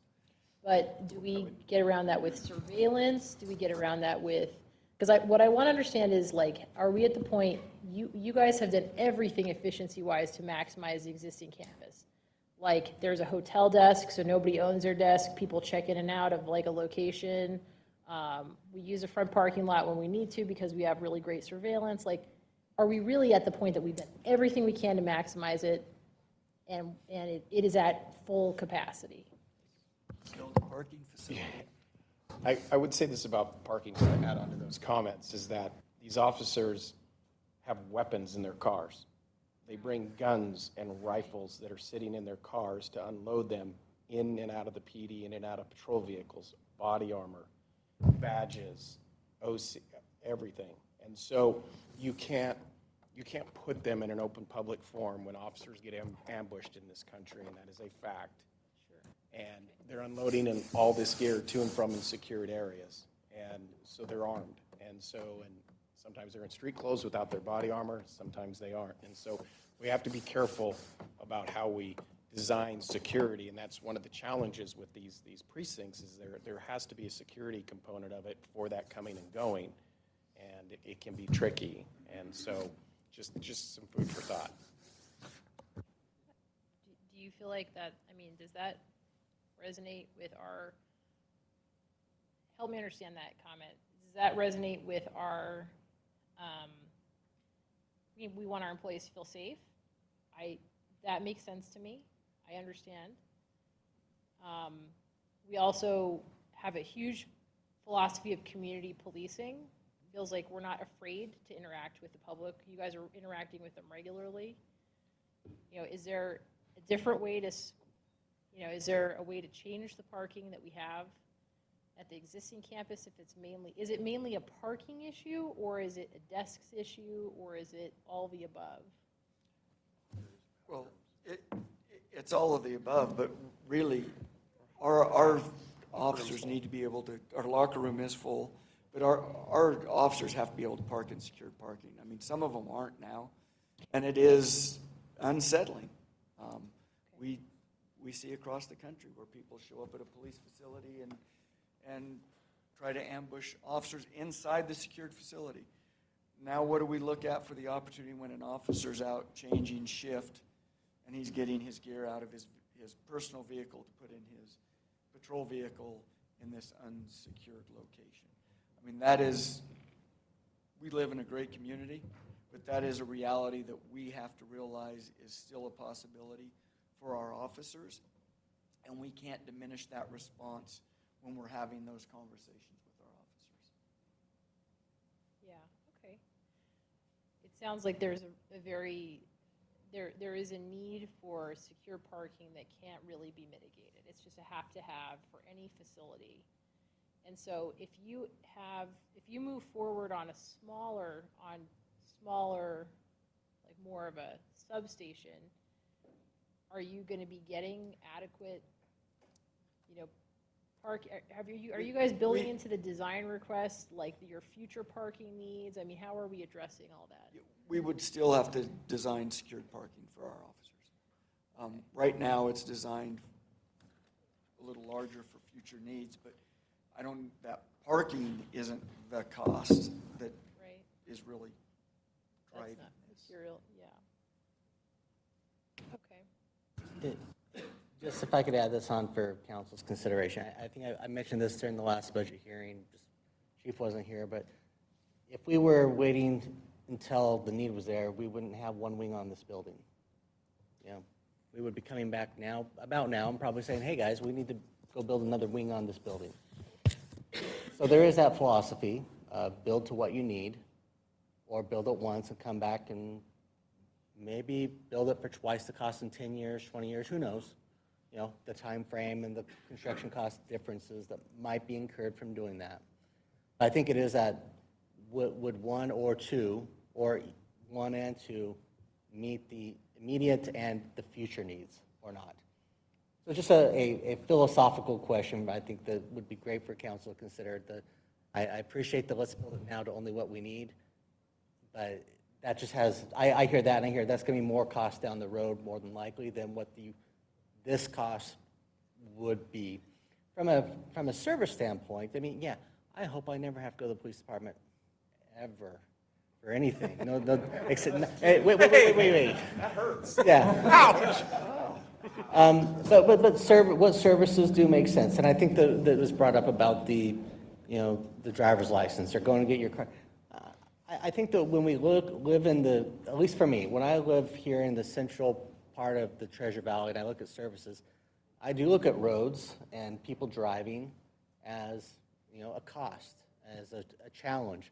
If we think we've got problems with roads, sometimes dispersing our services and dispersing our employees. That's why what we've done, even for parking here at City Hall, is when Dale's got a public works employee, they go park at an off-site well location and then report to the nearest place from that. And, reducing trips benefits our public, and it benefits our employees, it benefits the cost. Again, you want to go ROI, and it's hard to know the ROI. There may not be a cost to less gas from driving, but it might be less people because we can meet our PAM model expectations, because we increased 15% of their time on the road in subdivisions. I can't guarantee that. I don't think anyone can guarantee that, but I think it's just looking at these concepts, and it's not clear. But one of the things I have said with the previous chief and is I didn't want to come in and have 10 people added to staff a building. That we have to work into this with our existing staff, build expectations, and as we add officers, it'd be, the 3 to 1 is great, because then you only have one car at one point in time. But when instead of doing 3 officers, or we're now doing CSO, both of those are there at the same time. So we're making operational decisions that are increasing the people there compared to if we went with officers instead. And all those little things, piggyback onto one another as to costs, impacts, abilities. But at the end of the day, I think it's, if we want to tell the police department, you're not going to be open to the public, I think that's a conversation we can have. Just say, no, it's just going to be a secure facility for the police to go there, and the public expectations can be here. I think that is something that we can do. Just whether or not you think that's appropriate or right, I don't know. When I was asking the question, it's not because I think we should build an inadequate level of facilities, but I just want to understand the true need. And the reason I'm being tough about it is your response times are great. Your response times are fantastic. If anything, they're looking like they're going in a good direction. Maybe it's COVID, maybe it's less traffic from COVID. There could be a lot of reasons, but where I'm struggling is, it feels like a departure from previous philosophy to build 2 things at once. If there's not a need, to me, a really strong need from the citizens to maintain their level of service. And so what I'm wondering is, why not, if we think we need a bigger facility, build one this year that we think is adequate to take us into the future, and then if we feel the need again, next year we'll build another one, like how they did with the fire stations before in previous years. Why the need for 2 in 1 year? That with the police, with fire, I feel I can see the data, and here I'm not seeing that same need. So that's why I'm being kind of persnickety about it. Mayor, Councilman Barrett. I hope you never have to go to the police station against your own. I love going and visiting the employees. I don't want to go there by. I wanted to say that to me. I think we all know what you meant. Todd, can you remind me how much square feet we have available in impact funds for police? It wasn't like 20, 57, 12? 12,161 square feet available for all square feet expansions, which is inclusive of the current admin expansion. So all square feet for all their buildings is 12,161. So how much would be available square footage-wise for police precincts? I will have to defer to the team over here. What is the expansion admin project? So the expansion, Todd, is repurposing space in there. So you're adding zero footprint to the building, just taking up any space that was used, or like the public meeting room, for example, is going to be converted into office space for employees. So we're just using up what we have left. We're not adding any square footage to the admin building.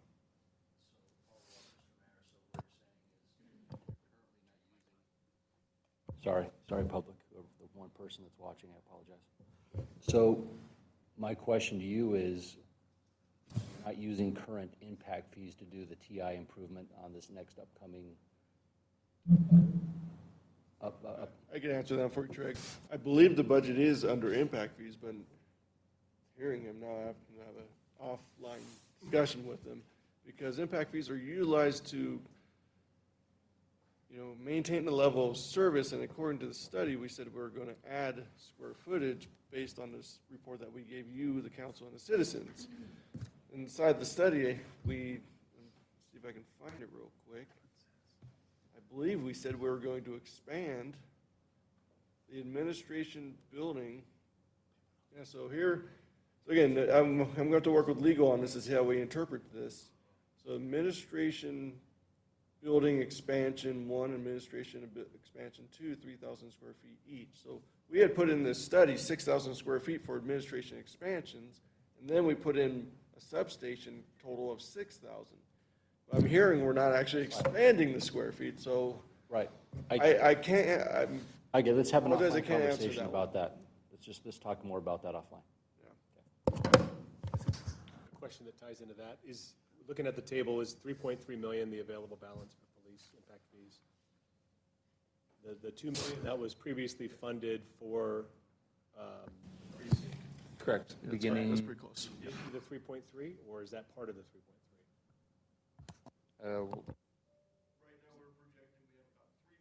Right now, we're projecting we have 3 million available for police based on current revenues and expenses. So that's at a moment in time. It changes every day as we get revenues and expenses go out. So we're 3-ish. Plus the 2 from last year. We're just talking about fund balance, I thought? Okay, so. That was a fund balance to question. Clarify, a precinct using these numbers, a precinct costs 6.5 million. And we budgeted 2, it wasn't an impact fee allocation. So for a $6.5 million precinct, we have 3.3 million in impact fee balance. Yes. Available for. I would agree with your math. Right. Yep.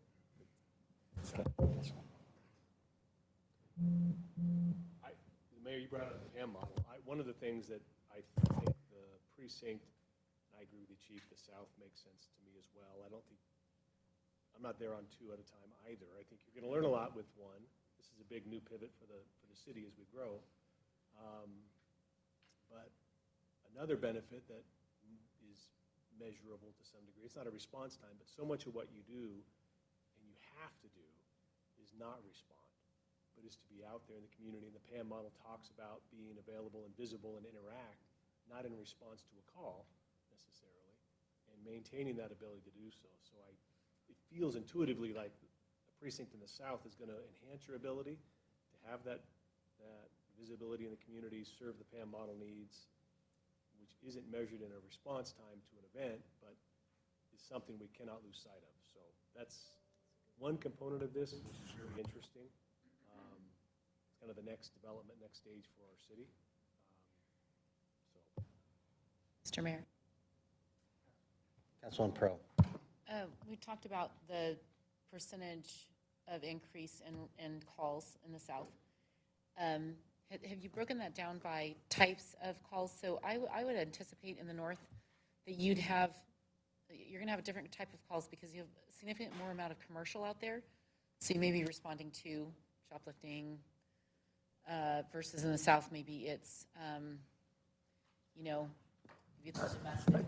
So is that an element for you in, is the commercial presence versus primarily residential presence, the different nature of how the North and South have built out? How does that play? It really depends on the type of commercial that you're dealing with. But when we look at the calls for service North and South, the top 10 public initiated calls, the top 10 officer initiated calls, they're almost the exact same calls. Almost exactly the same. Some may be, this is the top call in the North, but it's the second top call in the South. Almost exactly the same calls. And I do want to point out, Councilman Strader said we were looking much better than fire for my counterpart, Chief Bloom.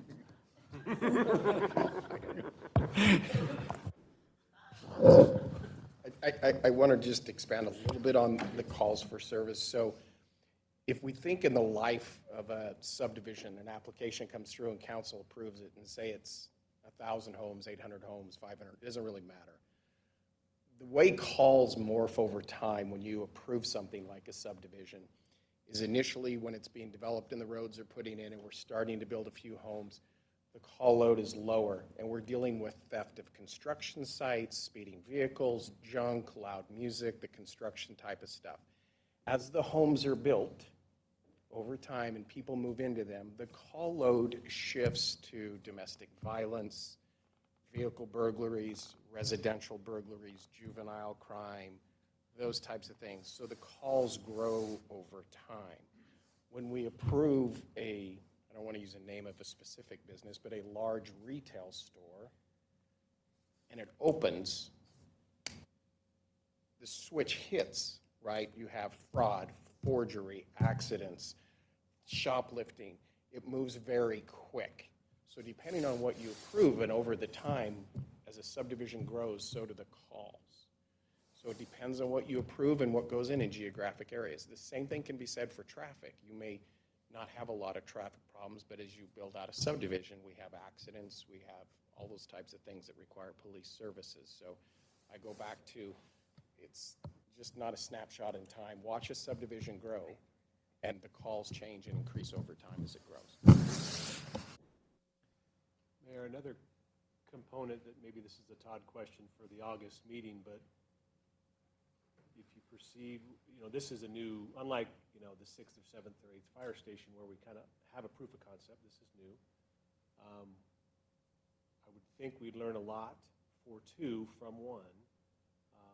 But another benefit perhaps of doing the fully loaded one is as the timing as we redo our impact fee evaluation, can you get far enough along with a complete precinct to create a new base level of service to then include that in the impact fees going forward to accelerate the funding of number 2?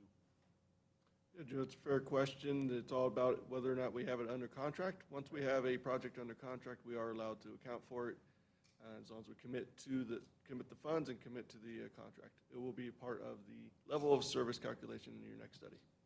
That's a big deal. So I hate to do this to the chief and others, but at least from my standpoint, if we're only looking at one, I think the Northwest, and I say that for one reason.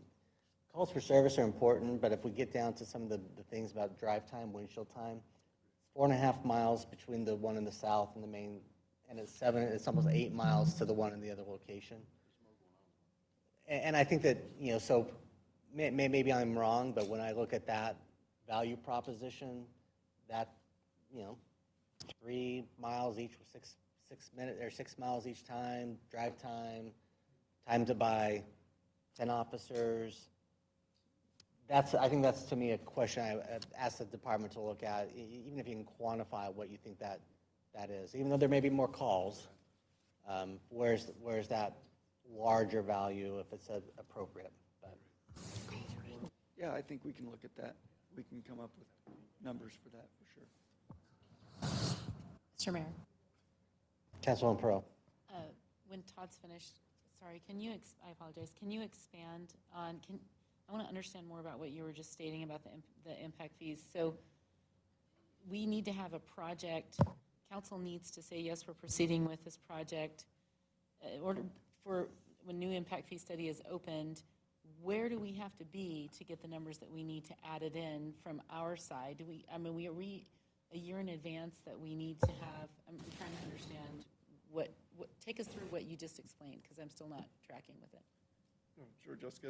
As long as we have the contract under place, so let's say What contract? let's say it's a Northwest. Let's say we're going to build a Northwest station at 10,000 square feet-ish. The contract with the construction crew? You'll have design and with the construction company to have the facility produced. Yes. Okay, that's the contract that needs to be. So after, you have to be post-design. Okay. So you need to have Jessica and Jessica company to build it. Yeah, because the design could sit on a shelf for X amount of days and years. We need to have the contract with the construction company in place.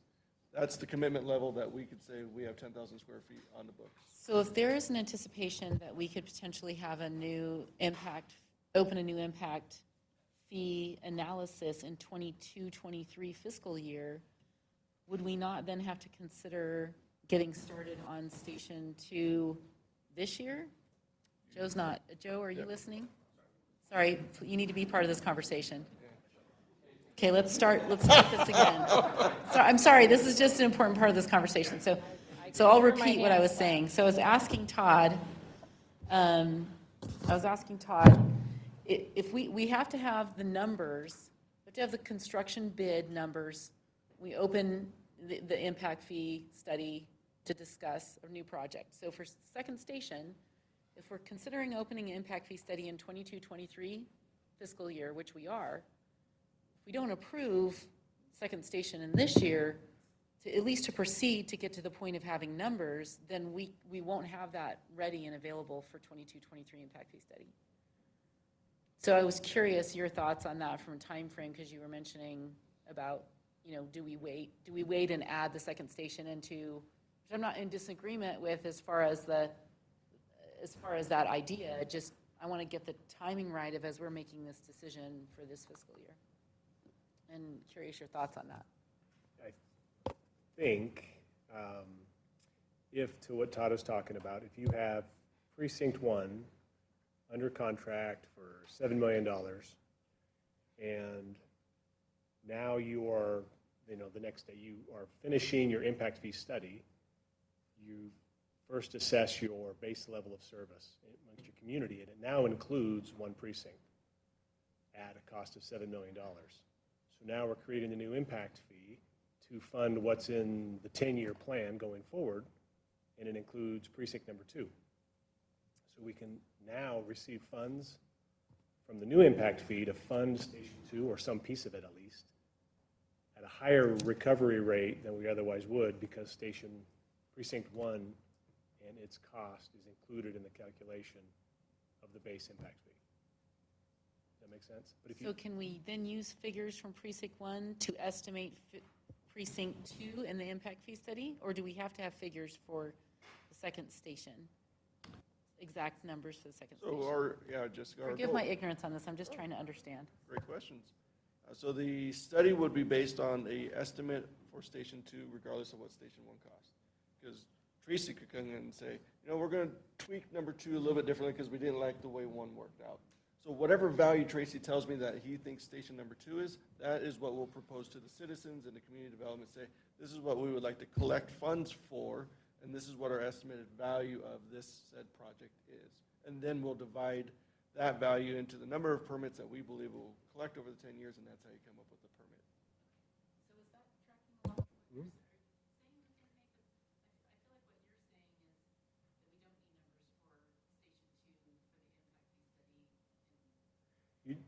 So we're saying the same thing. I'm probably saying it clearer and more articulate than Todd. So that's pretty usual. That's pretty common. I think we're saying the same thing. All I'm saying is the inclusion of the first precinct allows you to recover impact fees for Precinct 2 that you aren't collecting today at a higher value, I guess. Right now, we're collecting impact fees based on a $2 million substation, when in reality, we should be collecting impact fees on a $7 million precinct, because that's really what we intend to build.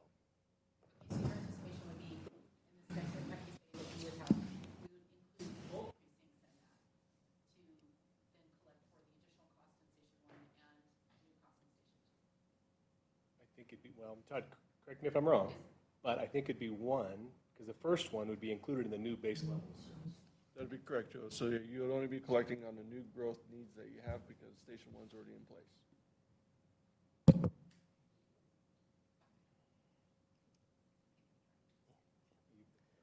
And not to be Captain Obvious, but since the sheet's down here, but just so, even though we're talking about numbers, if we do one fire station in the southeast and a police station in the northwest, they're currently shared costs in all these assumptions.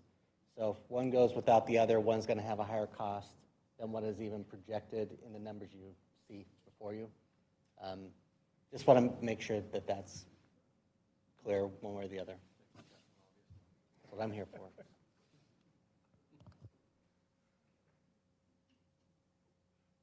when in doubt, Lavoie's got it dialed in. I know.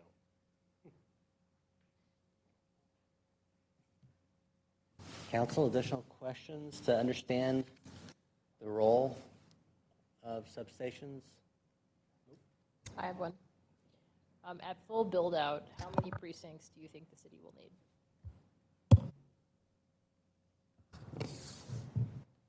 2. Unless the city's going to greatly expand to the south and west, which we're going to be bumping up against Nampa, Cuna. I mean, it depends on how far out our impact area truly goes. So this will serve our expected impact area going I forward? would say for the future, yes, absolutely. Mr.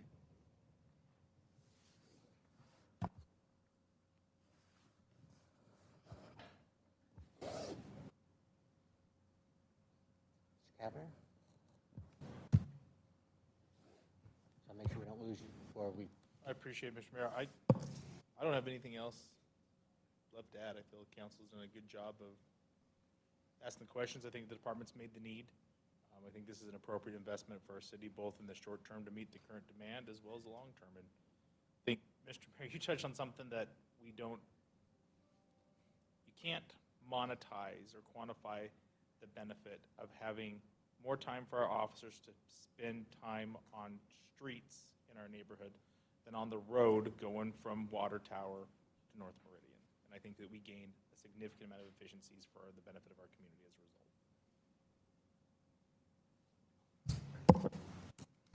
Mr. Mayor. Councilman Borden.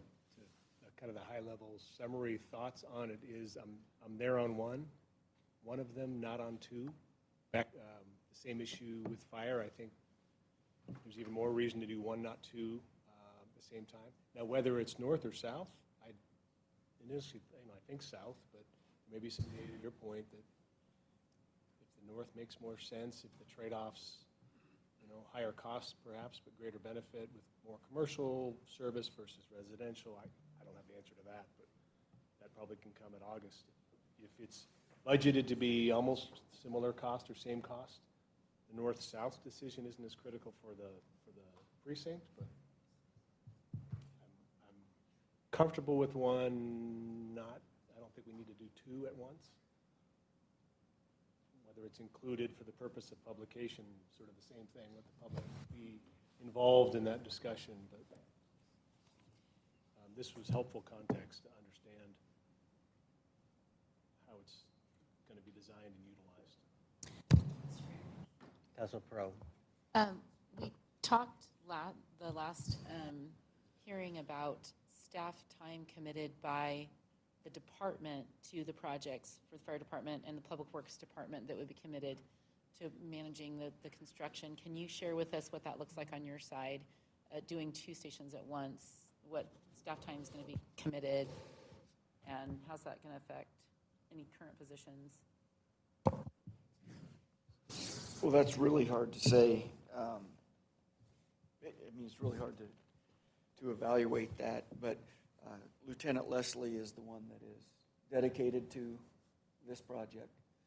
He's worked through, this would be his 3rd project, all of which have gone off without a hitch, not to jinx you,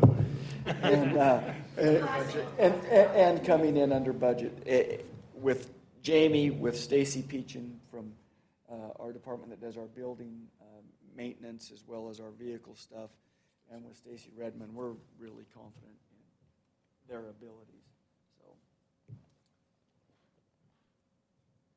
Mr. Mayor. Councilman Kavner. For what it's worth, I'm supportive of both. You all heard my soapbox with some of my concerns about fire. I don't share a lot of those same concerns here, so if you're looking for that consensus piece, I'm supportive of going with both. Mr. Mayor? Councilman Schrader. I'm supportive of building 1 and building it to the amount you need long-term. I am open to building a second one in quick succession in a subsequent year, especially if you can take the PAM data and try to quantify that for me or take that and distill it into something that I can wrap my head around that, you know, provides me with more facts and data to support needing to maintain a level of service. I don't feel that we've shown that building two at once is needed to maintain a level of service. I think it expands the level of service, so I would only be on board with one right now. As to location, if the primary efficiency is driving time, I'd prefer for the Northwest. But I mean, between now and, you know, the budget hearing, if you want to work on the data, if you feel like the PAM data is really compelling, I'm super happy to look at any data, facts, information that you have. Thanks. Mayor, just, Council, I just want to point out that the Northwest, we've already committed $2 million in a prior year for that. So as you're looking up there, and you're discussing North and South, we've already committed $2 million towards one. You can allocate the 2 million to either north or south. Yes, Joe, we've actually done that. You'll see in items later on today, you're doing some northwest, southwest design work. You only technically approved the money to the southwest, but we're going to respect the fact that you want to move forward with design for both, so we can move the budget accordingly. So that, I think it's like 400 grand or something like that is on your agenda. We'll make sure the budget's associated accordingly. But technically, you only approved $2 million for Northwest last year. Yeah, so technically, but again, we were flexible enough. We'll work with you because it's funding for precinct design. And we can modify that. We got you. Words and votes. We got a way to do that. And, I think I was tracking you. and Mr. Mayor, I think for budget purposes, yeah, we need to keep both on there. You know, I've been prepared to support one because of our discussions based on the Northwest and different things. You know, I think the data will drive our decision for the next one, including whether it's one or two, a fire station in the Southwest. Does that kind of make it for shared cost, something that we need to go in that direction with a substation as well? So still a lot of more information needed to make those final decisions, but I think to keep both on for budget purposes and have that discussion, I'm in favor of that. So. Mr. Mayor. Councilman Pro. I agree with my fellow council members. I'm on board with one station, and but any additional data would be exceptionally helpful. And I think that, I mean, this is, you know, we're making decisions this year that have not had to be made before in the history of the city. And it's a lot to process, and appreciate you allowing us to ask a lot of questions, because this is, we've been talking about fire for over a year, and this is new.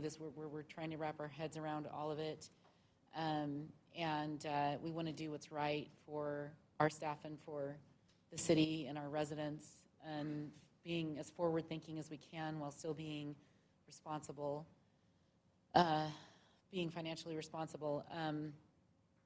That being said, yes, any amount of information that you can share with us would be exceptionally helpful. And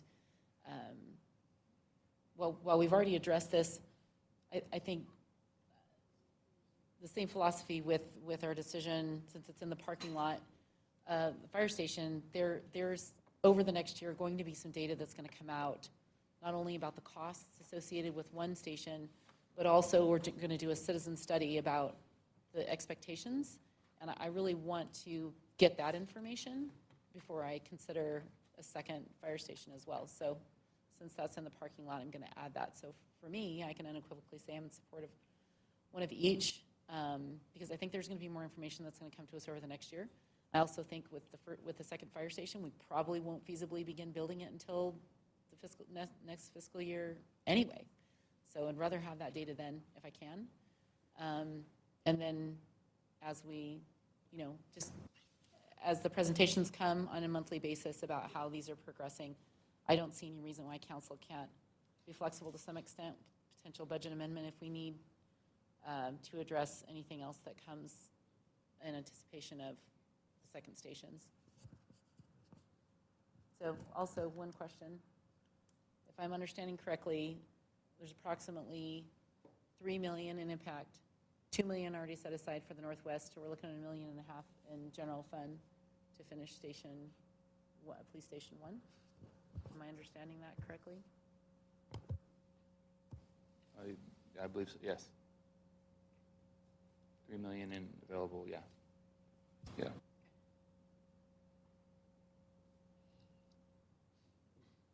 So I've heard general consensus for one. I've only heard two say two. Do you want to leave two in for consideration of August? Or for those of you that are committed to one, do you want to hear about two? Or would you rather remove one of them right now? Who's in for two? I know Luke's in for two. Who else? And Brad? Oh, Brad, you have two. Well, for purposes of the budget. Budgetary purposes, too. For purposes of the budget, I'd like to leave them open for public comment, absolutely. Okay. So as far as, I'm not requesting that we remove those today. Fair enough. Yeah. Yeah, I'd only heard two say two. So with that, we'll leave this in for consideration for the August 4th budget discussion. Okay. Back to you, Brad. So just for clarity, keeping both in? Okay, great. Or all four, correct, both fire stations, both police, okay. Wonderful. Yeah, any other questions about any of the police items? Okay. Thank you, Chief. Next up, we have, the parking lot items that we've come to. So I know the first one we had was VRT, 18,000. My recommendation is to put it in, but we'll have a conversation before then to understand. Okay. So we'll leave that item as a August public hearing parking lot item for you guys to address. We'll make sure to bring, I have a feeling we're going to do this, we'll do this with you guys on public hearing, which is just fine, but if we can get rid of any of these today, cool. If not, we'll bring it back to your special attention. Next item. Next item I had was the streetlights. You wanted that back on. I think the 375,000, that's what we wanted to do. LED conversion, correct. I thought that one's done. addressed. So we don't need to bring this one back. So no more, okay, so we're good on streetlights. Okay. And then vehicle replacements, that came up at the very beginning with PD. Right. Yeah. Mr. Mayor, sorry. Councilman Cavanagh. This, I think, could maybe be a potential workshop item for us over the next year. Council President Burke, I appreciate you bringing up, I think, some good questions about vehicle replacement. I think this is the first year in 8 years that I've been on the budget that I haven't suggested some vehicles not be replaced. And it's in part because I got the pulse of where I think the council is. It's not necessarily a conversation we want to have. I've been pretty direct. I don't subscribe to the current philosophy that we use around vehicle replacement. I think that process can be improved. If that's something the council is interested in, then I think that let's have that as a workshop conversation. If we're satisfied as a body with the current process, message received from the body, and I won't be necessarily, focused. There wasn't a necessitated justification to bring forth the recommendations this year. If I could, you don't like the objective scoring matrix points? Mr. Mayor? I disagree with the way the matrix is formed and the way the scores are derived. I think it lends heavily towards replacing vehicles as opposed to providing a more objective view of the condition of the vehicles. So from a practical standpoint, timing, budget, discussion, leave the number as is. Whether or not we get to a new process between now and October 1st before things would occur, Or are you wanting to reevaluate the situation prior to the August 4th for a budget determination?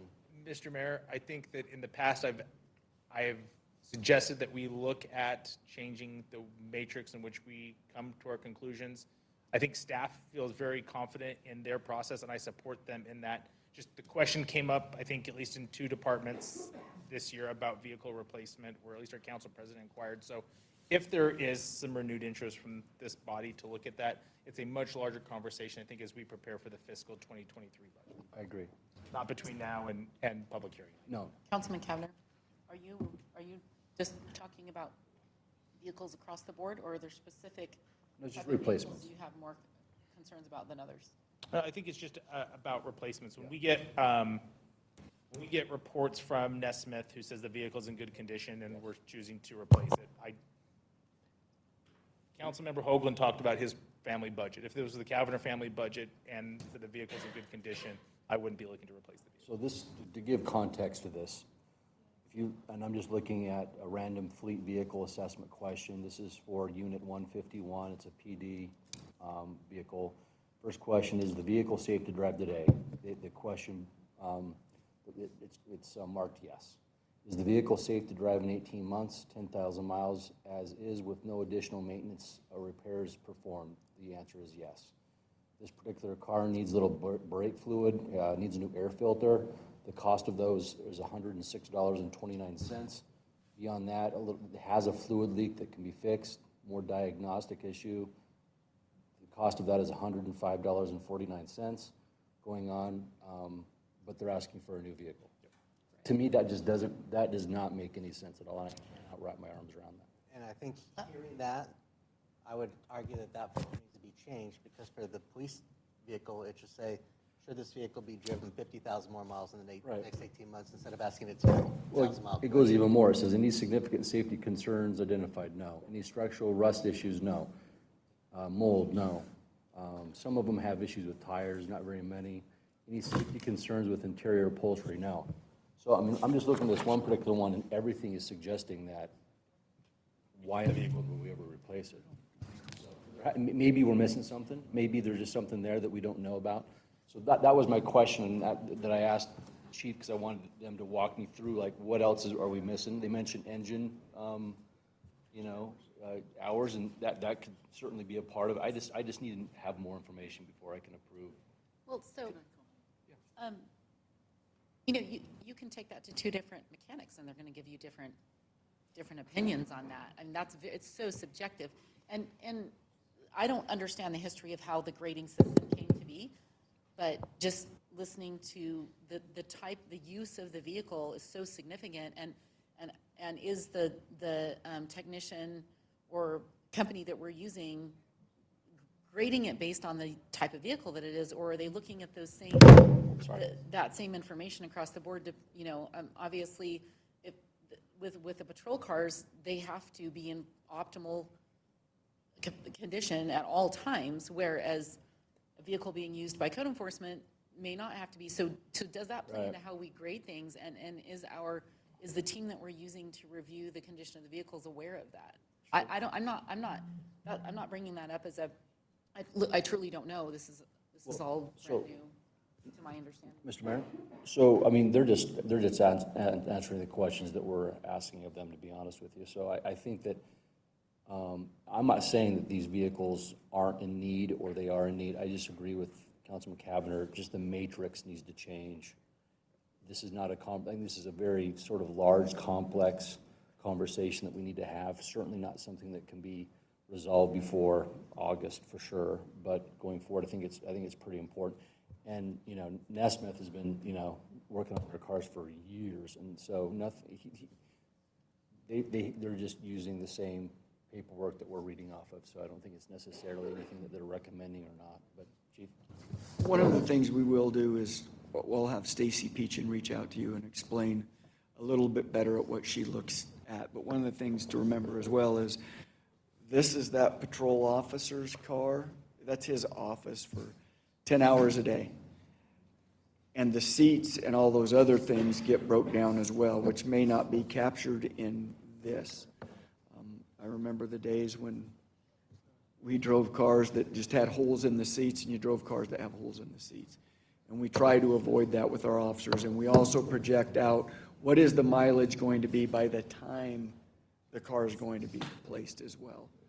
So we look at, we want to replace it at 100,000 miles, but probably that car is not being replaced until 120,000 or more miles as well. But I will have Stacy Peachin gather some information and reach out to all of you.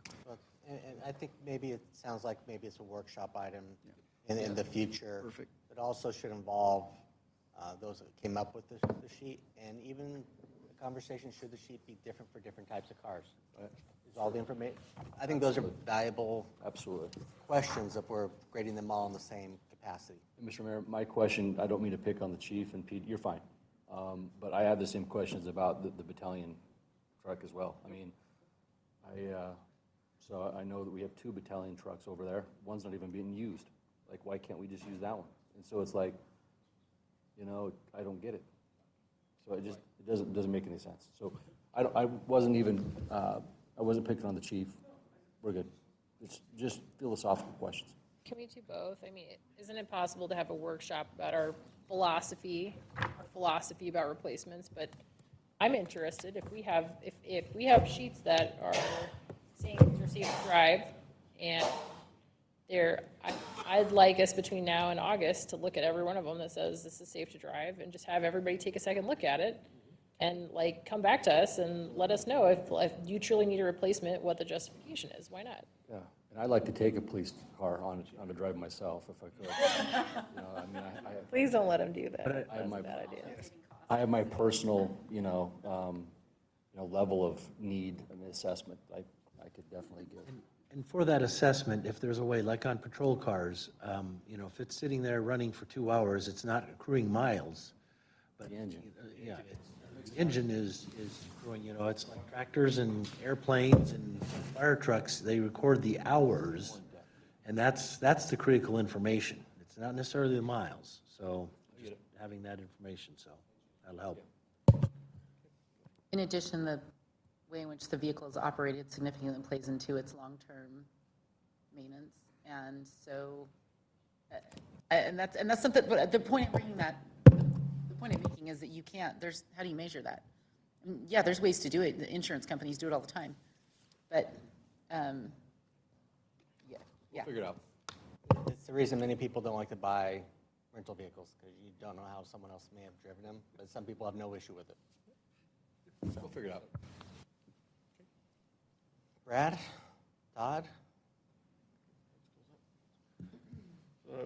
Just to follow up on that, we will reach out to the Vehicle Replacement Committee. There is an actual committee. We meet. Again, Luke's been on it, worked with us a number of years. Committee?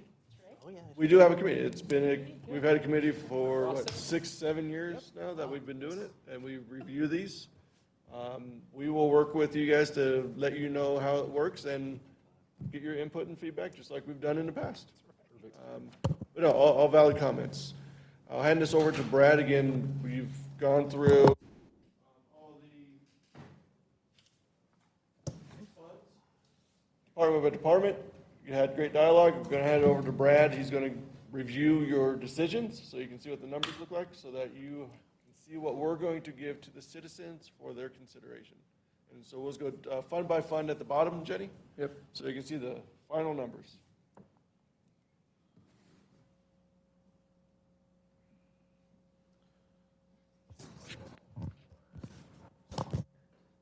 Yes. For the record, Todd, I don't think that we can go paperless next year unless I have a screen that size to review everything. Just saying. All right, thank you, Jenny. Okay, so looking at the general fund, you can see use of fund balance. It's hard to see. Can you zoom in a little bit more? Zoom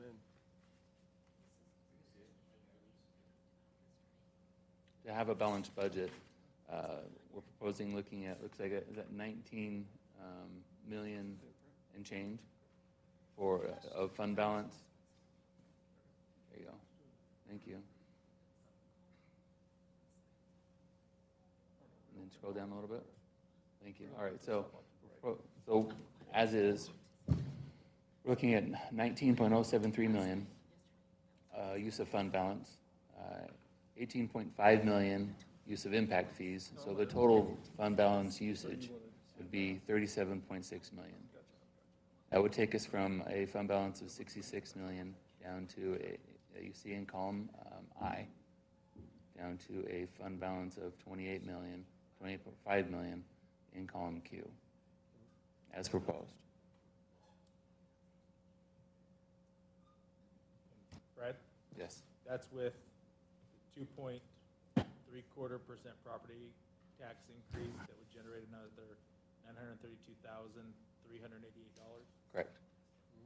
And Todd, Brad, if you could talk about give us the number for the operational increase generated by new revenue versus the operational increase by ongoing expenses. So council's aware of that as well.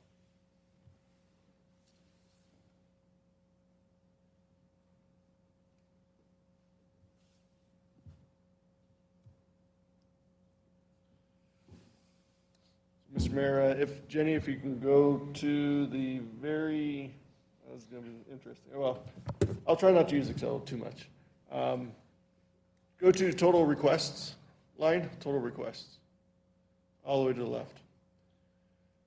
So a component that we want to always look at is your ongoing expenditure decisions. One-times are easy to manage. They're one time and done.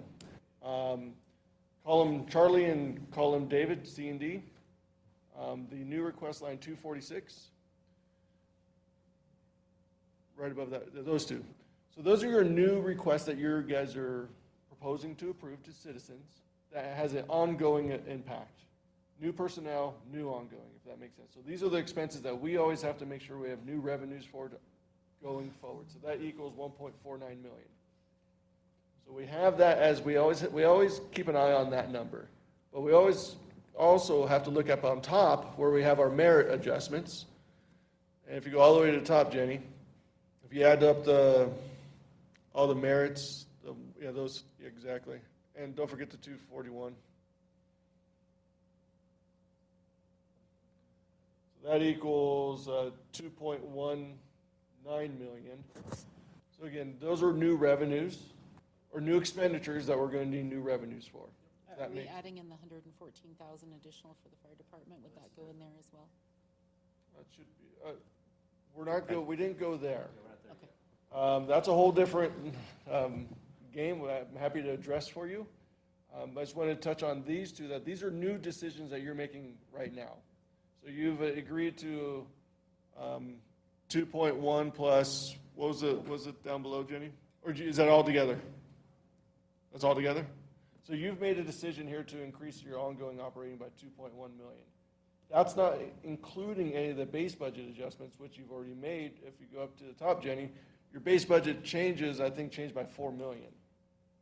So we need to make sure we have enough new revenues to cover these new expenditures, which the 2.37% covers, which the new construction covers. So if you go to the right, Jenny, we just want you to know that of these decisions, we have new ongoing revenues of about $6 million. Sales tax revenue, liquor revenue, property tax revenue. You can see it right there. The 932 that's what the mayor referred to. Our total expenses-ish is about $5 million. So it's something we always want to make sure that we need to make sure we cover our ongoing expenses, and that's why we're promoting the 2.37% of property taxes, because we need those dollars to cover our ongoing decisions of ongoing expenses. So again, I think that's where you're trying to go. What you want me to touch on, Robert? Again, last time we talked, the numbers were about the same, and that's why I wanted to make sure that we weren't 5 million to 5 million. Overextending. No, or underextending ourselves. Not overextended, but we're right on the line too. So we try to, I think someone said, put a little bit of flex in it. This year we don't have as much flex as we normally do, but we are not overextending ourselves. The 932 we need to have to make sure that we can meet the ongoing expenses that we've added into this budget accordingly. And Mr. Mayor, Todd, that 932, we have to take the 2.37 to make it You don't have to take, Well, it. That's your okay, decision. that's our We're decision. proposing it to you as Right. citizens. That would be our decision after the feedback from Yes. citizens and their input on the budget. However, there had been no need if we had been allowed to take the funding, the revenue from the new growth to tax the annexations and new construction at the normal rate we've always been doing it in the past, but to reduce property taxes, that got cut by the state legislature, and that was $1.3 million. So if we had that revenue available, we wouldn't need to take the 2.37. On our early estimates, the answer is yes to that question. The budget that I proposed to Robert included 0% in the original draft because I had enough money in new construction like you stated. You're 100% correct. Okay, it's still just kind of maddening to me that we talk about growth paying for itself, and now we're prevented from doing that. So, I would agree with your statement. all right. So the revenues that we have proposed to you is a maximum 8% year-over-year property tax calculation following the House bill rules. I didn't mean to derail us from more numbers that you were going to show. We just want to as we were talking about no, you're good. We're talking about the 2.37. I wanted to make sure people understood where we were overall on increased revenue and operational costs. Can you send this out to us too? The updated version? Oh, we'll get you an updated we'll- version, yeah, definitely. I'll send that out. And there was a calculation you gave us before, that 2.37 worked out to $15 a year, $5 per 100,000. So it's like if you have a home valued at $425,000, you take the homeowner's exemption of $125, you're at $300,000, you're looking at $16 a year increase. Is that? Pull it up right now. I'm pulling up my presentation for you. Okay. Yeah, I think we did disclose that to you on our very first presentation. And the answer was 45 cents a month per every $100,000 of value. That's our estimate. So like you said, if you have if your house is 500,000 in value, multiply it by 5, so it's 45 cents times 5. So again, that's our early estimates on what we believe every $100,000 will cost you by taking the 2.37%. Great questions. Any other follow-up questions? If we end up doing, let's say we end up cutting one of our big capital expenses, those are coming from general fund, but, and mainly a lot of the operating expenses are covered, but let's say that we don't build one of the police precincts. What does that do anything at all to the ongoing operating cost? It would not. We are using one-time savings to pay for that property or that project. And we would still continue to promote the utilization of the 2.37% property tax regardless of the one-times. We are preparing ourselves also for next fiscal year's request to fund 2 station staffs. So again, it's not just this budget. We develop a 10-year CFP and a 5-year balanced CFP. So this is anticipating 2 stations coming on board next fiscal year. So again, we would still recommend 237 regardless of this in your scenario. Got it. Okay. Mr. Mayor? Yeah. For the FY22 budget, I don't think there's any operational costs built into the budget for those purposes. Right, yeah. So it might be an FY23 slight conversation for some if one of them did not move forward. Right. Councilman Burke. Todd, can we just get that number, just in an email or within the next month of what those operating costs are going to be, including the money from the rural that will offset a portion of it? Just For the 2 stations coming on board, and yeah. we have that in the CFP. We can easily extract that for you. It's there. Okay. We can run a quick report for you and let you know. Yeah. It's my understanding that the offset with the rural fire department is still only for Station 7, correct? For 18 months for one, and I would defer to the Is chief. there an agreement for, Oh. for Station 8 as well? No. Um, The totals, the base budget totals, is this the spreadsheet that we have in our book, or is this the updated one that you've been? Slightly updated based on our conversation Okay. today. Can we go back to the totals? Totals? Yeah. Oh, the in operations? yellow. Oh, Okay, scroll up yeah, a little. base, Yeah, the base. Those are the requests. all the way up, base budget, yeah. Yep, all the way up to the top.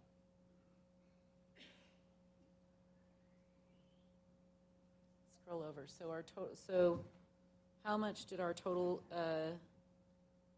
base budget go up based on what we discussed today? I don't think. Because that number is. Zero. Well, we added 300,000 for streetlights plus. Yeah, so we. That's not base. That's That's not base. just that's just capital expenditure. Replacements. Replacements. Yep. Okay. Yeah. My apologies. No problem.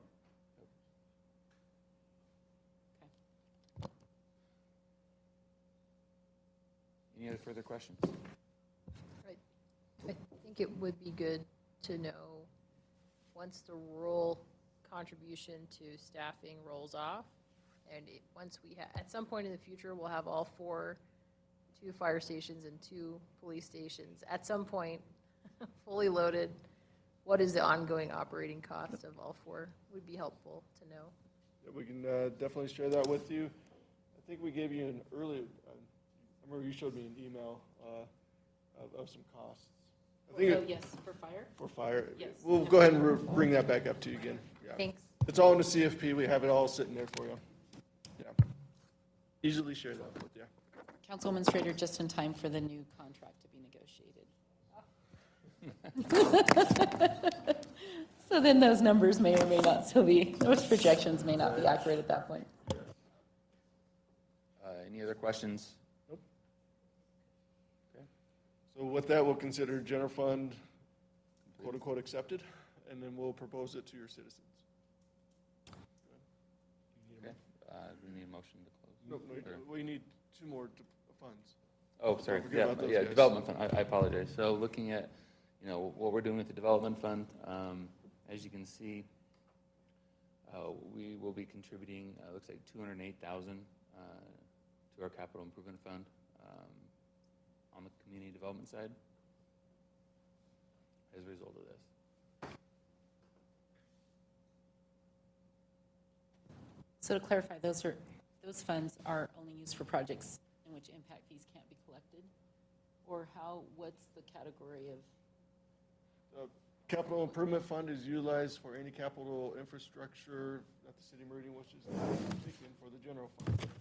Okay, So so that's essentially where additional funds categories where additional funds would come from when we talk about general fund dollars for the construction of these other facilities, it's coming from the capital improvement. Correct. Yeah, so Joe's example Just to about be clear. repaying, this is what we're using. Okay, Yep. okay. I thought that was the case, but I wanted to understand. Good question. Any other questions about community development? Okay, we'll consider that one completed. Enterprise fund. As you can see, scrolling over, on this one, we're contributing 2.1 million. Bottom line to the enterprise fund balance as a result of this. And this is part of our standard financial management policy. We save before we spend.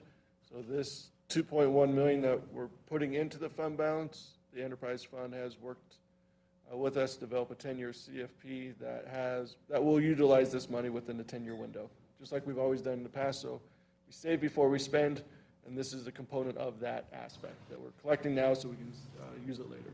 Is that figure on average above or below what we've seen in the last few years in the enterprise fund? I would. $2 million. It varies every All year. over the 2 board. years ago, I think it was like 17 million use. So every single year is a little bit different. We have a 10-year plan that has the management and control of that. Right, just depends on the amount of capital Capital. used in that year. This year is a little lighter, so we're contributing so we can save for future projects.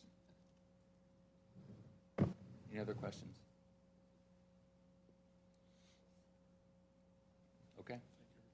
Again, I appreciate you guys, we appreciate you guys being out here. We really appreciate the engagement, the discussion, the comments. Thank you. We'll consider enterprise fund closed. And again, thank you for your time, your service. We'll reach out to you between now and the public hearing. If there's additional information that you have requested, we'll get it to you. If you have questions, please reach out to us. And then we'll have these parking lot items for your public hearing, so you can make your final decisions at that time. But we will manage the process from here to then, and it's just all public noticing. But we'll share the information with you, so you have the same information that your citizens will have at their fingertips as well. Appreciate it very much. Mayor, last words, I guess? Not today. There we go. Words will come in a month. But thank you, everyone, for getting us to this point in time, and I appreciate council's latitude in moving the items forward and let the community weigh in. I think that's an appropriate approach, but appreciate it. So, Todd, Brad, Jenny, fantastic work. Justin? Staff, Justin. He's a Justin, you're the man. Staff. Sugar high. All right. Mr. Mayor, do you need a motion?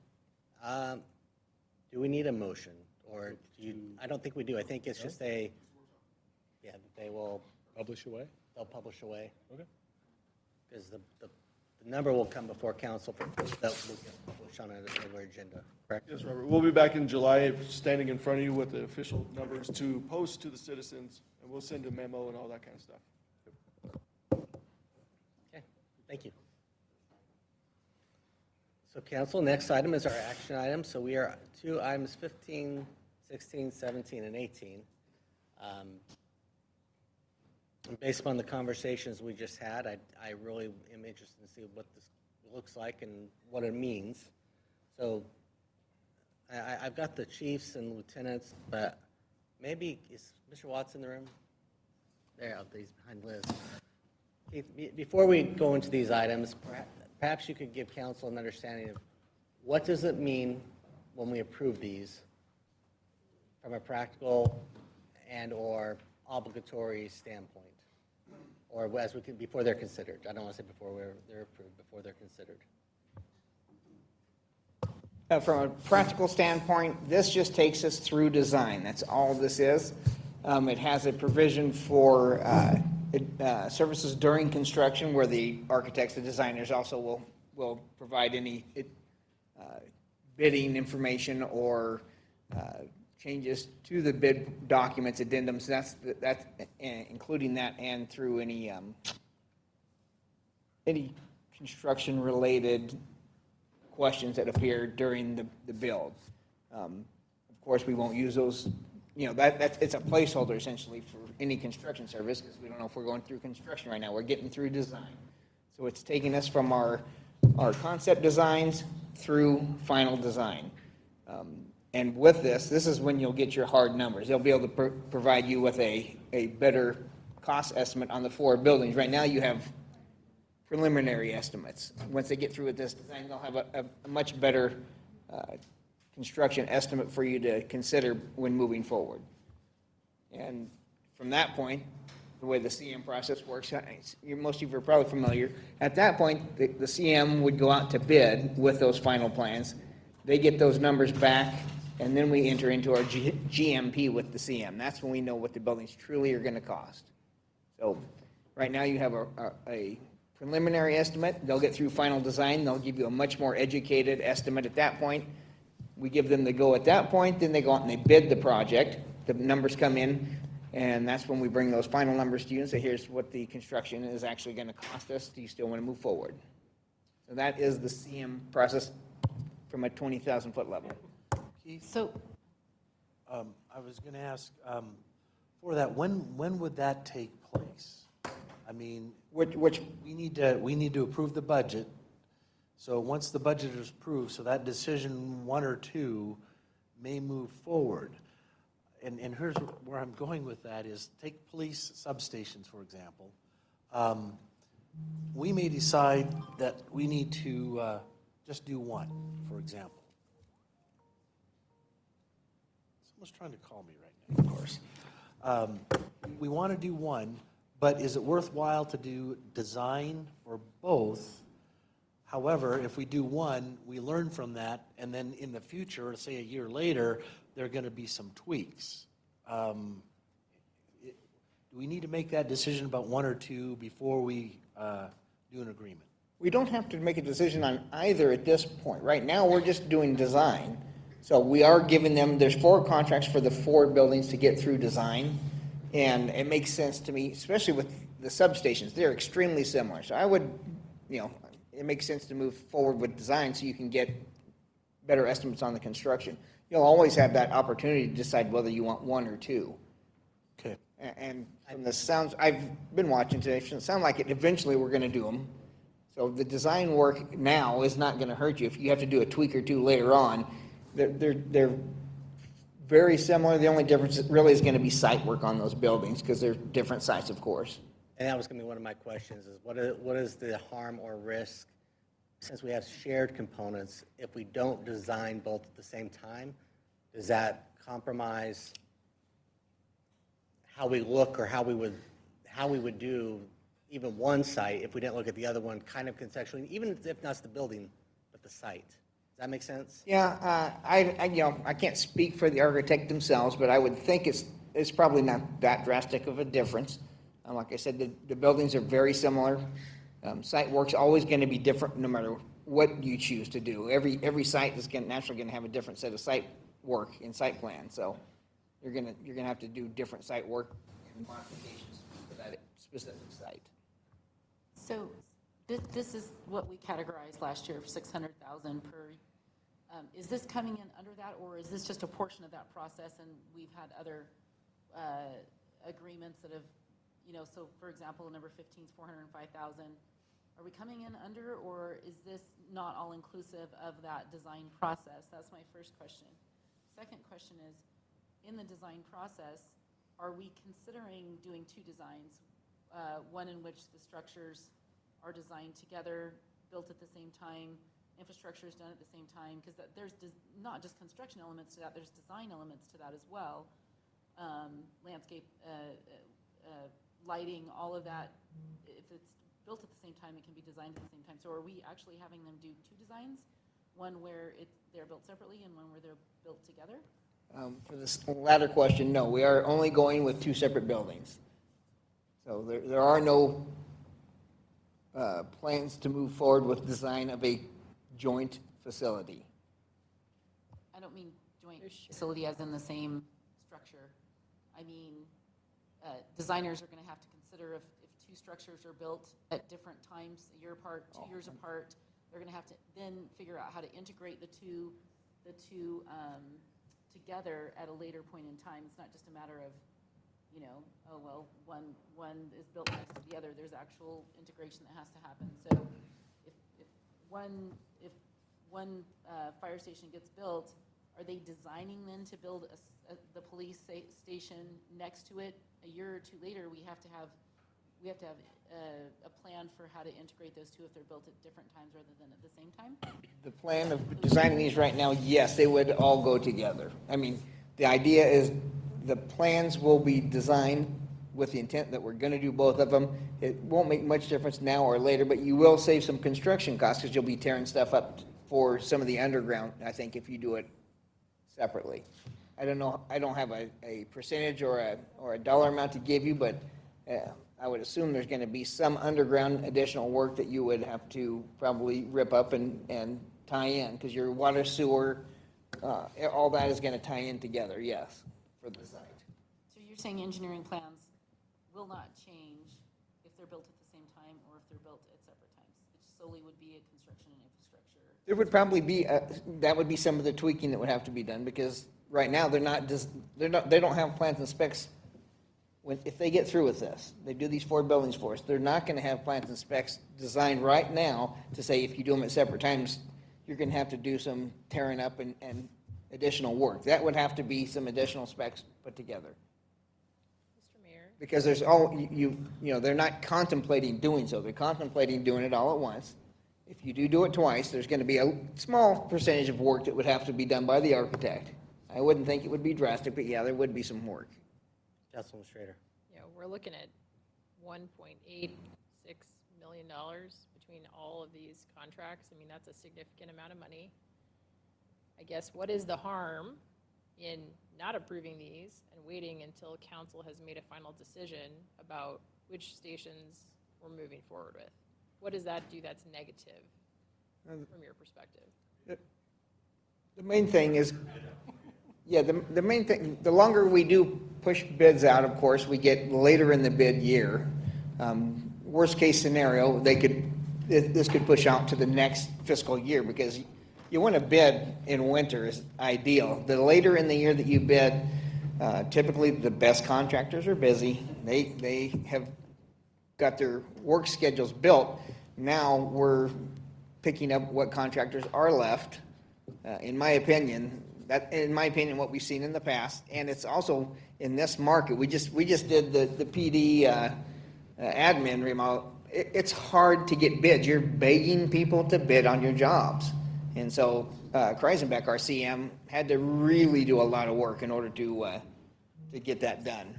And so it was, that's a difficulty of bidding later in the year. That's my main concern.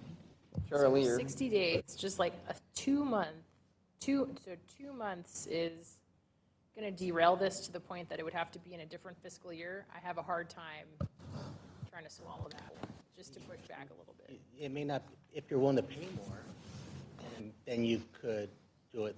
That's the point. Right. You may not get people to respond to the bid, or if they do, it could be a higher cost. And then I think that's their point. Not that we couldn't do it. It'd be you may not want to do it.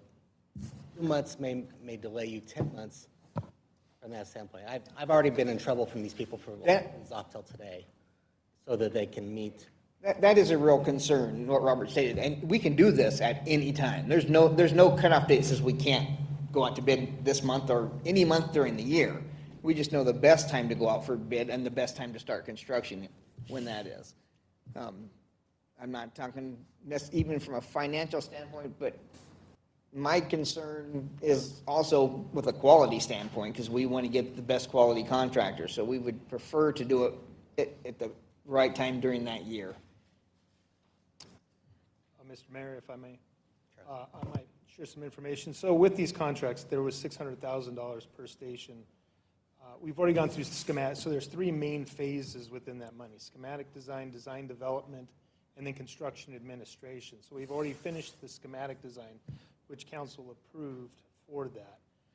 This is the design development, and the construction administration are the amounts that are here. So it's the next phase of getting to design development, gets us in construction documents, gets us that ability to go out to bid, and then there is some construction administration. One thing about these contracts, though, I think answer Councilman Hoagland's question earlier, if at the decision of council to stop one of the buildings or both or one precinct, we can then stop the process at that time. So they may only be into design development for a month, and then if council decides we're not moving forward with the design or the construction of police precinct number 2, they'll stop all, there'll be no construction administration, and then whatever they haven't done in the design development would end. So even though you are going to the contract, we can sever that, if I'm correct.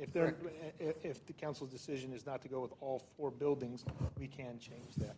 To the earlier question, as it relates to the site has been done. We do have that design, because that was part of schematic design. So the parking lots, the landscaping, all of that has been in design. We've had those designs, and that was part of, to the mayor's point earlier, if we decide to do one station on one property and not both stations on the same property, there would be a little bit of an increased expense, because we would have to do fire, for example, if they were to just do one station and not the police precinct building. Fire would still be on the hook for all of the landscaping and probably all of the parking lot.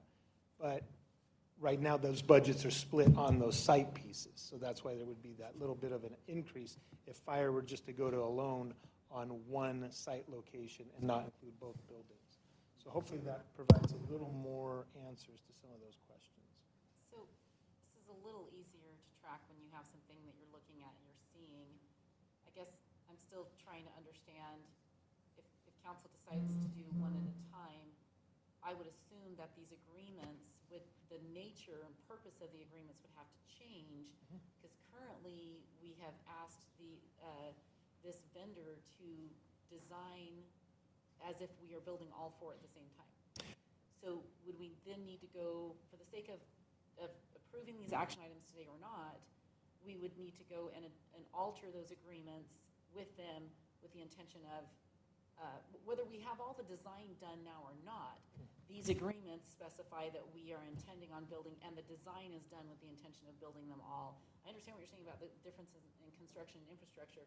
That's not what I'm asking. I'm assuming that even our schematics and our design will have to be altered if we do them at different times. So then how does that affect these agreements that have already been made, and would they need to be altered? In my opinion, my sense is that council's leaning towards staggering this construction, in which case I don't think we approve these if these agreements specify that with the construction management contract and the other elements of it, that the anticipation either in the cost or in the purpose of the contract and agreement is that they're being constructed at the same time. Do you understand what I'm saying? I think so. So if we decided, if we approve all four contracts and you decide to stagger them and do things differently, they would need to alter some of the drawings and everything. So yes, there would be a change order to the agreement, because they would have to modify the design, because the work still needs to take place, whether or not it's half PD, half fire. Now we're going to combine it to whatever is being built on that facility. So those designs would have to be modified somewhat. So these agreements can be adjusted, for the sake of timing and not holding these agreements up, they can be adjusted individually, and then that would come before council again. I assume there'd be some dollar figure change, but then we would need to reapprove the agreement as it's edited. So yeah, any agreement can be modified via change order at any time. We can decide what we want to do. At any point, you can give us direction. And any significant change order would be brought to you, or if you just want to see everything for these projects. Typically, we don't bring every change order to council, but if you want to see anything, we're more than happy to do so. I guess I am concerned about when I hear change order in my industry, that means this. But I am concerned about that and the cost involved. But I'm more concerned about that what we are requesting from the engineering firm, that up front, that our projects, that we're clearly identifying what we're doing in that decision obviously isn't going to get made yet. And so, again, to Councilwoman Strader's point, we want to respect the timing, but if we're going to significantly change this, are we not just back in the conversation in August about these agreements? I don't see a significant change by staggering them. There'll be some change. I don't see it being significant. I would have to reach out to the architects to get some kind of percentage or an estimate. If we did so, I could do that, but I don't really see a significant change in the plans. And at least from my perspective, the change would be twofold. You may increase one, but you're going to decrease another, because that was an expense that was going to be in the other one. So, I don't know that you're talking about changing the plans unless we decide to do one precinct and then decide that was horrible. Let's go redo and redraw the plans. That would be where you would see significant, but not in the type of work.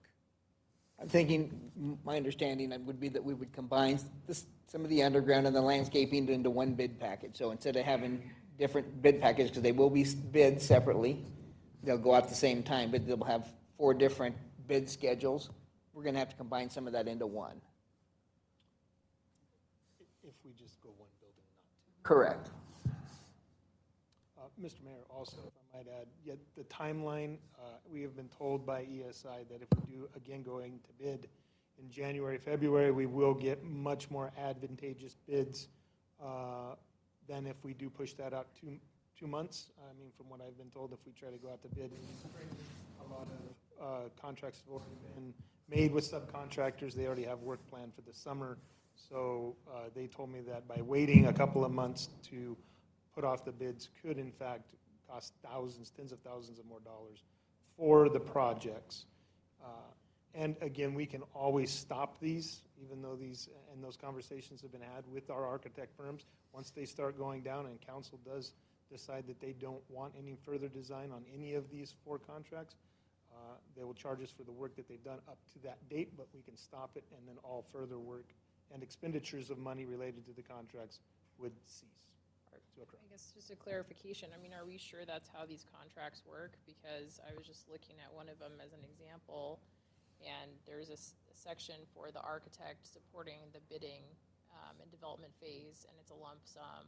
It's not like it's based on hours worked. So, and I guess my other question would be, are they going to immediately be bidding these out? Or why can't, just to put it to the architect, like they don't have any wiggle room in their timeline? Like we can't tell them, hey, we think we're moving forward, but it's going to take 60 additional days. We need you to compress your design time frame so you can bid this out and achieve the same original timeline. Like they don't have any ability to compress their timing? Yeah, those lump sums are actually billed as they do the service. It's not, they don't just bill you in lump sum.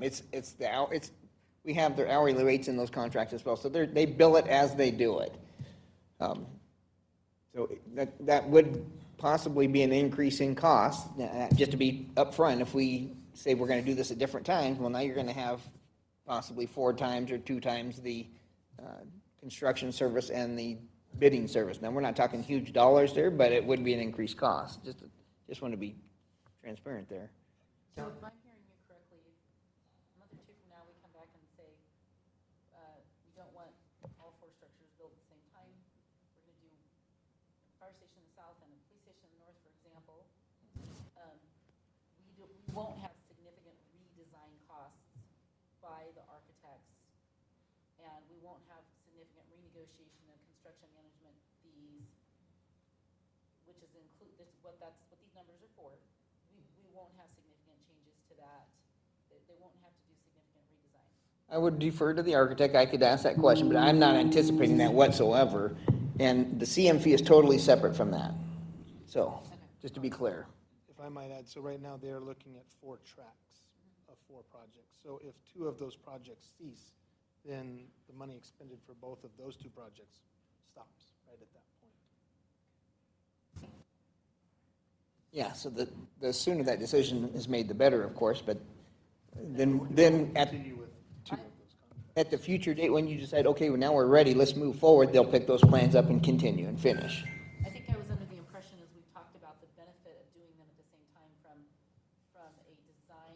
a cost standpoint for design for this process, I was under the assumption that everything was more integrated than what you're describing, because if they're just being looked at as 4 separate projects, where do we have any savings? Because if they're all being designed, 4 of them separately.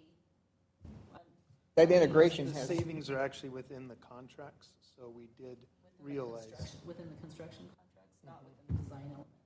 Within the design element. The design of Station 8 was significantly cheaper than the design of Station 7 because they realized that it would be a very similar design. So within the contracts that we have within Station 8 is tens of thousands of dollars cheaper than Station 7, even though it's kind of 2 projects. One is significantly cheaper in the design because they knew we would recognize some. So then if we stop the design on Station 8, do we forego our possible savings? Because now we have a contract with them for a limited amount of time. Correct. We would forgo that savings because now we wouldn't be doing both of them concurrently. But I do believe we've saved, a lot of that savings is through schematic design, is where they have designed these, they've done schematics with that in mind. That's where we've saved a lot of the savings comes from. The construction drawings are gonna have to, they're always separate. But our schematic design and getting us to this point is where we've saved a lot of the funds, I believe, because we've designed them together. Now you're gonna finish the construction drawings, which has to happen regardless. Now, construction's a whole nother ball of wax. I can't, you're your guess is as good as mine. If we're gonna pay more, I would guess, yes, if you do this in a year or two, it's gonna cost you more money, but I don't have a crystal ball to tell you that. Nope. I have a pool. Mayor, on this, to this point, of the 4 contracts, number 17 is the one that I heard consensus to go forward. I'm comfortable approving 17, and I'd table the other 3, and perhaps they come back in a week or two. I think, Liz, your question about can the architect compress the schedule in a manner that allows you to hit the bid window? Let's ask that. Mr. Mayor, Councilman Borton, I have asked that, and there is some area, they did, their initial estimates were conservative. I would say in a recent conversation that I had with the architects and with Stacy Redmond, they saw that there's potential to compress both the design development and construction document phase by a few weeks. But that was really, those are 2 very large phases for these projects. So really outside, and because I know that some of this had already been moved a little bit through a couple of weeks just for this discussion today, but as that compression continues to happen, I think 2 months, I don't think they have that in their timeline to get through design development and construction documents. And the construction documents are what we need to go to bid. I don't think they can compress that all by 2 months to still meet a January bidding timeline. Is there an anticipation that we could get questions answered by next Tuesday's city council meeting and add these action items to that at that time? Is that delaying a week? Is a week what does council think about that? Like, we'd have to have specific questions, what exactly you want us to go back to the architect with, and will you be ready to make that decision in a week? Yeah, Paul, I've been trying to put this off as long as I felt like I could. And Dell's over there, you know, they've been giving me the stink eye for 3 weeks. I said, we can't have this conversation until we've at least had the previous conversation, because we would have just turned into the conversation about these items. But, you know, this is a push point of even starting the process on elements. I think it's whether you feel like, you know, it's lost dollars if you say no. I don't think it's lost dollars if you say no. I think it's lost dollars if you, I'm sorry, I think it's lost dollars if you say no. If you say yes, I don't think you're losing out, you know, because the work that's going to be done is not going to be work that wouldn't have been done otherwise. There may be a modification, but it's going to be small. But if you wait, the ramifications could be much larger. That's much larger than what that change order may be by doing it. At least that's my viewpoint based on my conversations with staff and where my understanding of those elements. And then you get into because what you really get into is, okay, maybe we do one, and the question will be, okay, do we bid one at the right time? And then let the other ones go, then we've lost the value of even considering doing things together at some point in time. That'll be the challenge. If I understand correctly, this takes us through getting bids, this approval takes us through getting bids for projects. This takes us all the way through construction for the architect services. All the way through construction. So this allows us the information that's needed to go out and have discussions with general contractors. Correct.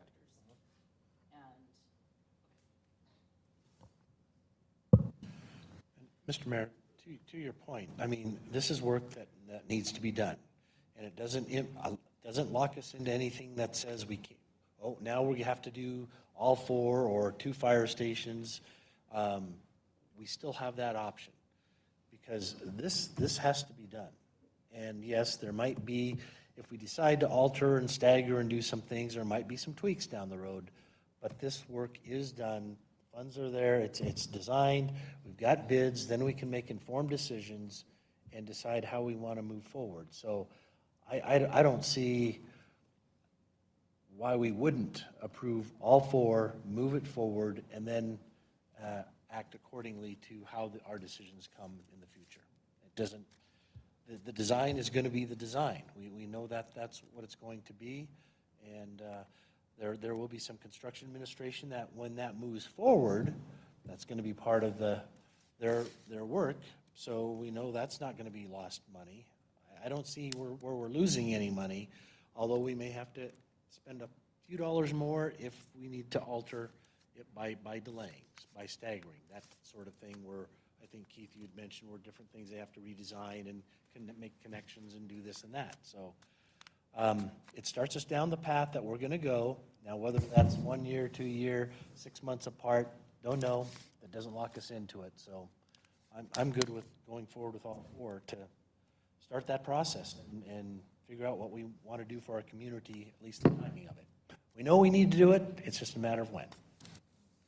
So in the simplest terms that I can right now, if you want to have the ability to bid in January, you would probably want to approve all four of them as soon as you could, even if you're going to still contemplate whether you're going to go through and build them. If you push this out 3 or 4 weeks or 2 months, and you approve one of them, and then they start down that design, and now we're going to do it together, that's also possibly a little change. If we only give them the approval to do one, I would assume they're going to design for one. And then if you decide in 2 months, now we're going to do them together, then they'd probably modify those plans a little bit at that time. But it would probably be too late to bid in January for what you don't approve, right now for design.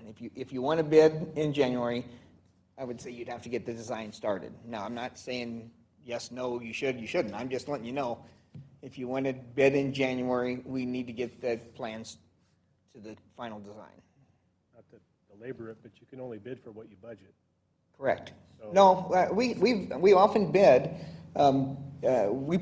we can put clauses in our bid documents that state that council's still debating on whether or not we're going to move forward. And we tell them up front, we're budgeted for building 1. We're anticipating 2 and 3 and 4 if bids come in good. So we can bid to build a building without having appropriated the money to pay for it? as long as we notify the bidders up front.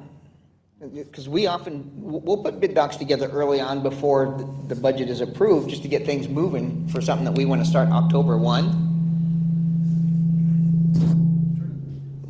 So, I can't turn it any lower than that. okay. We often bid earlier, we'll bid, we try to wait till the end of October when council has finally approved the budget, but if we need to get started on a long-term item or long-term procurement, we'll put that caveat in our bid documents and state that it's subject to council budget approval, X date.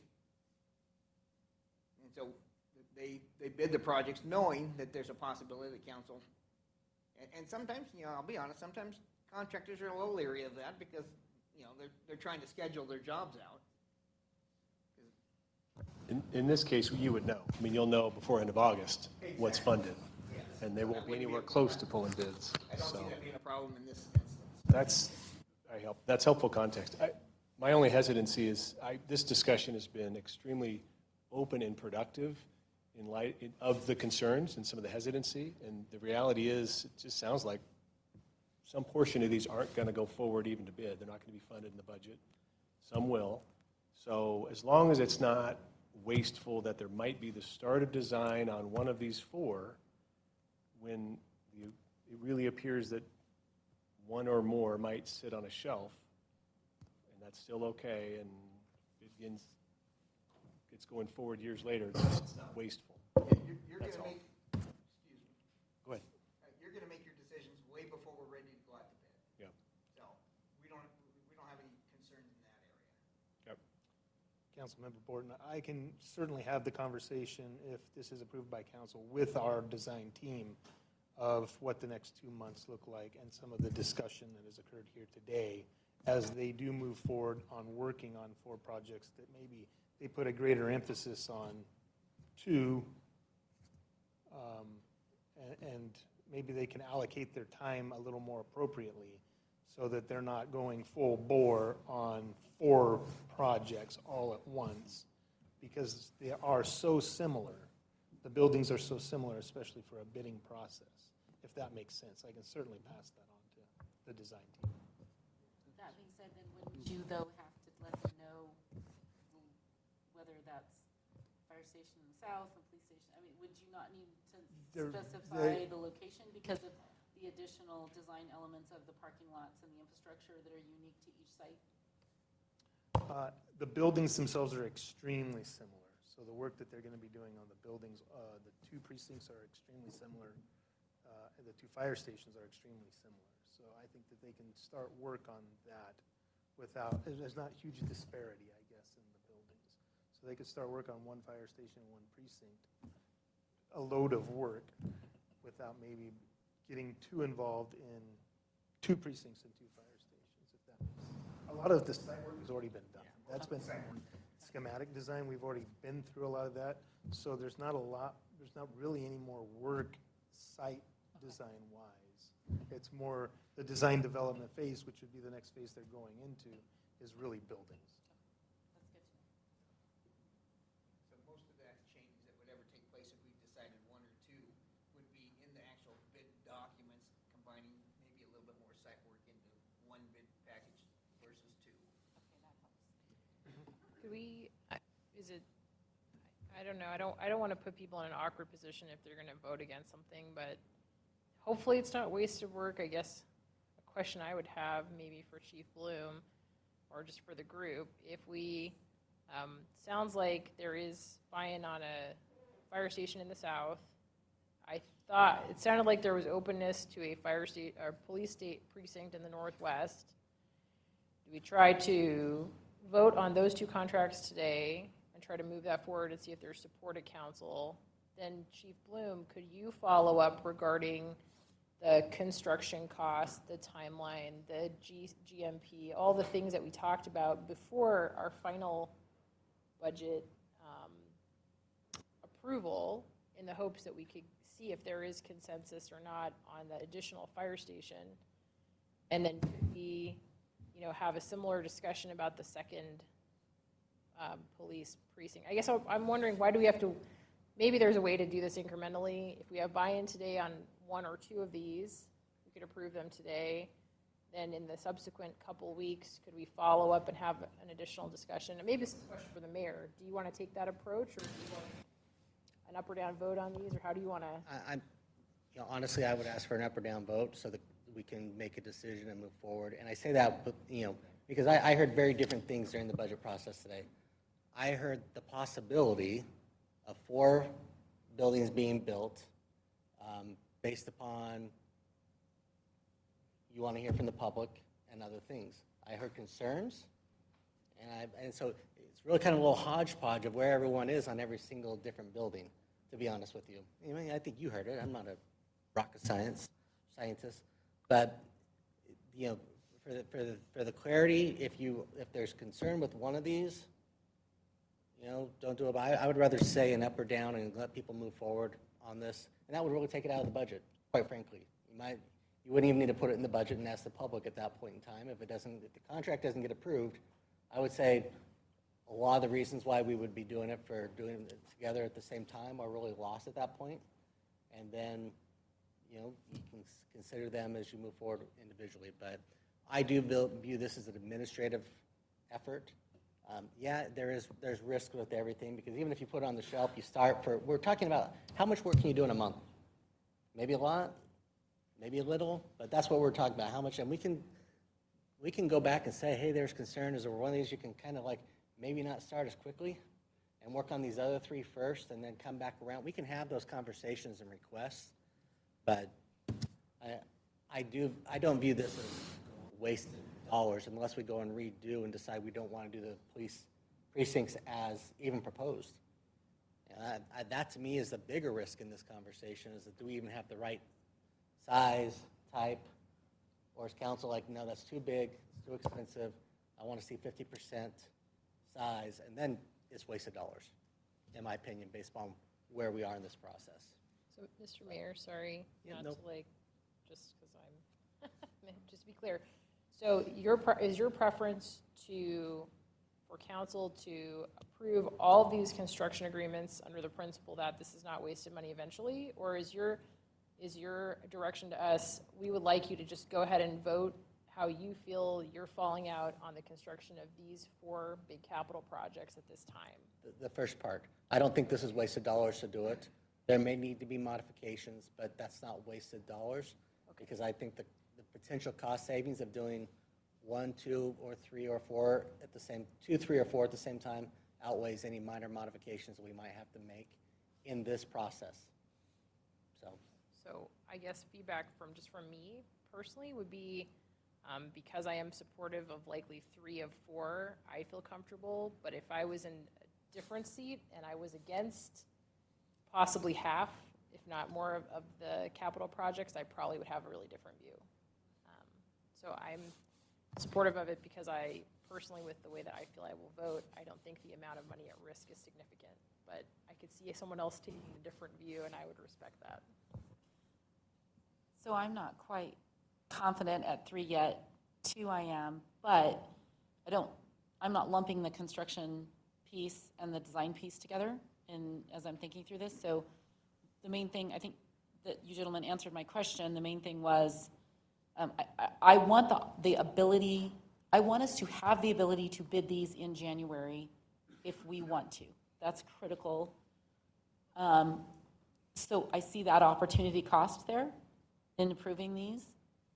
So long as significant changes that are made, so long as we have, in our agreement, we have an opportunity to come to Rice Fergus and say, we need you to stop. I don't want to forego any opportunity that we've created by doing these together with that, which it doesn't sound like we will. However, if we choose to pick up that conversation, then in a year from now, I just want to understand that we still have the ability to do that. And not talking about construction costs, just talking about design cost.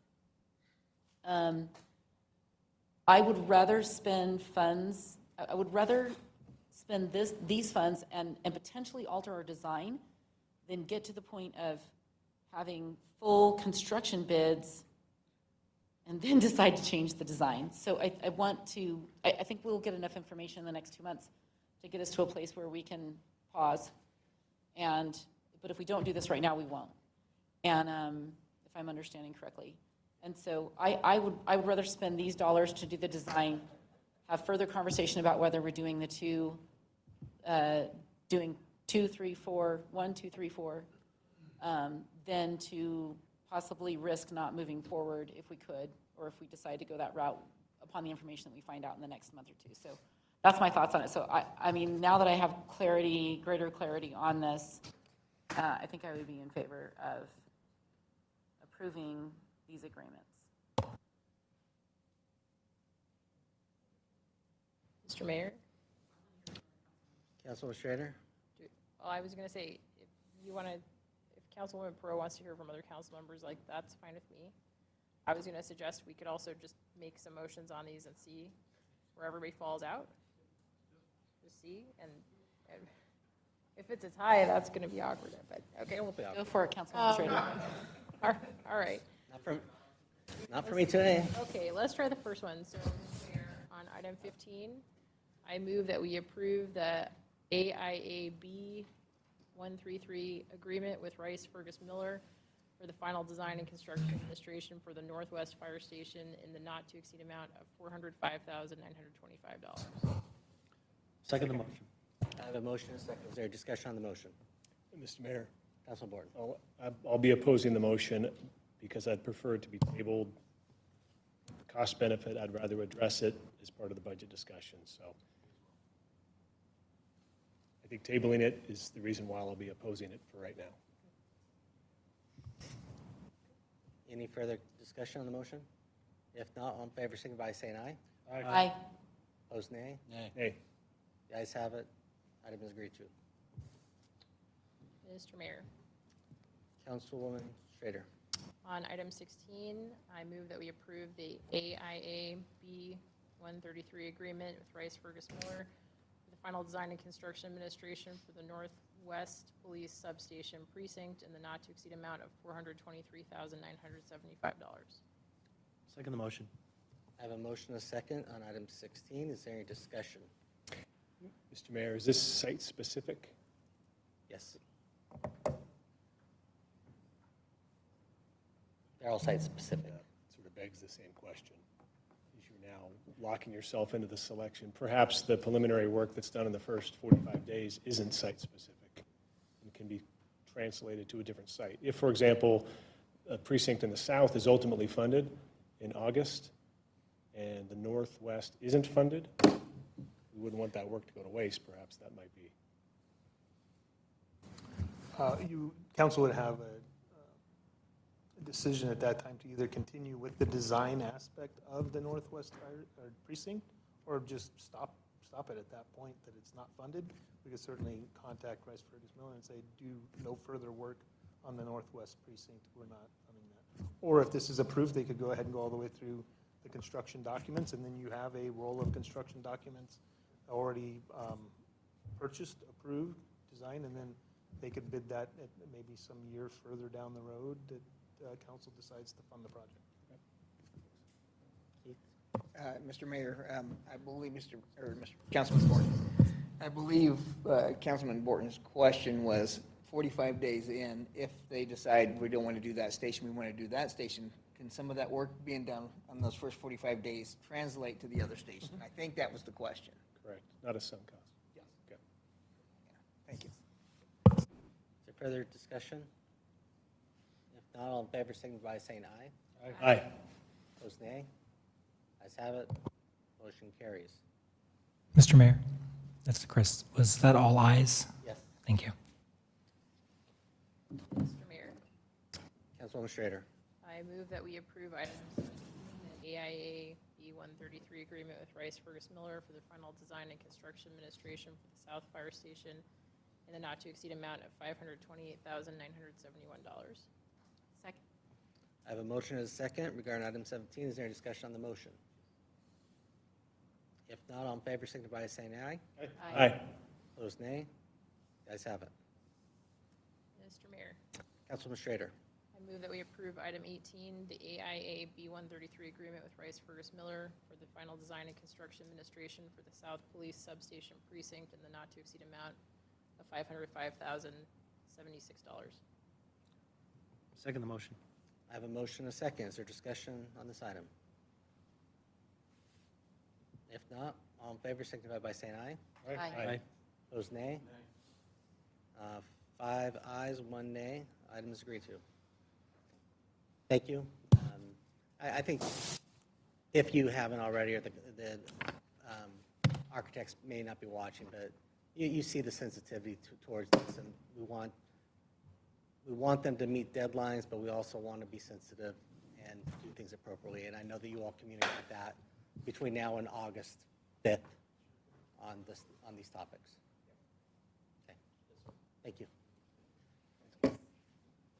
With that, council, we've reached items 19 and 20. Mr. Mayor.